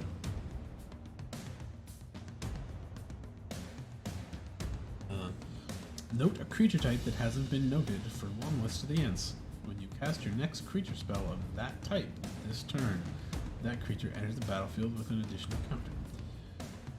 This is an annoying ass card. So, got 6 turns after the turn, or during the turn you cast this. Included. To cast creatures, you have to plan ahead or know your deck pretty well, where it's like humans are common, so I'll save them till the end or something. Got all the extra mana and extra cards to cast for them. Or you've got a couple random types that you don't normally have. Avatar, Wizard, Half Citizen, Goblin, Orc, Human, Knight, Soldier, Elf, Rogue, Pilot, that kind of thing. But you can do some stuff with that, and it'll probably give you a counter to a turn. Weird, and I don't think people are going to do it very well. I'll put it at C-. Legolas, Master Archer, 3 mana, 1/4 with reach, legendary elf archer. Whenever you cast a spell that targets Legolas, put a counter on him. Whenever you cast a spell that targets a creature you don't control, Legolas deals damage equal to its power up to 1 target creature. It doesn't even have to be the creature that you targeted with a spell, but I like that it's a green spell that deals damage pretty nicely. The spell that targets your creature and their creature counts as both, so he's really good.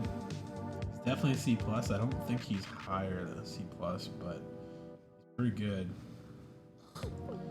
Last March of the Ents. 8 mana, can't be countered. Draw cards equal to the toughness among creatures you control and put any number of creature cards from your hand on the battlefield. It's a big cheat card, but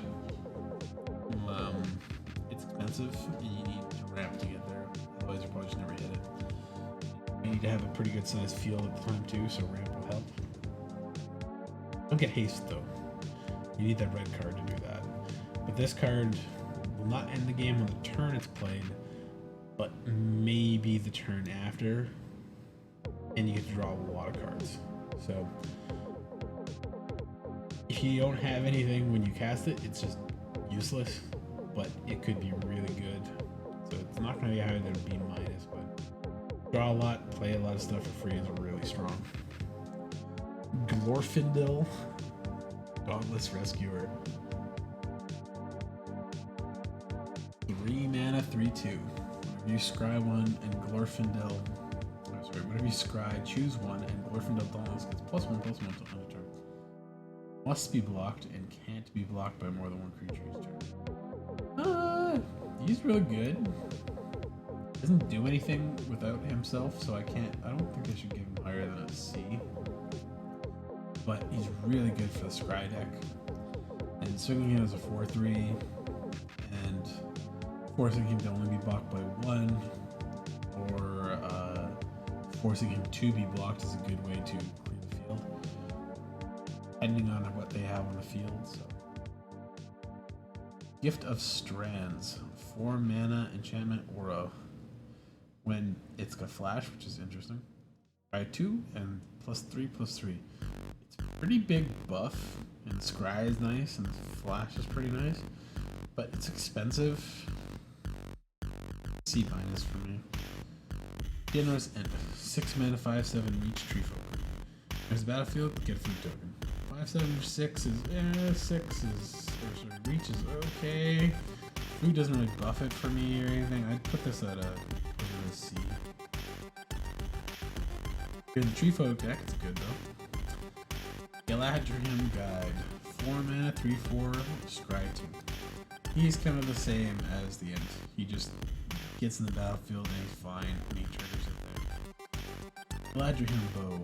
3 mana, artifact equipment, flash. When there's the battlefield, attach a target creature you control, untap that creature, That creature gets +1, +2, and haste. This is a fucked up bow for common. Like, that's really good. Throw it on the battlefield at flash, attached to the creature for free. Untap it. It gets +1, +2 in reach. That's a fucking trap card and a half. I'll give that a C+. It's a very good artifact. Fangorn, Tree Shepherd. 7 mana, 4/10 Tree Folk. Tree Folk, you have Vigilance. Whenever one or more Tree Folk you control attack, add twice that much green mana. Do not lose unspent green mana as steps and phases end. Some say tree weird, whatever. It's pretty good. 7 mana is kind of gross though. It's like I'm higher than C+. But a 4/10 that has Vigilance that gives you 2 mana for every Tree Folk attacking is pretty good. It doesn't go away, so it lets you ramp, but I don't know what you ramp to after 7. That. Or the 8 mana thing I pulled out before. Ball of Gil-galad, 2 mana saga. Scry 2. It's okay for 2. Put 2 counters in target creature you control. I always killed the creature before they put the counters on it. Until target end of turn, target creature you control gains. When this creature dies, draw 2 cards. Then that creature fights up to one other target creature. I don't like that this is rare because the other one, the Olympiad or whatever it was never that good for me. It was never good for me, and I always 3-for-1 people when they got it. They'd make the token, and they wouldn't be able to swing it because they already had their stuff, and they'd put like 3 counters on it, and then before they got to draw the cards, I'd blow it up. So it's kind of like you want the creature to die. I'm gonna trade with something with it. But I think this just I don't like this. It's Fury. 2 mana sorcery. Put a counter on target creature control. Powers 4 or greater. Like that's +1/+1 by the turn. It's target creature control.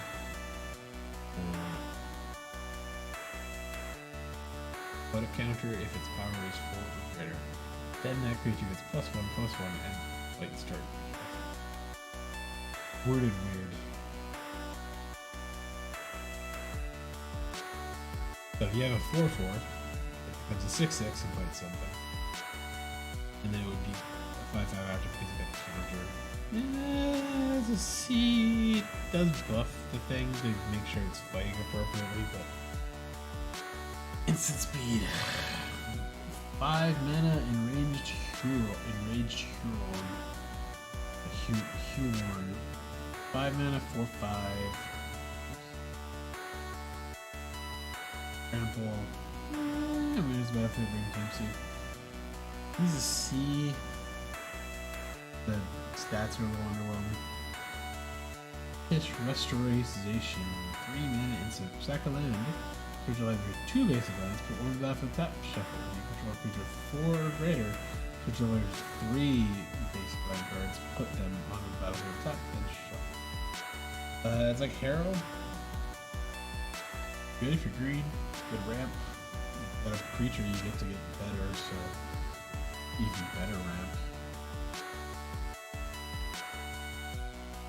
I call it C. You can still only +1 land that you do thin your deck out.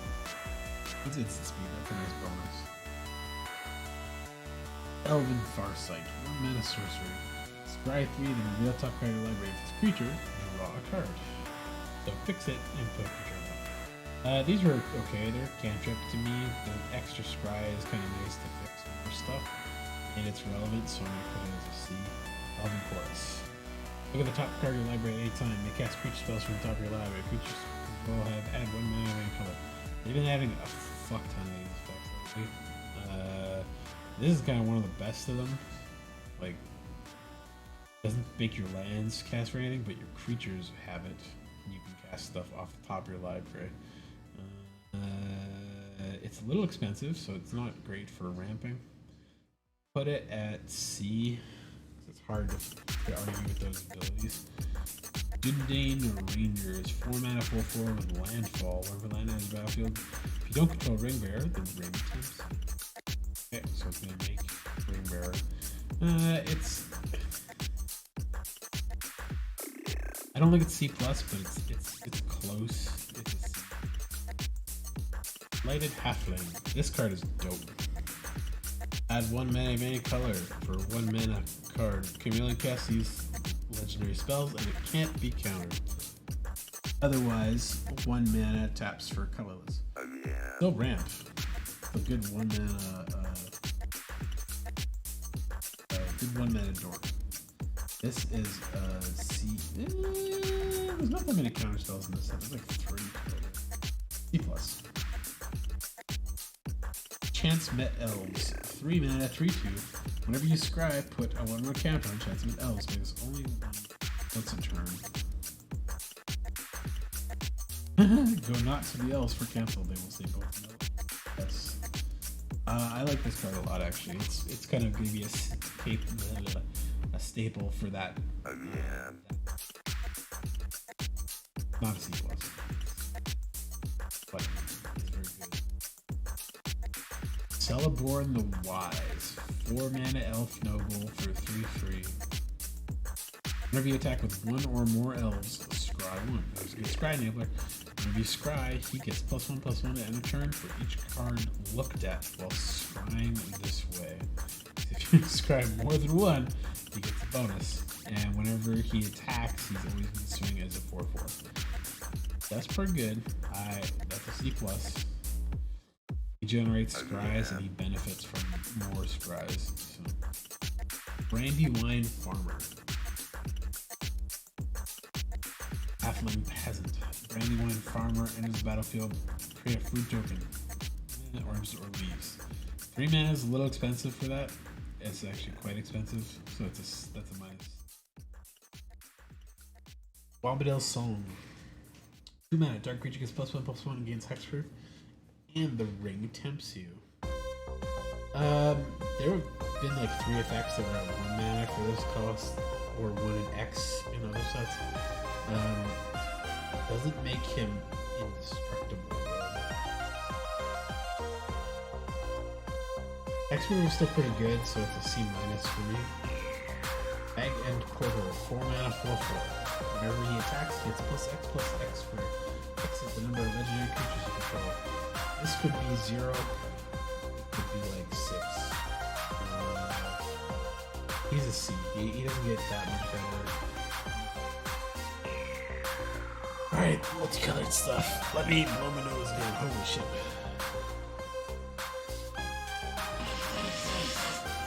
And now I gotta go sleep.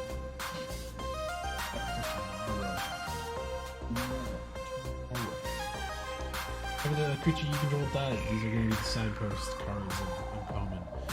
4 mana, 3/3. Another creature you control dies. Put a counter on him. If that creature was Goblin, put 2 counters on him instead. He gets big fast, especially if you're in that sack deck. So I'm going to put him at C+, even though he doesn't start there. We'll get there pretty quick. Tom Bombadil. He's fucking dope, but I don't think I ever play him in limited. 4 or more lore counters among sagas you control. Tom Bombadil has hexproof and indestructible. That's going to be hard to do in limited. Whenever the final chapter of a saga you control resolves, reveal cards from the top of your library until you reveal a saga card. Put that card in the battlefield and the rest on the bottom of your library in random order. This ability triggers only once a turn. He's gonna be like a D+. Because he's still a 4/4 for 5, and there are enough sagas that he could be at least hexproof and indestructible. But I don't think you're playing like a 15 saga deck that he actually cares about. And in modern, I think that's good. He's a D. He's a D. A low rate. Like the ability. Yoden, King of Rohan.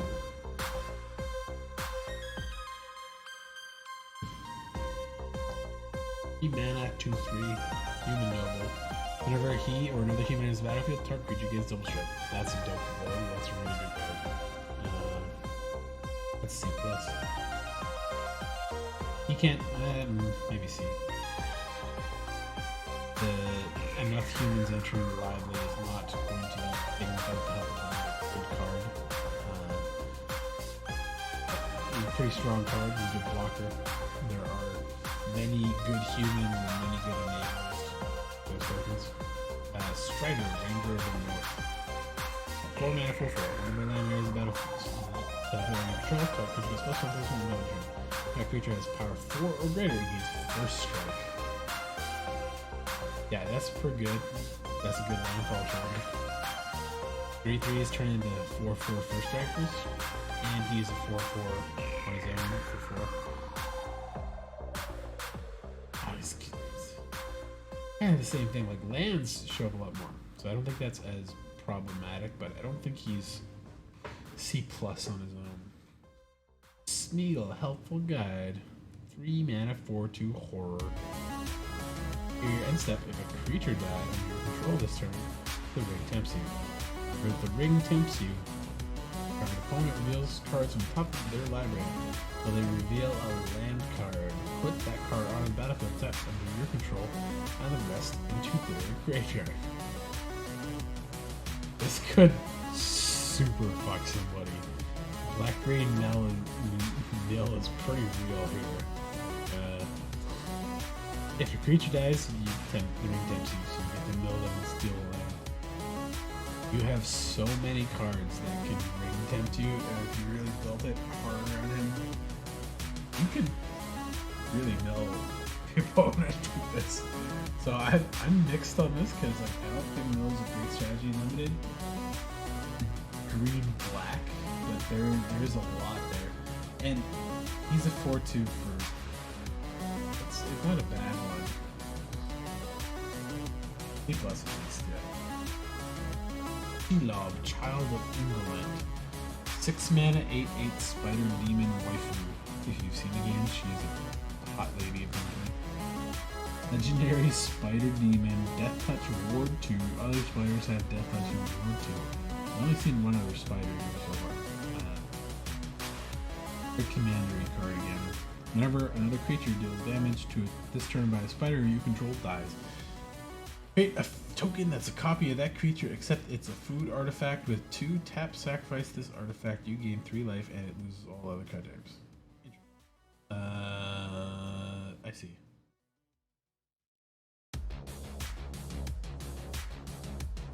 So when an opponent's creature dies via spider, you get to make a food token. I don't know why it needs to be a copy of that creature, and because well, you get the abilities of it. It loses the card type, so it can't be a creature, but it could have interesting abilities. But the stat line on this thing is fucking insane. 6 mana, 8/8 Death Touch Ward 2 gives other things Death Touch Ward 2. Whenever a creature dies from it, you get a food with creature abilities. This card is fucking whop with that B. Sharky, Tyrant of the Shire. 4 mana, 2/4 Avatar Rogue. What the fuck is this? Activated abilities of lands your opponents control can't be activated unless they're mana abilities. Sharky, Tyrant of the Shire has all active abilities of all lands your opponents control except mana abilities. And at any type can be spent to activate his abilities. He's a 4 mana 2/4 that probably does nothing most of the time. So that's a C. There are legendary lands. I don't know how many activated land abilities there are. Let's see. There are 1, 2, 3, 4, 5, 6, 7, 8, 9. 5 of them are rare. 1 of them is mythic. Are they good? Sacrifice it to find a basic. Tap a creature to create a food token. Scry 2 if you control a legendary. Now Doom deals damage for 3 mana. I don't think it should be a mythic. Sack it and a legendary artifact. Choose 2 creatures and destroy the rest. Activate this. And Moria, exile 3 cards from your graveyard to create 2 treasures. That's pretty good one. Not great for the red guy, though. Your opponent has to have it. That's pretty annoying. Mine's a Moria, or no, Minas Tirith. Draw card, activate only if you attack with 2 or 1 creatures. Grey Havens. Can't beat any of those. Great Hall, send it out. That's a mana ability. Actually, that's not a mana ability, technically. It gives you mana, but that's not a ability. You pay and tap it to add Baradur. XX Black Mass Force. That's pretty dope land. But yeah, literally none of it's worked with this motherfucker. People should play him. Unless they need more legendary. Yeah, at best he's a C. Or like a C minus. Because there are not really lands that are useful. Shagrat Loot Bearer. 4 mana, 4/4. Whenever he attacks, attach a card equipment to it and last X for a new equipment card. That's pretty good. 4/4 is pretty good. He doesn't have anything else if he doesn't have equipment, but he doesn't mass from that, so I put him at C with the other guys that are like stat line equal with other interfering abilities. Shadowfax, Lord of Horses. 5 mana, horses control high pace. I think I've only seen 2 horses. Oh, yeah, he's a horse.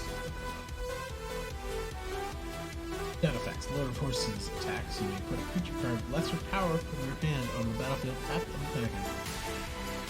5 mana, 4/4 haste that sneak attack stuff. But they don't go away, they just drop out. That's interesting. Definitely a C plus because you can span other stuff out. I don't know if I call him a B or anything, and he's in common. Shadow summoning, black and white. Create 2-tap spirits. But he's tapped. That sucks. This is a C plus. 2 1/1 flyers for 2 is a very good rate. App sucks though. Sauron's Ransom. 3 mana, choose a opponent, they have top 4 cards of your library, set them face down, face up pile. It's Factor Fiction-ish. Put 1 pile in your hand, other than graveyard ring times. The ring times you anyway, you get something out of it, and you pick the cards that fit you the best. An instant, which is kind of nice, better than the normal sorcery for those, so I'm going to say it's C+. I don't mind these, especially if I can do it in instant speed. Make sure that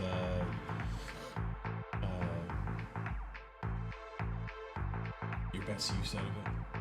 Sauron, the Dark Lord, 6 mana, 7/6 Avatar Horror. Ward, sack a legendary artifact or legendary creature. Whenever opponent casts a spell, amass 1. Over an army, you control deals damage to a player at the ring temps. Whenever the ring tempts you, you may discard your hand. If you do, draw 4 cards. That's fucking wild. He doesn't have trample or anything like that, but he's dope. He's got a lot of cool abilities. Generates value even if your opponent's killing, he's still going to amass. He's a B minus for me. He's not too expensive for a stat line either, just triple or Grixis is hard. Saruman of many colors, also really dope, also really hard to cast because Esper. Discard enchantment, instant or sorcery is his ward cost. Whenever you cast your second spell, each opponent mills 2 cards. When 1 or more cards are milled this way, exile an enchantment, instant or sorcery with equal mana or lesser mana value than that spell from an opponent's graveyard. Jesus. Copy the exiled card, and you may cast the copy without paying its mana cost. That's pretty dope. He's super cool. He's going to be hard to build around, though. You need to cast 2 spells a turn, and then you can steal your opponent's stuff from the graveyard. like him a lot. He's actually a B minus for me. Samwise Gamgee. 2 mana, 2 2. Nothing doesn't. Whenever a non-token creature enters the left of your control, create a food token. He's the king food generator. Non-token sucks though.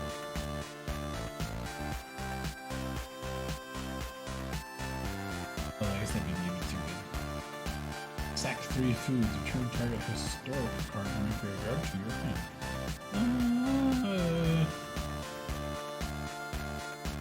He's a C+. As the Wish King, 4 mana sorcery. Each player sacks a creature. You sack a creature this way. You return another permanent card from your graveyard to the battlefield. That's gonna be tricky stuff. It's a little expensive for the normal edict, but coming back, it's actually bringing a creature back is actually cheaper than normal. So sacrifice matters, I guess. Insight, 3 mana sorcery. Ring tempts you. Search your library for a card that shows a color with a legendary creature you control. Reveal it. Put it in your hand and then shuffle it. That's a pretty good tutor. That's gonna outlast this set for sure. I don't know how good it is in good. I'd like to think it's good. Those tutors are really nice. Find a good card that wins you the game, pulls up the field, destroys your enemy. Imrahil the Fair. You draw a second card turn. Here's the blue white stuff. Great Soldier. He's a C+. Make soldiers for drawing cards. Another blue white 2/2. He's Vizil's Ward 1. Another creature you control gets protection from the card of your choice till end of turn. Not a sorcery, which is nice. Protect it from removal, protect it from damage, protect it from...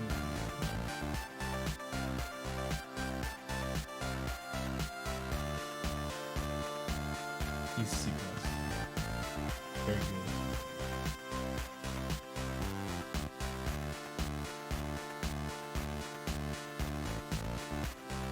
The Vigilance is just a nice way to give him some use even after he's finished.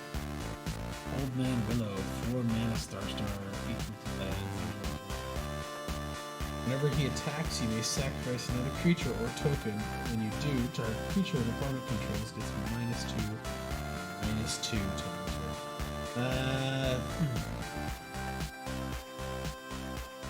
He's generally going to be at least a 4/4.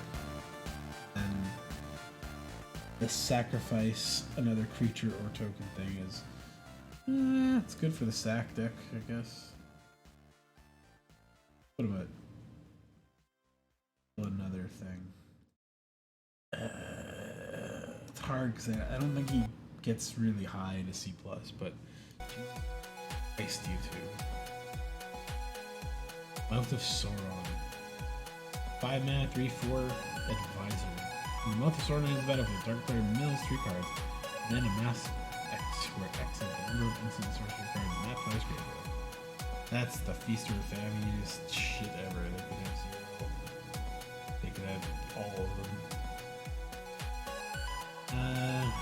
So he's a 5 mana, 3/4 triggers once. Yeah, I don't think he can.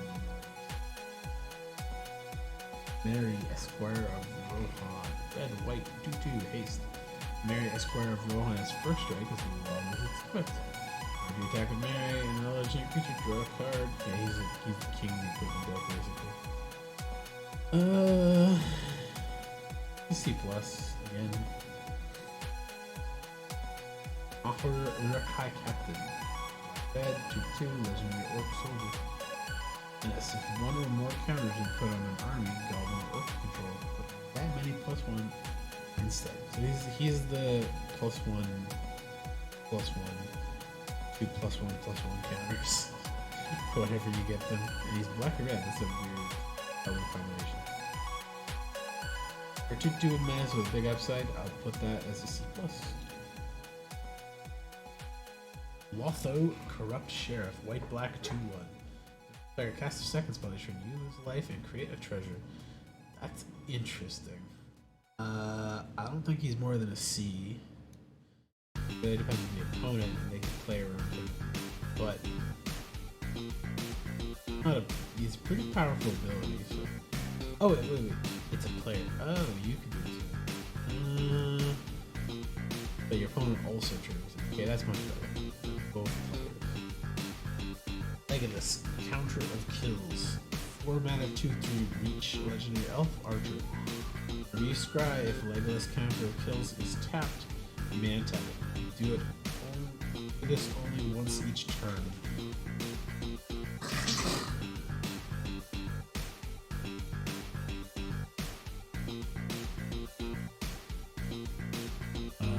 Okay, yeah.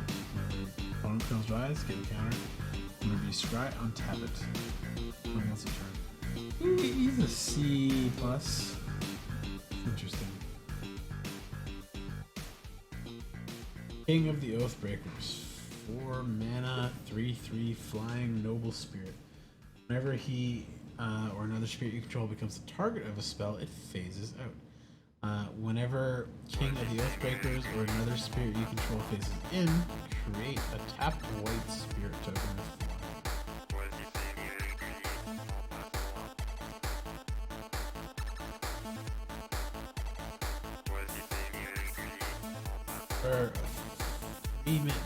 3/3 flying for 4. That's really a good cost.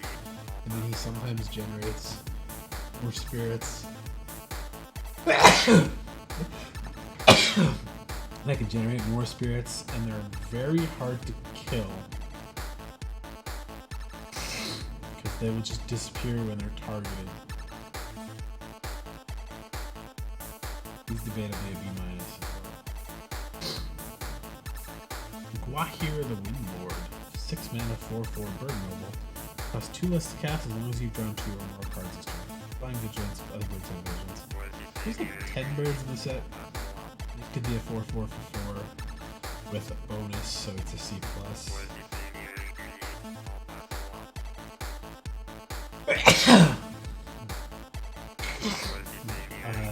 But at 6, I don't think it's a C plus. So. Gimli, Mournful Avenger.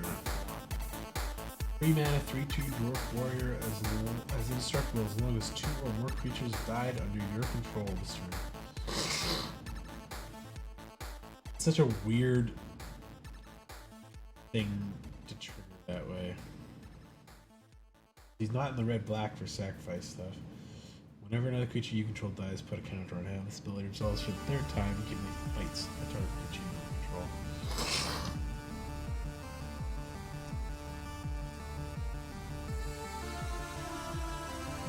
It's a weird card.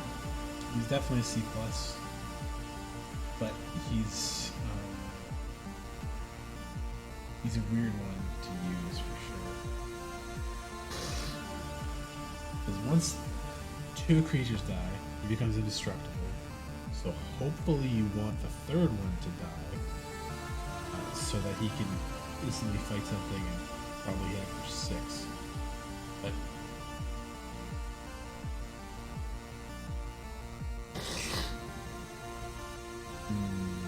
it's weird. Endless Sanction.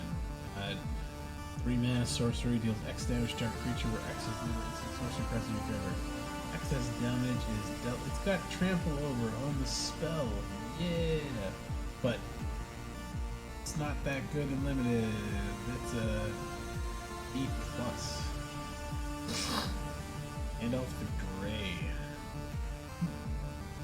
5 mana, 3/4 Avatar Wizard. When you cast a sorcery spell, choose one that hasn't happened. Hasn't been chosen, period. Tap or untap target permanent. And if the gray deals 3 damage to each opponent, choose target or spell you copy. You may choose 2 targets for the copy. Put Gandalf on top of its owner's library. So, do those 3, put him on top, draw him, cast him again. 5 mana, 3/4 with some neat abilities is a C plus. He's not too powerful. Galadriel of Lothlorien. 3/3 elf noble. Whenever the ring tempts you, if you chose a ring a creature other than Galadriel as a ring bearer, scry 3. There's the big scry name there. Whenever you scry me the top card of the library, put my card real, put it in the battlefield top. That's pretty good. Plus. There's a lot of C pluses. Proto Baggins. Green, white, 1/3. Whenever Frodo or another legendary creature in the battlefield you control, the ring tempts you. That's a very good ring tempt. As long as Frodo is your ring bearer, it must be blocked if able. But he's got Skulk, so he has to trade into like 1/1s and stuff. Few have ever come hither through greater peril or on an errand more urgent, says El. He's really an interesting plus. Friendly Rivalry.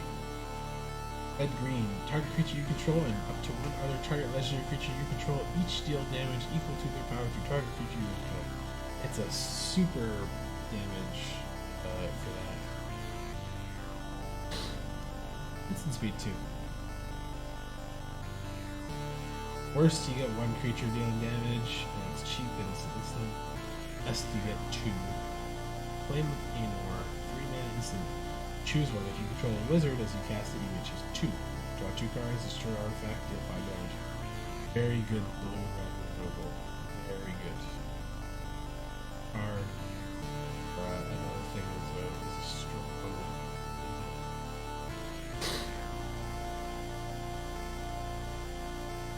Faramir, Prince of Ithilien, 4 mana 3/3. Begin set, choose an opponent. Begin that player's next unset, you draw a card if they didn't attack you. Otherwise, create 3 white human soldier tokens. That's a generator and a half, holy shit.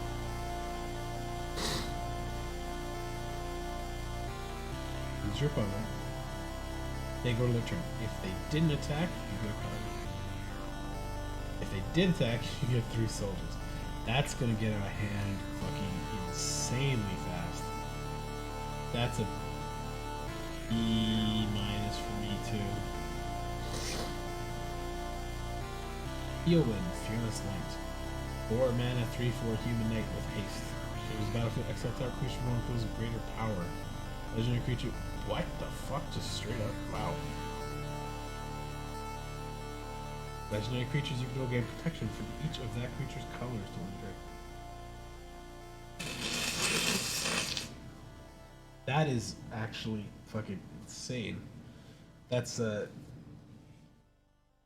Chupacabra from Ixalan on steroids. Hopefully they have a creature with greater power, otherwise they're just like fucking 3/4 with haste. Plus Elrond, Master of Healing.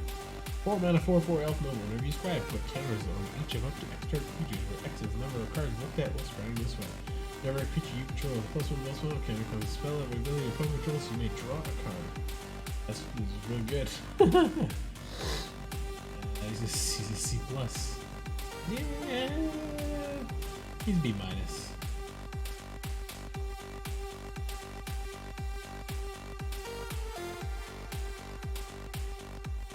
Doors of Durin. Knuckle Draftsky. It's a little too expensive for me. I want that to be on the battlefield earlier to get those effects. Whenever you attack, square 2, you may roll top card of your library. If it's a creature card point in the battlefield, tap and attacking. Your next turn gains travel if you control a dwarf and hexproof if you control. It's pretty good if you're hitting creatures every turn, but I wish it was like 3, maybe 4 mana. I just lost the bottom 2 things. This one to me is a C. By the time you get it out, you could be within a lot of stuff. Even with the scries. Denethor, Ruined Steward, 3 mana, 2/4 human noble. When you end up, if a creature died, create a 1/1. Sack a creature, each one loses life, you gain life. That's a good eventual end game there. It's the cat oven combo, but slow. He's a little over his thing. He's a C plus.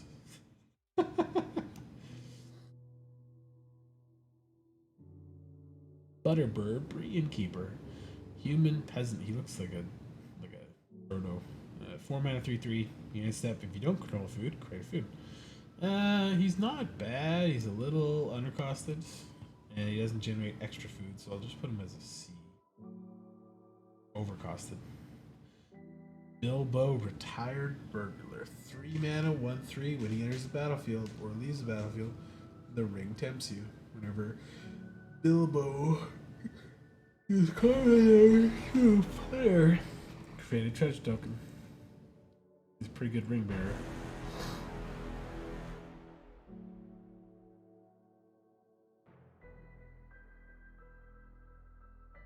Yeah, I think he's a C though.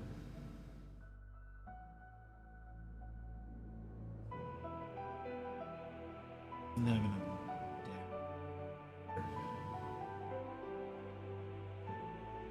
It's weird looking for thick faced.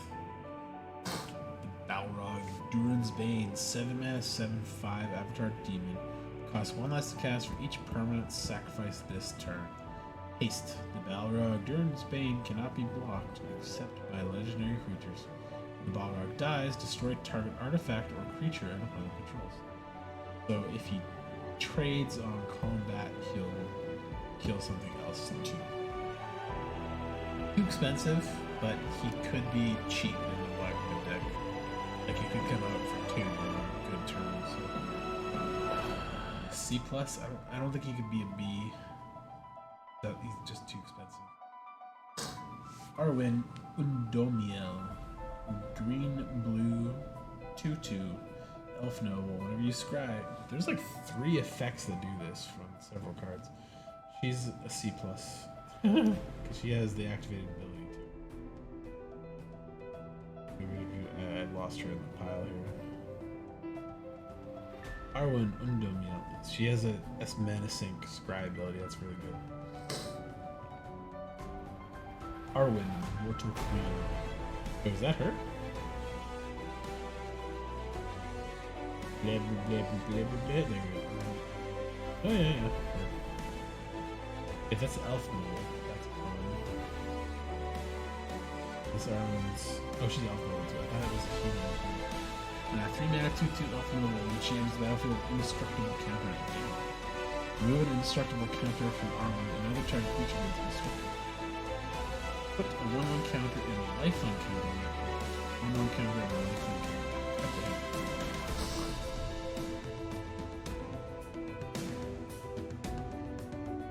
I guess she's the one other creature that has indestructible or ability counters that whatever the fucking card's name was gets the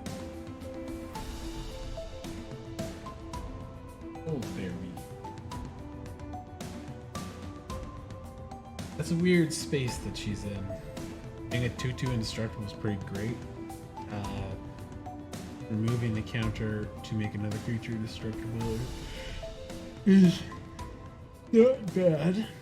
And then making them both lifelink 3/3s or more is not bad as well.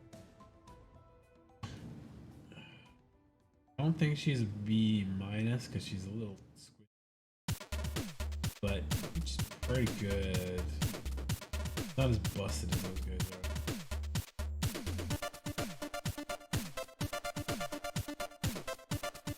But I think Faramir is worse.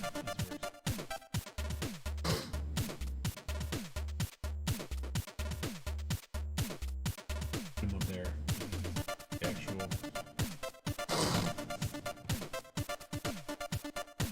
Aragorn the Uniter. Everything but black. He's Kenrith on steroids, basically. 4 mana 5/5, already good rate. Cast a white spell, create human. Whenever you cast a blue spell, scry. Whenever you cast a red spell, there's 3 damage to our opponent. Whenever you cast a green spell, target creature gets +4/+4.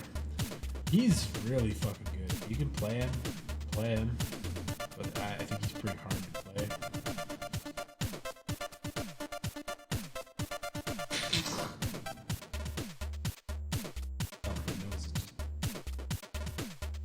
Aragorn, company leader.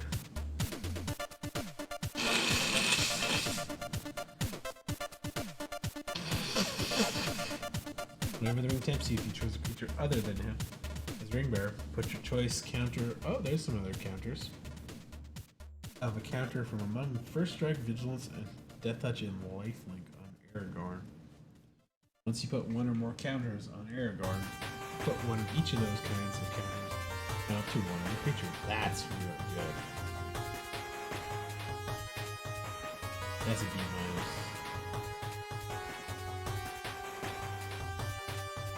Well, for the color, multicolor ones. Colorless stuff. Wizard Rockets. 1 mana. And you go step.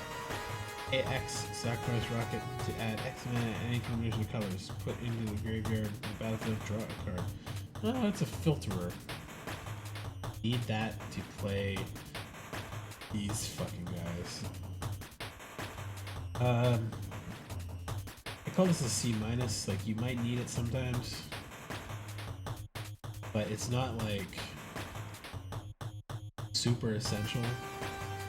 Doesn't do anything when it comes in. Might be a sacrificial thing for one of the sacrifice decks because it's cheap. But when you get to draw a card when it goes away. So C minus, there's places for it. Zone of Eric.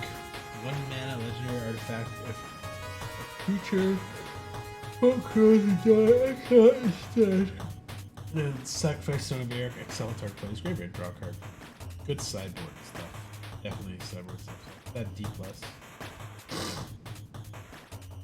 Sting, the Glinting Dagger. 2 mana legendary artifact equipment. Quick creature gets +1/+1 and haste. Beginning of each combat on tap with quick creature. Quick creature has first strike as long as it's blocking or blocked by a goblin or orc. That was a really good card. It's a C. No, it's a C+.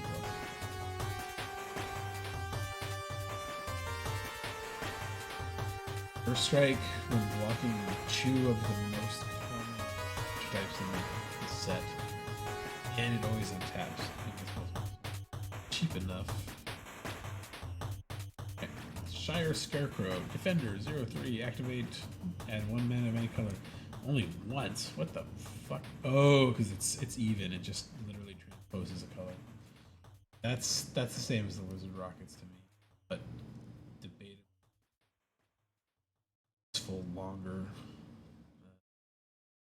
Vial of Galadriel, 3 mana legendary artifact. If you draw a card when you have no cards in hand, draw 2 instead. If you gain life when you have 5 or less, you gain twice that much. And it's a mana roll. Good. If you play out your hand every turn. That's Fixer. Life is maybe less relevant, but there's a lot of food in this set, so pretty good card. Palantir of Orthanc. 3 mana legendary artifact. Any of your end step, put an influence counter on Palantir and scry 2.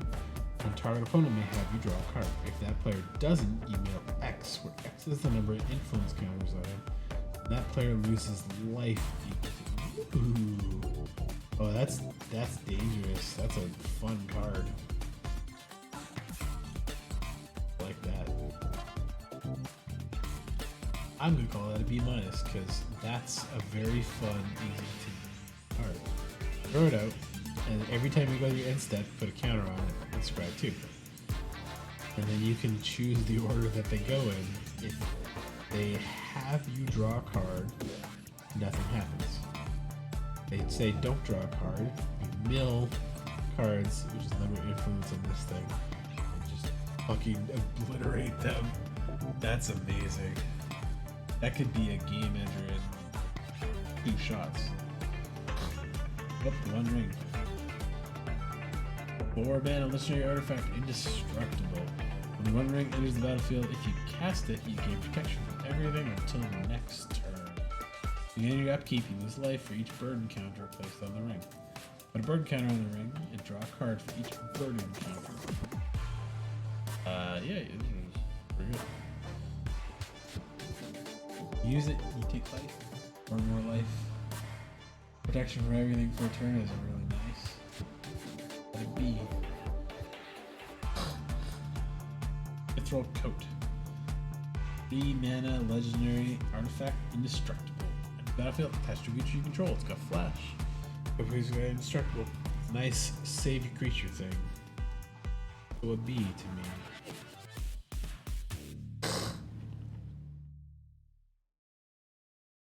Mirror of Galadriel. 2 mana legendary artifact. Pay 5, scry 1, then draw a card. This ability costs 1 less for each legendary. It's expensive. Nice mana sink though, but it's only once a turn. Open it.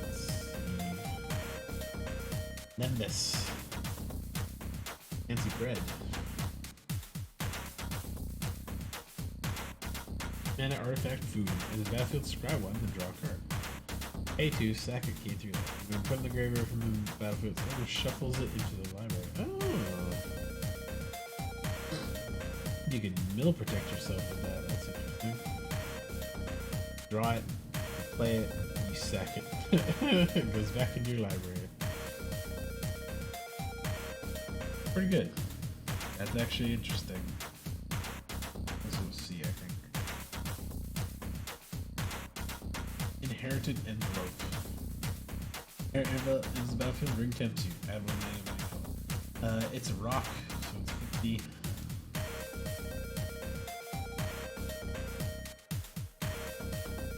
Horn of the Mark. 2 mana legendary artifact. Whenever 2 or more creatures you control attack a player. Look at the top 5 cards of your library and deal a creature card from among them. Put it into your hand. Put the rest on the bottom of your library in a random order. Pretty good. It's pretty cheap. I want it for my Slivers deck.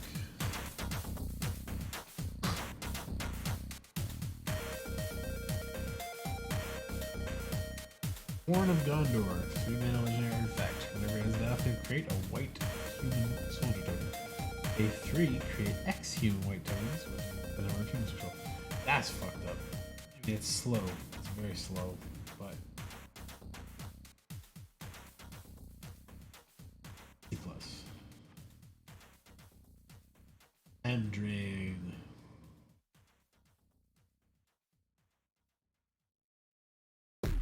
2 mana legendary artifact equipment. Creature has first strike and gets +1/+0 for each instant sorcery in your graveyard.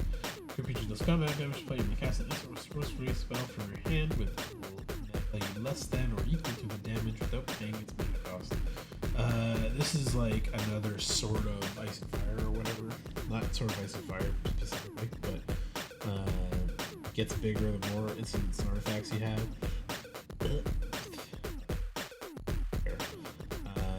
And then you get to free cast stuff.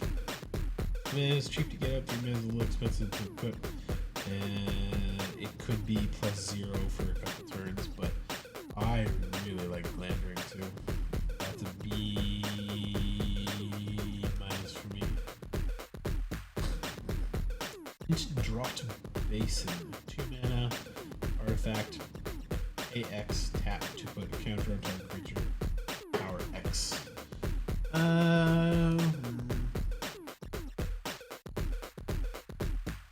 That's a C.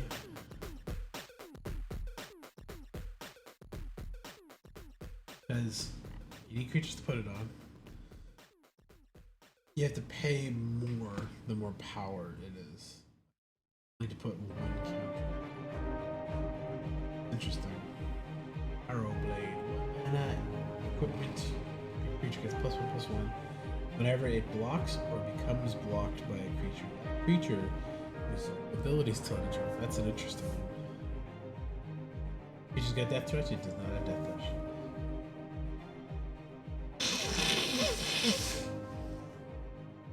The creature that you're blocking or being blocked by.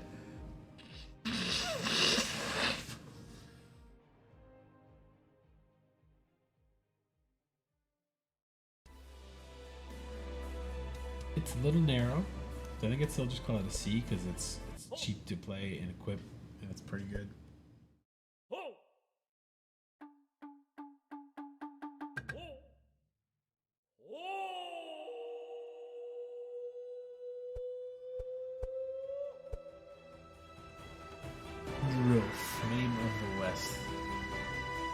3 mana, +3/+1. Whatever creature attacks, create 2 tap spirit creature tokens so far. If that creature is legendary, instead create 2 of those tokens that are attacking. Pretty good. It's very good. It's fucking. All these legendary swords are good. Like Geist the Sea Trapped. Shire Terrace, it can tap for 1, or you pay 1 to search the library for this one. From the library search. That's a standard as hell, and it's very useful for multicolor stuff. It comes tapped unless you know there's a creature, and pay 2, scry 2, or I think all of these colored lands are. This one's actually not as good. They really overestimate the fucking lost ability. I really like Mount Doom either, but it does have a good top ability, so it's just less than me. Oh yeah, that one's pretty good. Inasterius, draw a card. That's not so good. I don't have creatures to attack with. The draw does not help me at all, actually. Great Havens add mana to among legendary creatures in your graveyard. Okay. D- because it takes a little bit of pre-work.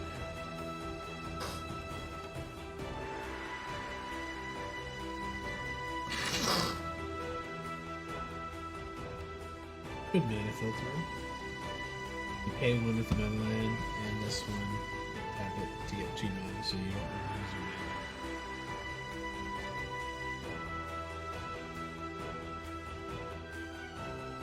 Radur. XX. Actoons. Not without a trigger, though. It's just. Rivendell one's so easy. Alright. Yeah, I did materialist.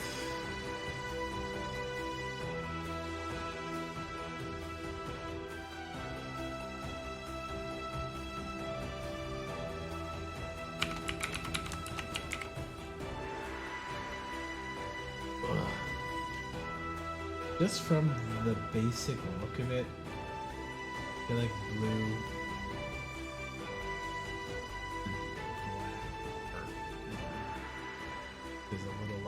Overall, these ones, blue, black, and green, have some of the most powerful cards in their like C+ and up tiers, but they're very hard to use properly, and they require the build around a lot of the time. Red, of course, is always kind of shit, but the rares are really good. White's pretty good. It's not great on its own, I think, but it has a lot of cards that fill in the blue deck, fill in the black deck, fill in the green decks, fill in the red decks. The multicolored stuff is the real king of the castle things here. Interesting. Alright, stay safe, stay healthy. I'll figure out if I'm gonna stream tomorrow or whatever, but have a good night. Bye.